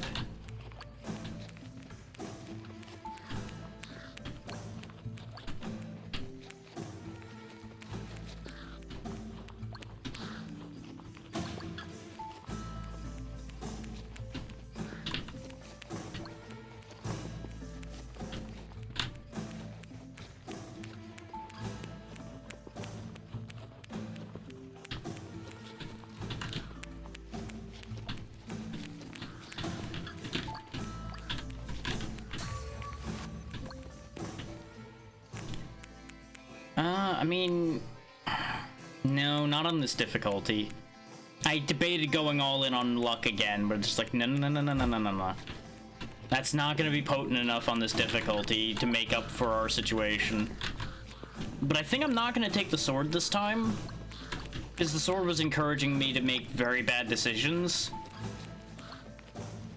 Because, you know, obviously having 2 things that require being right up in there encourages you to make very dangerous decisions in order to make forward play happen. So what I should have is something that allows me to have an external option rather than keeping everything into the circle.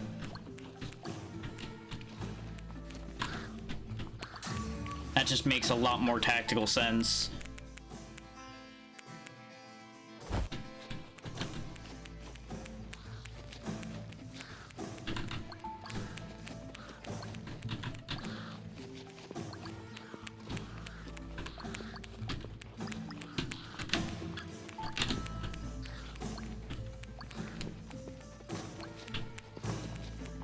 You can definitely tell I'm having to focus more based on talking less as well, which is not ideal for this situation, obviously. But I am actually trying to survive here instead of the majority of this, which was just, I'll just run around and things will happen or they won't happen.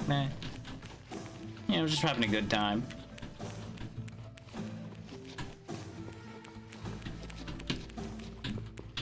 I wonder if I can... Yeah, I think I actually kind of control where the crab goes, because it's trying to run directly away from me. And if I get too close, that's when it turns. So I think I might actually be able to make this work. We just might end up in a really dangerous situation immediately after I make this work. How I never cottoned onto this completely is beyond me. I think I just was never paying quite close enough attention to what this was doing pathing-wise. Notice how it's slowing down, though. It's trying desperately to force me to get too close to it. It's so that it can do exactly what it just did there, because I was too busy dancing around the bomber. You golden son of a bitch, I'm gonna get you. Magic missile's the right choice here, probably. Something that helps trim the crowd down without me having to get in there. We can weaken them and then have the magic missile do its work. Jesus. A single touch is so devastating on this difficulty. Like, a single touch I always thought was devastating on normal difficulty, but it's so much worse now. And that's the other reason I grabbed Magic Missile out of that set, is I knew I could get a good augmentation.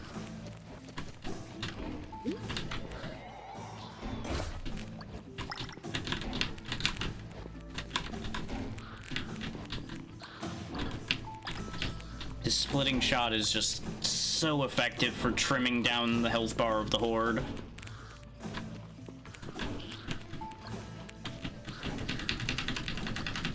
Stutter step, stutter step, stutter step. Global spell size, because that'll be good for the magic missile size as well. Which, this is definitely a situation where if I could just spam global spell size increases, I would. His big missile on top of big barrier would be very, very good. the damage output will still suffer overall, and I acknowledge that. But there's a time where you can try, at least consider trying the idea of quantity over quality. Oh, you know what else is messing with me, I think? I think they're ever so slightly faster than they were on the other difficulty. I don't think they're majorly faster, but I think they are faster. And I didn't quite catch that before either, because I wasn't watching their movement that closely. But I think that is true. I think on Severe they are a little faster.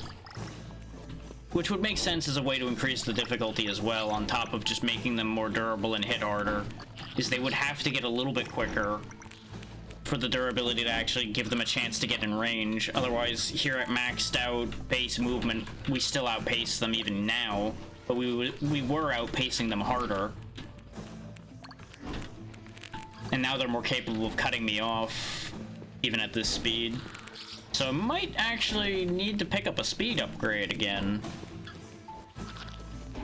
Because I stopped grabbing the speed upgrades that showed up, because on moderate we were actually easily keeping ahead of them 90% of the time, unless I made a stupid mistake. But the worm has turned. You can see him over there. He's turned real toothy and mean. And I think the range for the bombers going off actually shrank a little bit. I feel like I have to get closer to them before they auto start or ticking. I'm not 100% sure about that. The range would be nice, but I don't really need it reaching further right now. I'd actually rather the global cooldown. There's only a 1% difference between the solo cooldown there and the global cooldown, and I'd rather have the sun aura ticking faster in addition.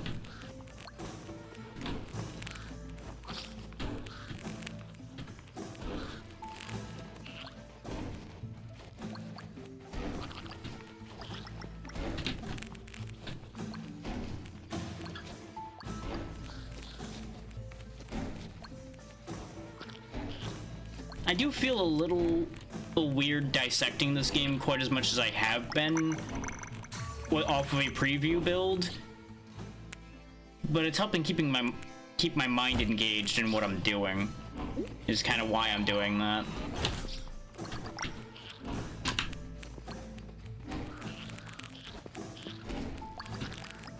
Because I feel like if I dissect this too much, there won't be something for people to go through when they buy the game. And that's where the kind of weird split decision in my head's coming from for that. But at the same time, at this point, what's done is done. I've already done most of that braining. So it's kind of a little too late to worry about that now, huh?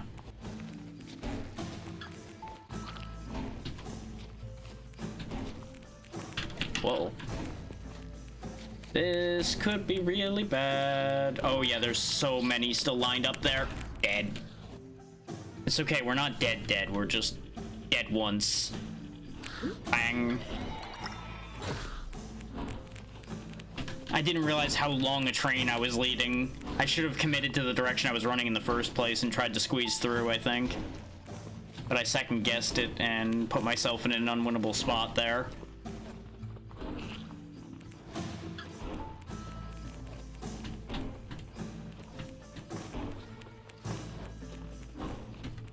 I got walled off from that mushroom. There we go. More splitting. Cover more area with bullets. I'm not focusing on keeping the aura on them as much as I was before, and that's part of why the crowd's getting so thick. But the problem is, if I stay too close to them too much, I'm also running a really big risk. Is why I'm kind of doing the dance that I'm doing. Let's see about modifying that dance a little bit and see if I can get away with it. Because I really do need to do more enemy clearing, or I am going to be SOL before you know it.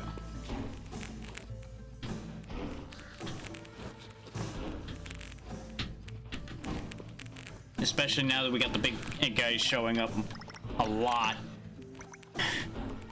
On the bright side, this is our longest surviving severe run now.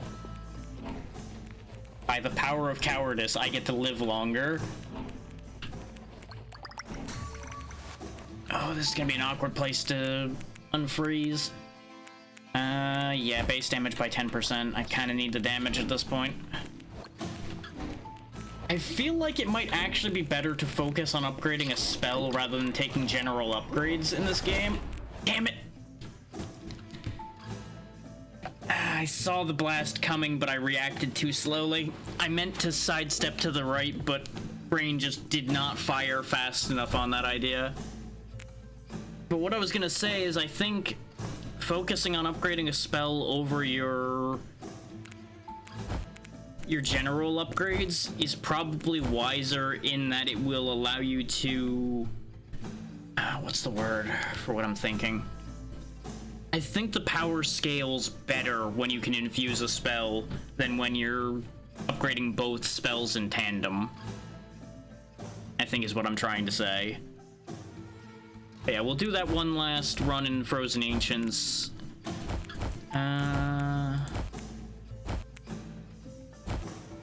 Yeah, I want to give the Moon Ring another try, because I still want to see the augments for it. And I think that's one of the few things left, really, that's been left unturned for us, stone-wise, is seeing the Moon Rang's augments. Because we've seen an augment for the Necro Whirl. We've learned that the Sword and the Sun Ore really don't seem to get much for that. We've seen plenty of the Magic Missile augments. We didn't see any Rocky Road augments either. But it didn't seem like they had them, because we did get an augment while we had it, and we just didn't see anything for it. I could try for the crit chance idea again. That's a thing, is there's a world in which some of the weapons in this game don't have the ability to crit, and it's just not stated yet, like the aura might not be able to crit and things like that. So that might be why some of the times we've taken crit chance it hasn't worked. I hate the fact that I can convince myself of things like this.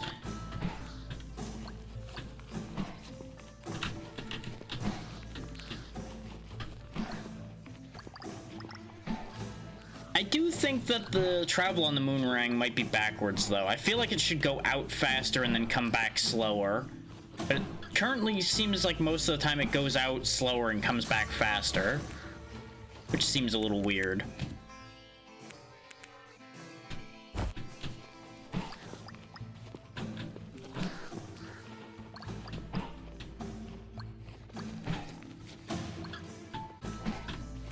Okay, I saw a higher damage number there.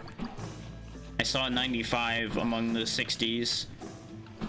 So I think there might be some amount of base crit chance, because we're seeing a few 90s. And considering we only got 6%, the odds of seeing a few already seem highly unlikely. So there may be under-the-hood variables, like each weapon has a base crit chance, or each character might have a base crit chance, for all I know. That's one of those it's kind of impossible to tell without the numbers being revealed to the player.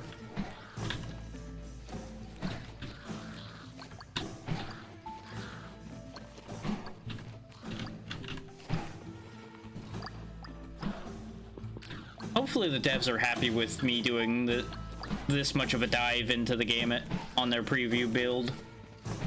Because they didn't give me specific instructions or anything as to what they wanted to see be done. They just wanted the game played and Link shown. And, well, we've shown the Link a few times, so hopefully this gives them what they wanted.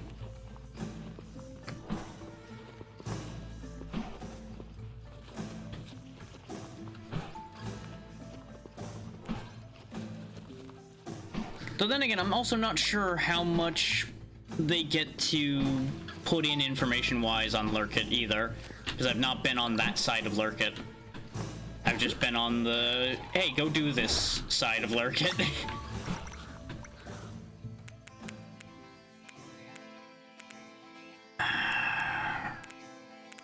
This is a really kind of awkward set here. I'm gonna take the Hex Bomb. Just because it's been a while since we've used it. But I was really hoping for... like Magic Missile or something. Something that would pair better with the Boomerang. I keep forgetting that the ice is a problem.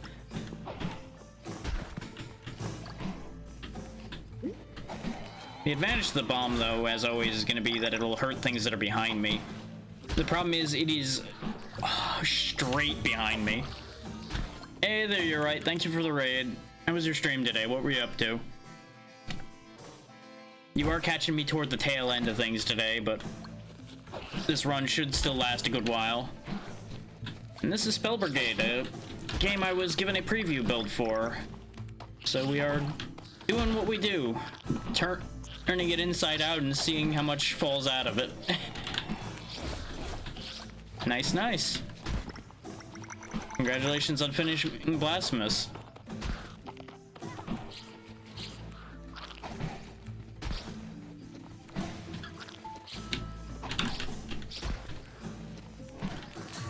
Oh, Lord.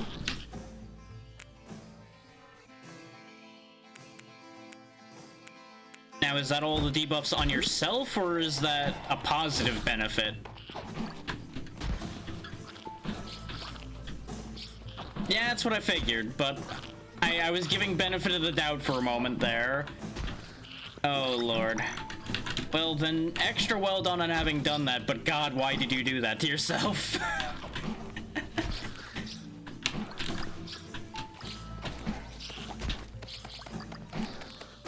So I guess to a certain degree, it's in keeping with some of the themes of that game, that's for sure. Yeah, that checks. Ooh, so the Hex Bomb can become a healing bomb too. Interesting. Because for those coming in, this is a game built for multiplayer as far as this type of game goes. Complete with friendly fire. We've learned that you can also do friendly fire to yourself in this game. So that's a thing. Yeah, I whacked myself in the head with those Hex Bombs a few times, and another spell called Necro Whirl sits on the field for a little bit, and I walked through that a couple times. Really learned my lesson quick on that one. Both of which, though, gain a healing option in their augmentations, which is nice.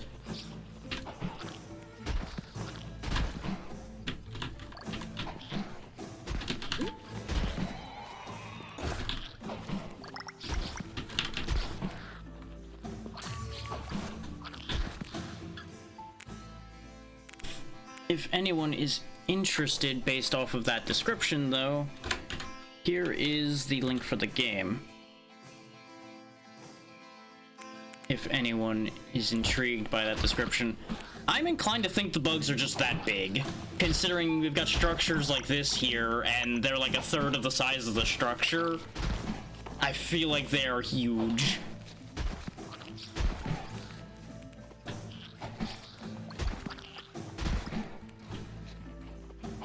I think we're dealing with EDF Magic Edition here.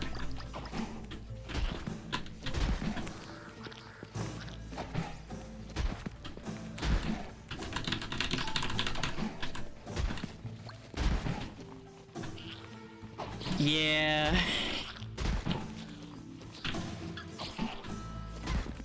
And there's me hitting myself in the head with the bomb again. Because it goes directly behind me and I turned around at the worst time.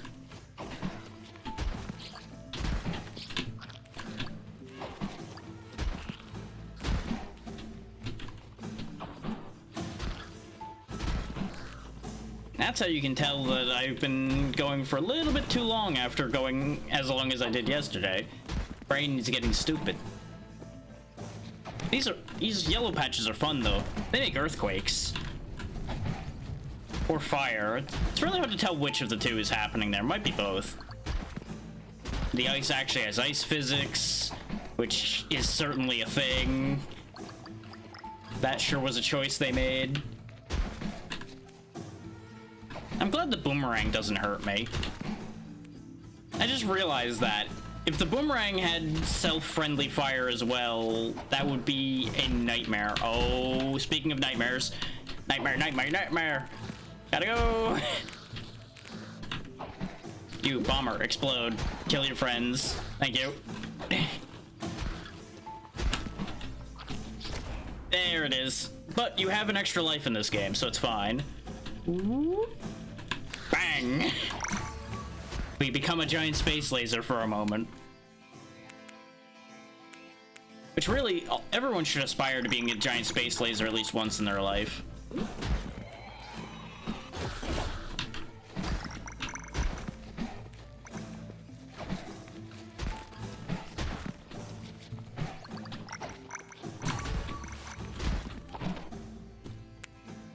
Let's see. Across the board, 15% damage would be nice, but I'm trying to build toward getting the infusion that's in the middle of the line there. You have to get it to level 8 to get an elemental infusion for your weapon, and then it'll start doing more.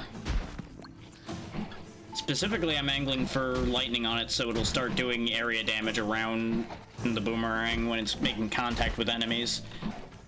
Because at the rate we're getting crowded again, I kind of need that area damage. Okay, manipulated the ice physics well enough. We're okay. I don't think we're killing the Crablodon in time, though.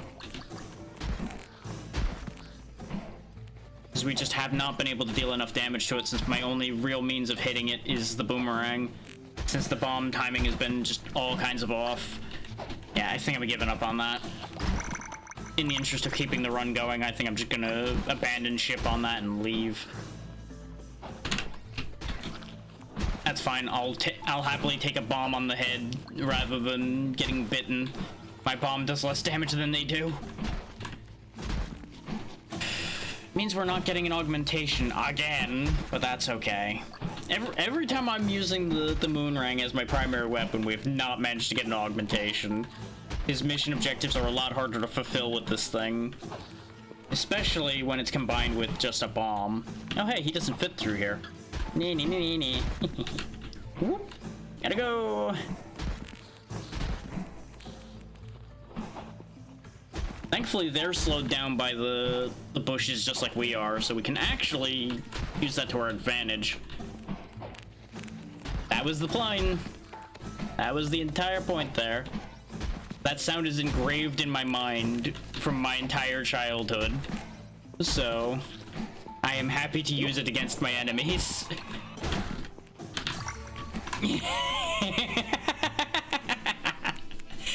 Ooh. 18% reduced cooldown across the board. Yes, please. More bombs, more boomerangs, more deaths. It was a decent chunk of mine. Ironically enough, I think I played Year of the Dragon more than the other two Spyro games, and yet Year of the Dragon is the only one I haven't done for the channel yet. Out of the PlayStation 1 games, of course. It is, but it's also a fair bit longer from what I remember, which is why I haven't pulled the trigger on doing it yet. Yeah, exactly. I just haven't been able to convince myself of it because I'm not sure I'm going to like it as much as I did when I was younger. So it being longer might make it outstay its welcome, and I just don't know if I want to deal with that.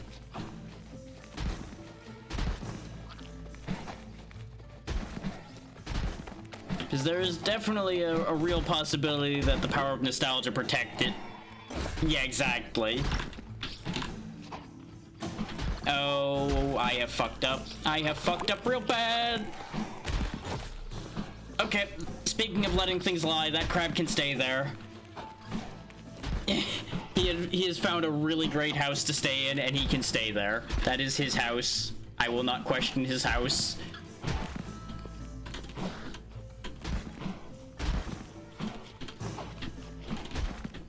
Uh-oh. Fun time's over. Gotta go. Everybody else figured out I was here.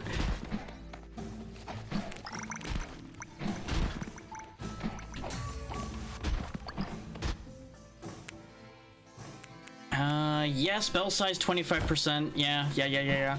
That will make the bombs more relevant. Oh. Okay, that one was stupid. He thought I was gonna keep going the other way. I managed to fool him.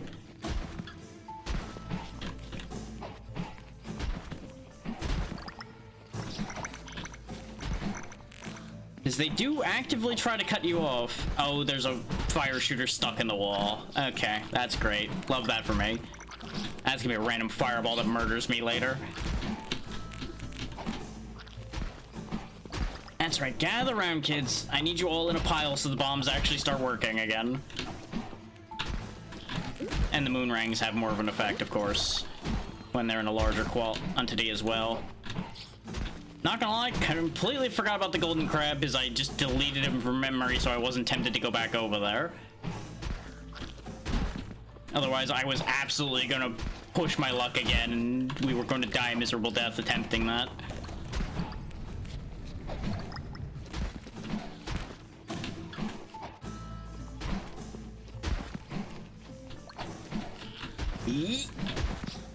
Ooh, I think the bushes and such actually mess with their AI. I think they try to avoid going through them because it slows them down too. So I can kind of use that to my advantage to avoid them blocking certain paths. Interesting.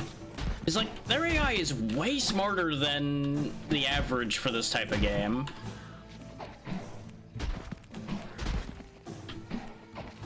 Not that they don't kind of have to make them smart because of the fact that this is going to be a multiplayer game, so in order for them to be able to keep up with multiple players, they would have to be pretty smart. Otherwise, they will just get confused, and it will be ridiculously easy. Well, guess I'll keep making bombs bigger. Gotta go! I can take advantage of these bushes being here for a moment, though. And moment's over. Oh, the moment is very over. The moment has been left in the dust. It's so over.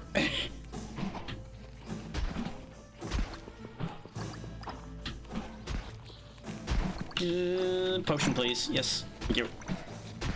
Hello, bomb. Goodbye, bomb. Destroy your friends, please.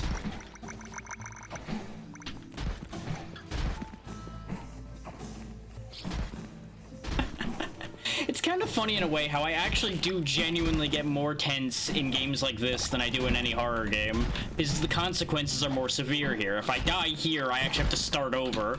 In a horror game, oh no, I go back to the checkpoint and get back to what I was doing in 5 seconds. Oh no, what a shame. Like, it's a very strange thing, really, if you think about it too much. It's a very wild difference in consequences. And I'm more compelled by consequences than I am by atmosphere, or in almost every case. We're fucked. There was no way out of that one. Okay, stubbornness is kicking in. I'll do one more.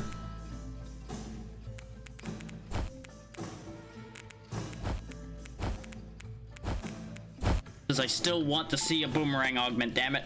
But I need to actually get a good thing to pair with the boomerang.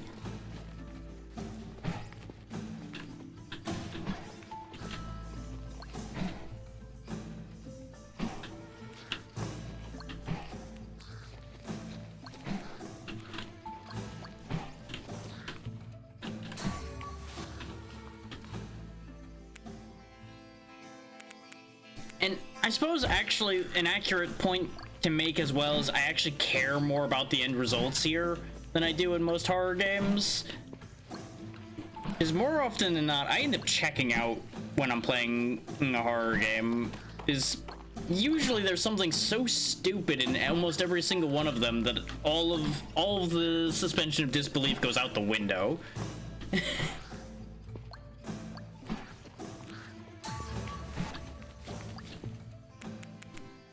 And there's just like no attachment to the end result of that either. But it's like, oh, well, in the end of the day, all I'm getting out of this is credits. And the ability to say, I finished this awful game that probably didn't need to be finished.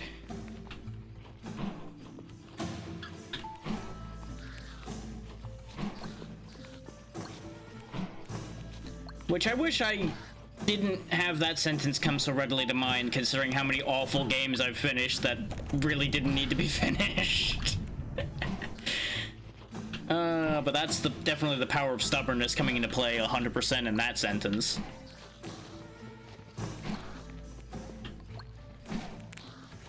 Well, a little bit of stubbornness, a lot of bit of spite. Definitely spite. Because we all know I'm powered by spite. As many people are, really, at the end of the day, but it definitely fuels me in my entire existence.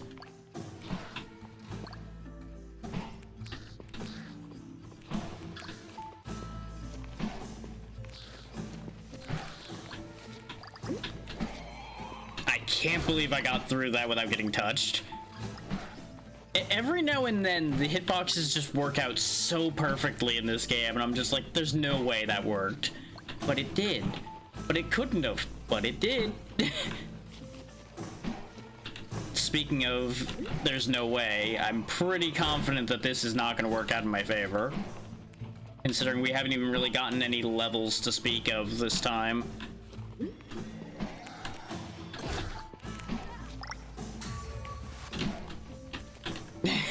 Pretty much, yeah. Okay, there we go. There's Magic Missile. That's kind of what I wanted. 2 different decent range piercing projectiles. So we might actually be okay for getting rid of this crab, especially if I bomb him like that and move the health bar along a little quicker.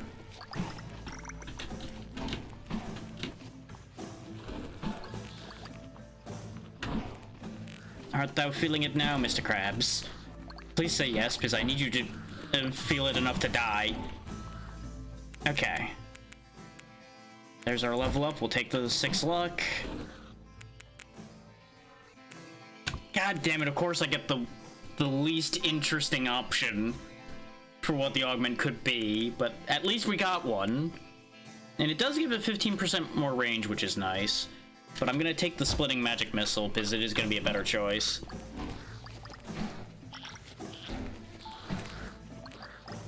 Because the only reality in which the aiming for max health, the aiming for highest health is an advantage for the boomerang is if the highest health target happens to be in the middle of a crowd. Because the boomerang, in my mind, is more about hitting quantity of enemies. So more often than not, it would go into a crowd once and then immediately would not target the crowd anymore. With the logic of how the highest health thing works. I mean, that is a legendary bonus.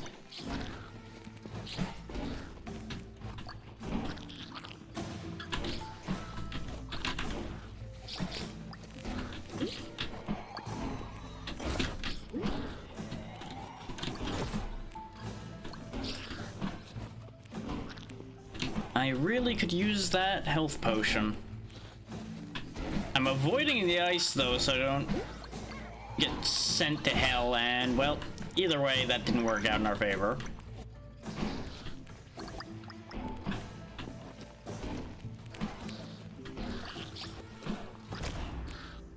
I really hate the fact that they can shoot through walls. If there's any one actual complaint I have about this current instance of the game, it's the fact that they can shoot through walls. They really need to fix that. Because that was a 100% cheap death right there.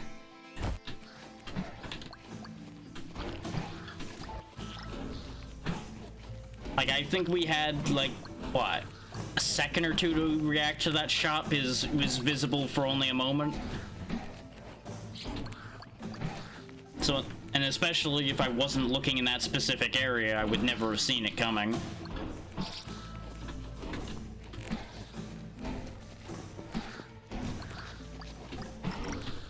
So they either need to make those shots visible as they're passing through walls, or make them not able to shoot through walls. Otherwise, there is going to be a lot of those cheap deaths that happen, and that's going to actually probably be the thing that will break their player base, if anything. 'Cause everything else is fine. Though people may get upset about the friendly fire after a while, too. But since that's a well-documented facet of the game, if people get upset about that, that's their own fault for not reading. Ignoring the fact that people have, on numerous occasions, not read things and then got upset about it afterwards. Cough, cough. Quite literally any game with friendly fire, pretty much.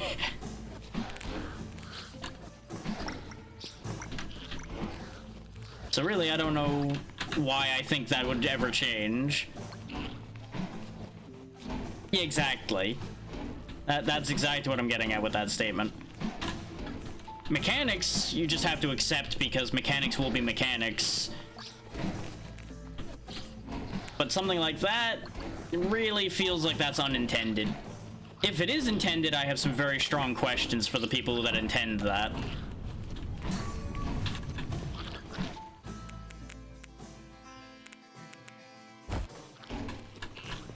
Yeah, exactly. Like, obviously, there is some room for mechanics to be adjusted to be better for the player, and for the game to feel better, but there's only so much adjustment that should happen in a situation like that, and it depends on whether the mechanic is reasonable. Because there are definitely plenty of games with horrifically unreasonable mechanics, but as long as it is a specific part of how it's meant to be, you know, say it's a bullshit hard game like an I Wanna Be the Guy game, then obviously your bullshit mechanics are expected, so by all means have your bullshit mechanics.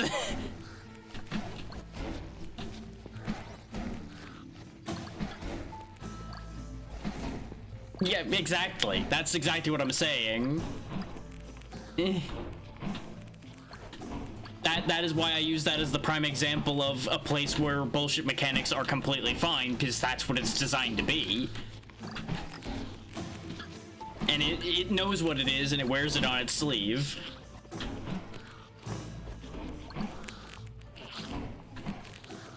And I have an endless respect for things accepting and knowing exactly what they are and what they want to be, regardless of what that thing is. I may not agree with what that thing is, but more power to you that that's what you wanted it to be.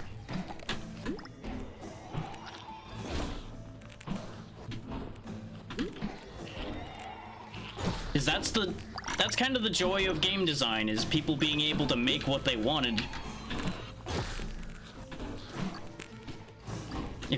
And no one has to like what the identity the designer put in it is.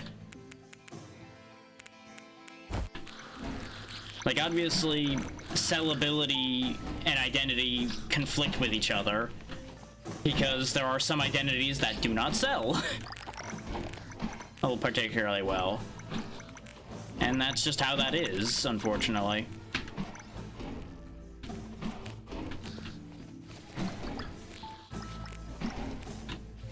Yeah, there are definitely games with a confused identity that still work.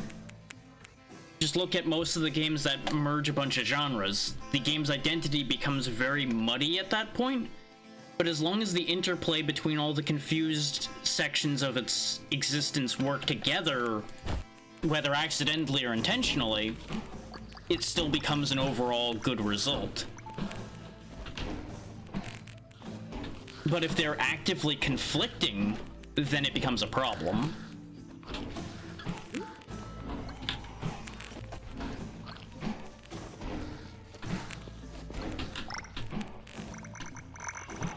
I think I got too greedy here. Nope, we're okay. That is actually a very good example of things that you feel like shouldn't go together, but do, like the weird combination of pinball and platforming. That said, I will say, to a certain degree, that's actually a little bit more natural a fit together than it may sound at face value. Because and this is gonna sound like the words of a crazy person, but if you think about it,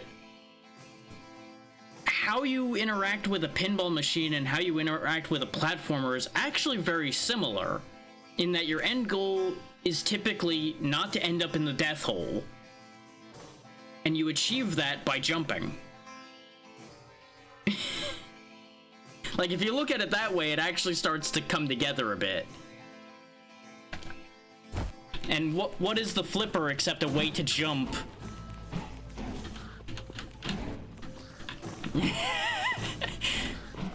Is that why there's smoke coming out of my ears? Probably. That would do it, wouldn't it?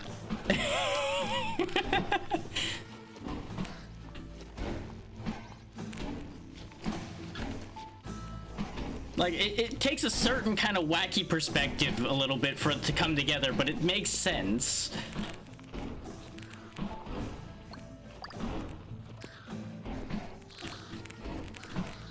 And for the longest time, platformers were built to be a vector by which you generate score. And what is a pinball game except a way to generate score?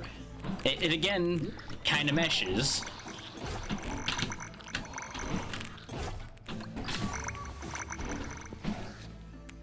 And if you think about it, as well, in terms of combining pinball with platforming, there's already been flippers and things like that that have enhanced platforming in some platformers as well. So the connection has already existed before.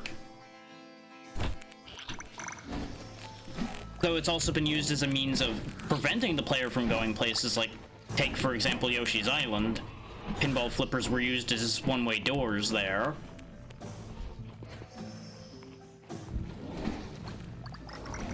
And for the record, I had not even given this a minute's thought before now. This is completely all stream of consciousness pulled right out of my ass right now, in the moment.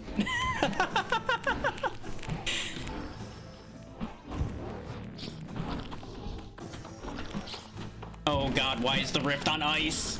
No! Nope, that rift is dead to me. Nope, don't want it. Don't want it. That is a death trap.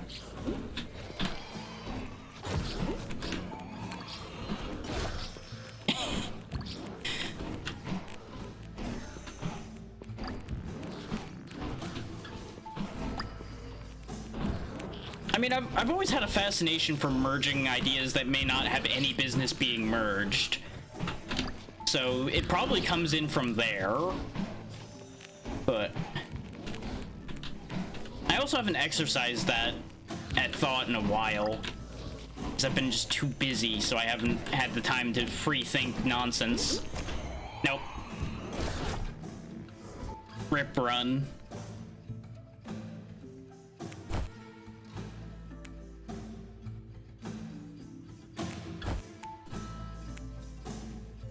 I had no way out of that situation. It was just a complete corner. Because as soon as the boomerang and the missiles started falling behind on dealing enough damage, that was the death knell of that run. Cooldown, critical chance, rerolls, spell size, and revives. Ooh.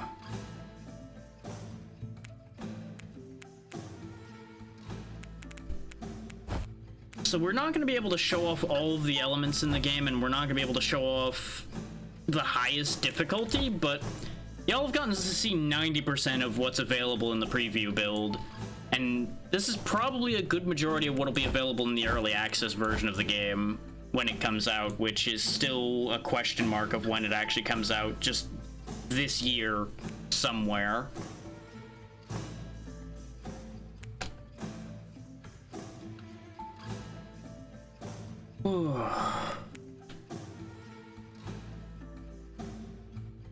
My brain started revving back up again once I locked onto that line of thought, but as soon as that line of thought ended, brain went back to...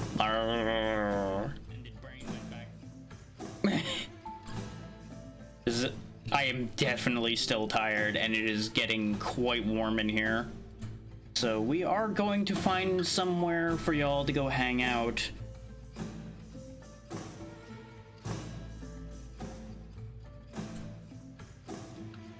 Yeah, you and me both. I'm glad it's at least almost halfway through August, so we are getting so close to not having as much heat, hopefully. We're getting there, we're just not there yet. Soon, hopefully. Soon. Absolutely. Ian, thank you again for bringing your people over, you're right.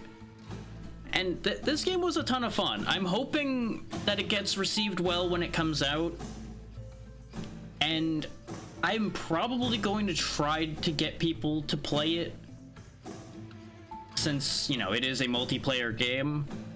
I don't think I'll try to get people to play it in multiplayer too often because of the friendly fire in it. I feel like without exactly the right kind of people, that might become problematic. But there is potential here. There is definite potential here.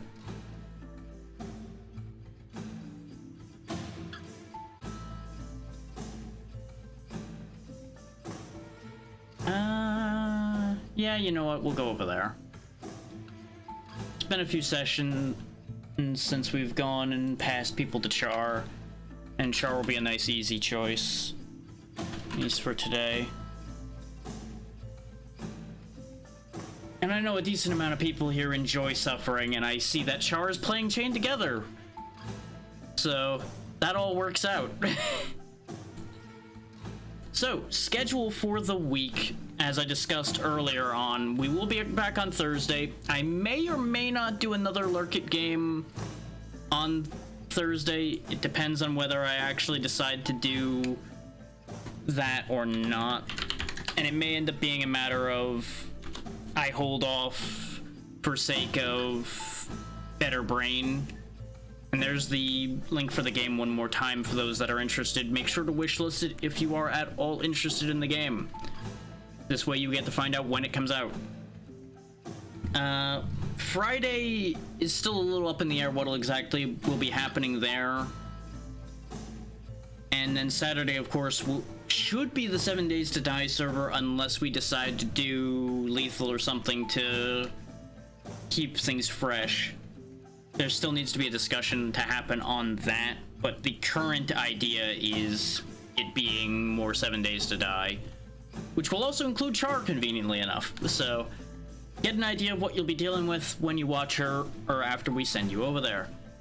But for now, thank you all for taking the time to be here, and have a good night. Bye.